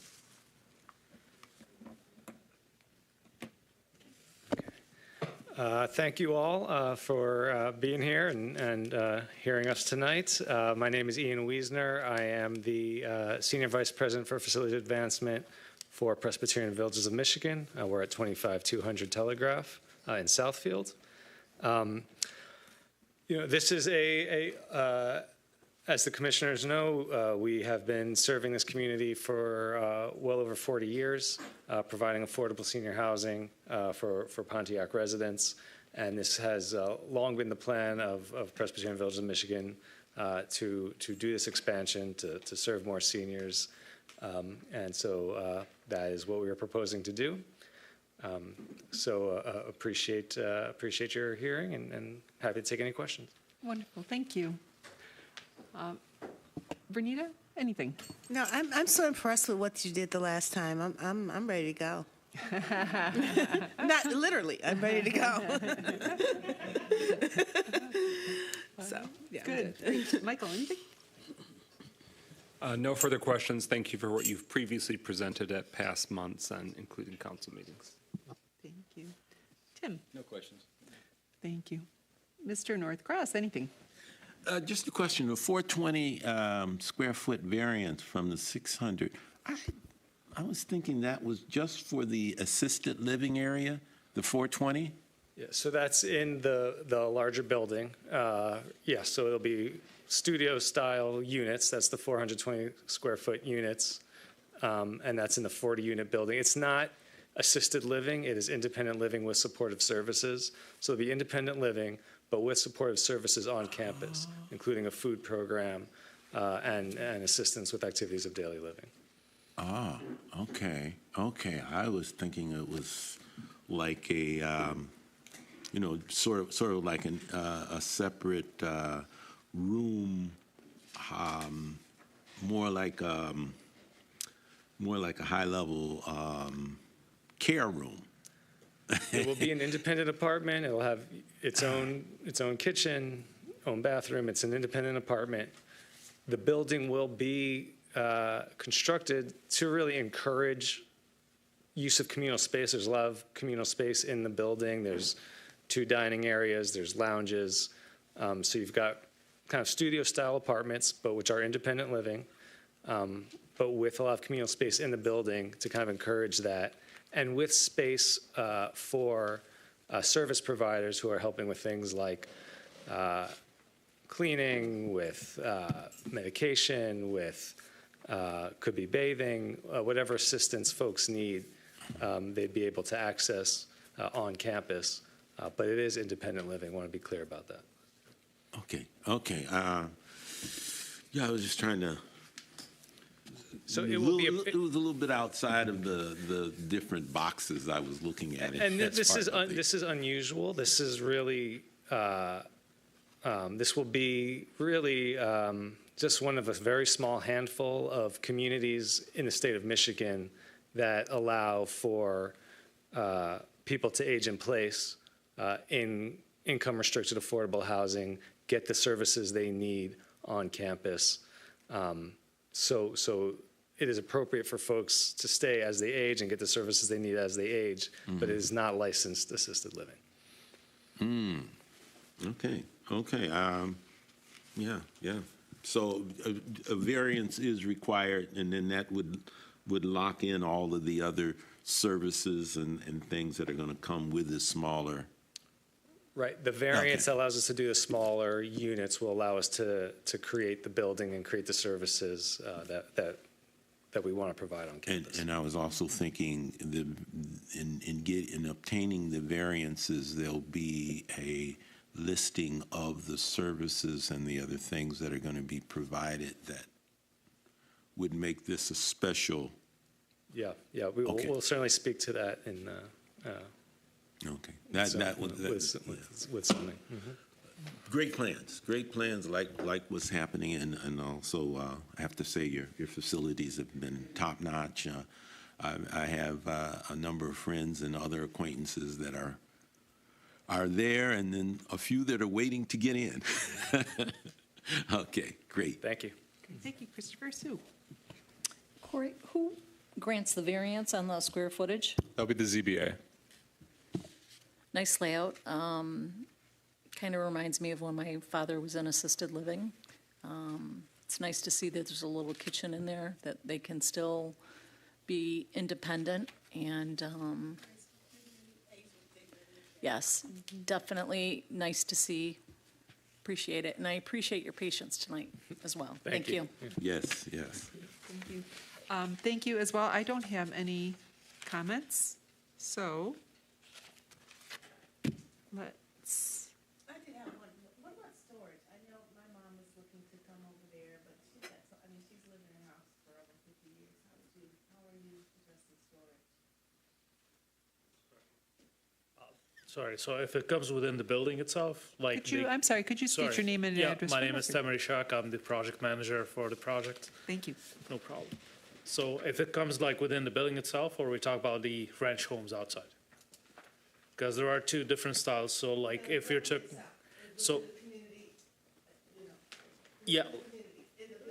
within the building itself, like the design for the millwork inside allows like for some additional space. The whole idea of having efficient units is more the perspective to get like a dynamic social life. So there's not much like for the residents, like trying to get them outside. We are planning to have kind of thematic kind of community rooms, like more to get everyone within the building, like to get more engaged. So pushing them out of just staying at their own property versus if residents elect like to be in the ranch homes. Yeah, well, there might be like, we have additional storage like within the Fisher units. That's within the millwork, like in the kitchen cabinets, like next to that area, so we're having more. Okay. Yeah. Thank you. All right. So what do you need? A motion? I need a motion. All right. Who would like to make one? I approve whatever, sorry. I make a motion to approve. One more. Staff okay, that's the staff recommendation. Sorry, you're going to have to look in your packet. I don't have a slide. Okay, I don't have any. I don't know if I can find it now. You've done my package so much. Everybody. 1,000 pieces Whoever of paper. finds it, read it first. Whoever finds it. Bringing it up. So if I move to approve the proposed preliminary site plan with the following conditions: one, if the parcels are proposed to be combined, then this must be done prior to issuance of final site plan approval. 2, the plan shall be revised to provide the maneuvering lane widths, striping color, and proposed surfacing material for the roads and parking areas. 3, tree survey must be conducted and approved prior to receiving final site plan approval. And 4, a variance must be granted to allow for reduced area for unit sizes of 420 square feet prior to receiving final site plan approval. I second. Is that fine? That's great. All right. Roll call. Commissioner Sinclair, Yes to approve. Commissioner Northcross, Yes to approve. Commissioner Shepard, Yes to approve. Commissioner McGinnis, Yes to approve. Commissioner Duval, Yes to approve. Commissioner Parlov. Yes to approve. Motion passes. Congratulations. Yay. Just a you, staff thank you. question, who would they get that variance from for that size? Is that also zoning board of appeals? Correct. Okay. They've actually applied already. They're on the agenda in December. Unfortunately, the November agenda is full. All right, thank you very much for your patience tonight. Okay, now we're on to staff communications. Nope, one more. Sorry, 2025 meeting calendar. It was added. Oh, yes, So I can discuss this. you go right ahead. All right, so there's no surprises in our meeting calendar for 2025. January, we are offsetting the meeting 1 week because it is the first week of the year. We are keeping it on the first Wednesday in July. It is July 2nd, so it's just enough ahead of July 4th. There were no other holiday issues, so we have set it all for the first Wednesday of every month. The only other thing noted is in September, it is 2 days after Labor Day, and we are the day after the election next year as well. But that'll be a different election because it's a city election. Yeah. Probably just as interesting, though. I don't even know. From what I hear. I don't even know. Exactly. All I can say is vote, vote, vote, vote, vote. So do we need to make a motion here? Somebody? Yes, please. All right, we need someone to make a motion. I make a motion to approve the calendar 2025 for planning. Support. Duval and Northcross, right? Yes. Okay. I think we can. All in favor? All in favor? Aye. Aye. Any nays? No. All right, done. What else? Real quick, if I may. We did the master plan updates. What's that? Just an announcement. Engagement session for parks over at the Ruth Peterson Center tomorrow, 6 to 8 p.m. Again, need your input. Need the input. So hopefully everyone listening can put that on your calendars for tomorrow, 6 to 8 p.m. at the Ruth Peterson Center engagement session for parks. Thank you for that. All right, nothing else? Our next- go Just ahead. real quick, staff communications. City Council, I wanted to provide 2 updates for next week's City Council meeting. Number 1, there's a public hearing going to be held outside of the zoning ordinance, but it's about the items that City Council passed from the moratorium. It's about places of assembly, which we will see a text amendment next month. It is about automobile service stations. It's about discount dollar stores. So this is an opportunity to hear from people before we put an ordinance together. Or we're going to put 3 together. So places of assembly is the only one next month. But if you want to give any feedback, if you know someone that wants to give feedback, this is a great opportunity. The second thing is you may see it, but on next week's agenda, tentatively scheduled, is a parking ordinance in the municipal code. So this is not coming before you. This is specifically for paid parking lots. And so there is a proposed ordinance in place that would regulate these parking lots that ensure that there is proper safety for ingress, egress, lighting, few things like that. No matter if it's a new parking lot or if it's been there for years, whether it's a permanent parking lot or it's temporarily being used. Additionally, we have we're calling it commercial parking lots if you pay off-site for more than 5 spaces, or we have large commercial lot stuff for more than 100. But there's a price cap, a daily price cap, $15, valet excluded from that cap. There is requirements of putting signs up. being able to leave the lot within 5 minutes if you made a mistake in going in it, and also having an attendant if you've got 100 or more people. So really this is designed to be a customer-friendly thing, and we're looking forward to presenting this next week. If you have any questions, let me know, but this is first reading at City Council is proposed for next Tuesday. Master plan, the surveys close on Friday. If you have not filled out a survey, I would really appreciate just filling that out online. If you need a paper survey, let me know. And then, as we mentioned earlier tonight, next Thursday at Welcome Baptist Church on the 20th at Bowen Senior Center. If you can come, would be great. Both sessions will be vastly different. Please bring your charged phone to the one at Welcome Baptist Church, because some of that feedback will be provided we did this at the first town hall at the high school. It'll be provided on your phone where you get to see where everyone else lands at the same time. It's a good way to get feedback. So. As you can tell, we are massively busy. Thank you for your patience with us as we're trying to get through everything. I think the last thing I want to say is I think we're setting a policy that the most agenda items we will have for a night is 7. And even if it's a special exception site plan, those are 2 different items. I think it's just going to be easier to manage. If we need to, I think more than 7, we understand the fatigue, so, okay, thank you. Great. When Sorry. does the survey close? I'm sorry. Friday. This Friday, the 8th. And then our next regularly scheduled meeting is Wednesday, December 4th at 6 p.m. Okay. And other than that, I think we're ready. 10 seconds.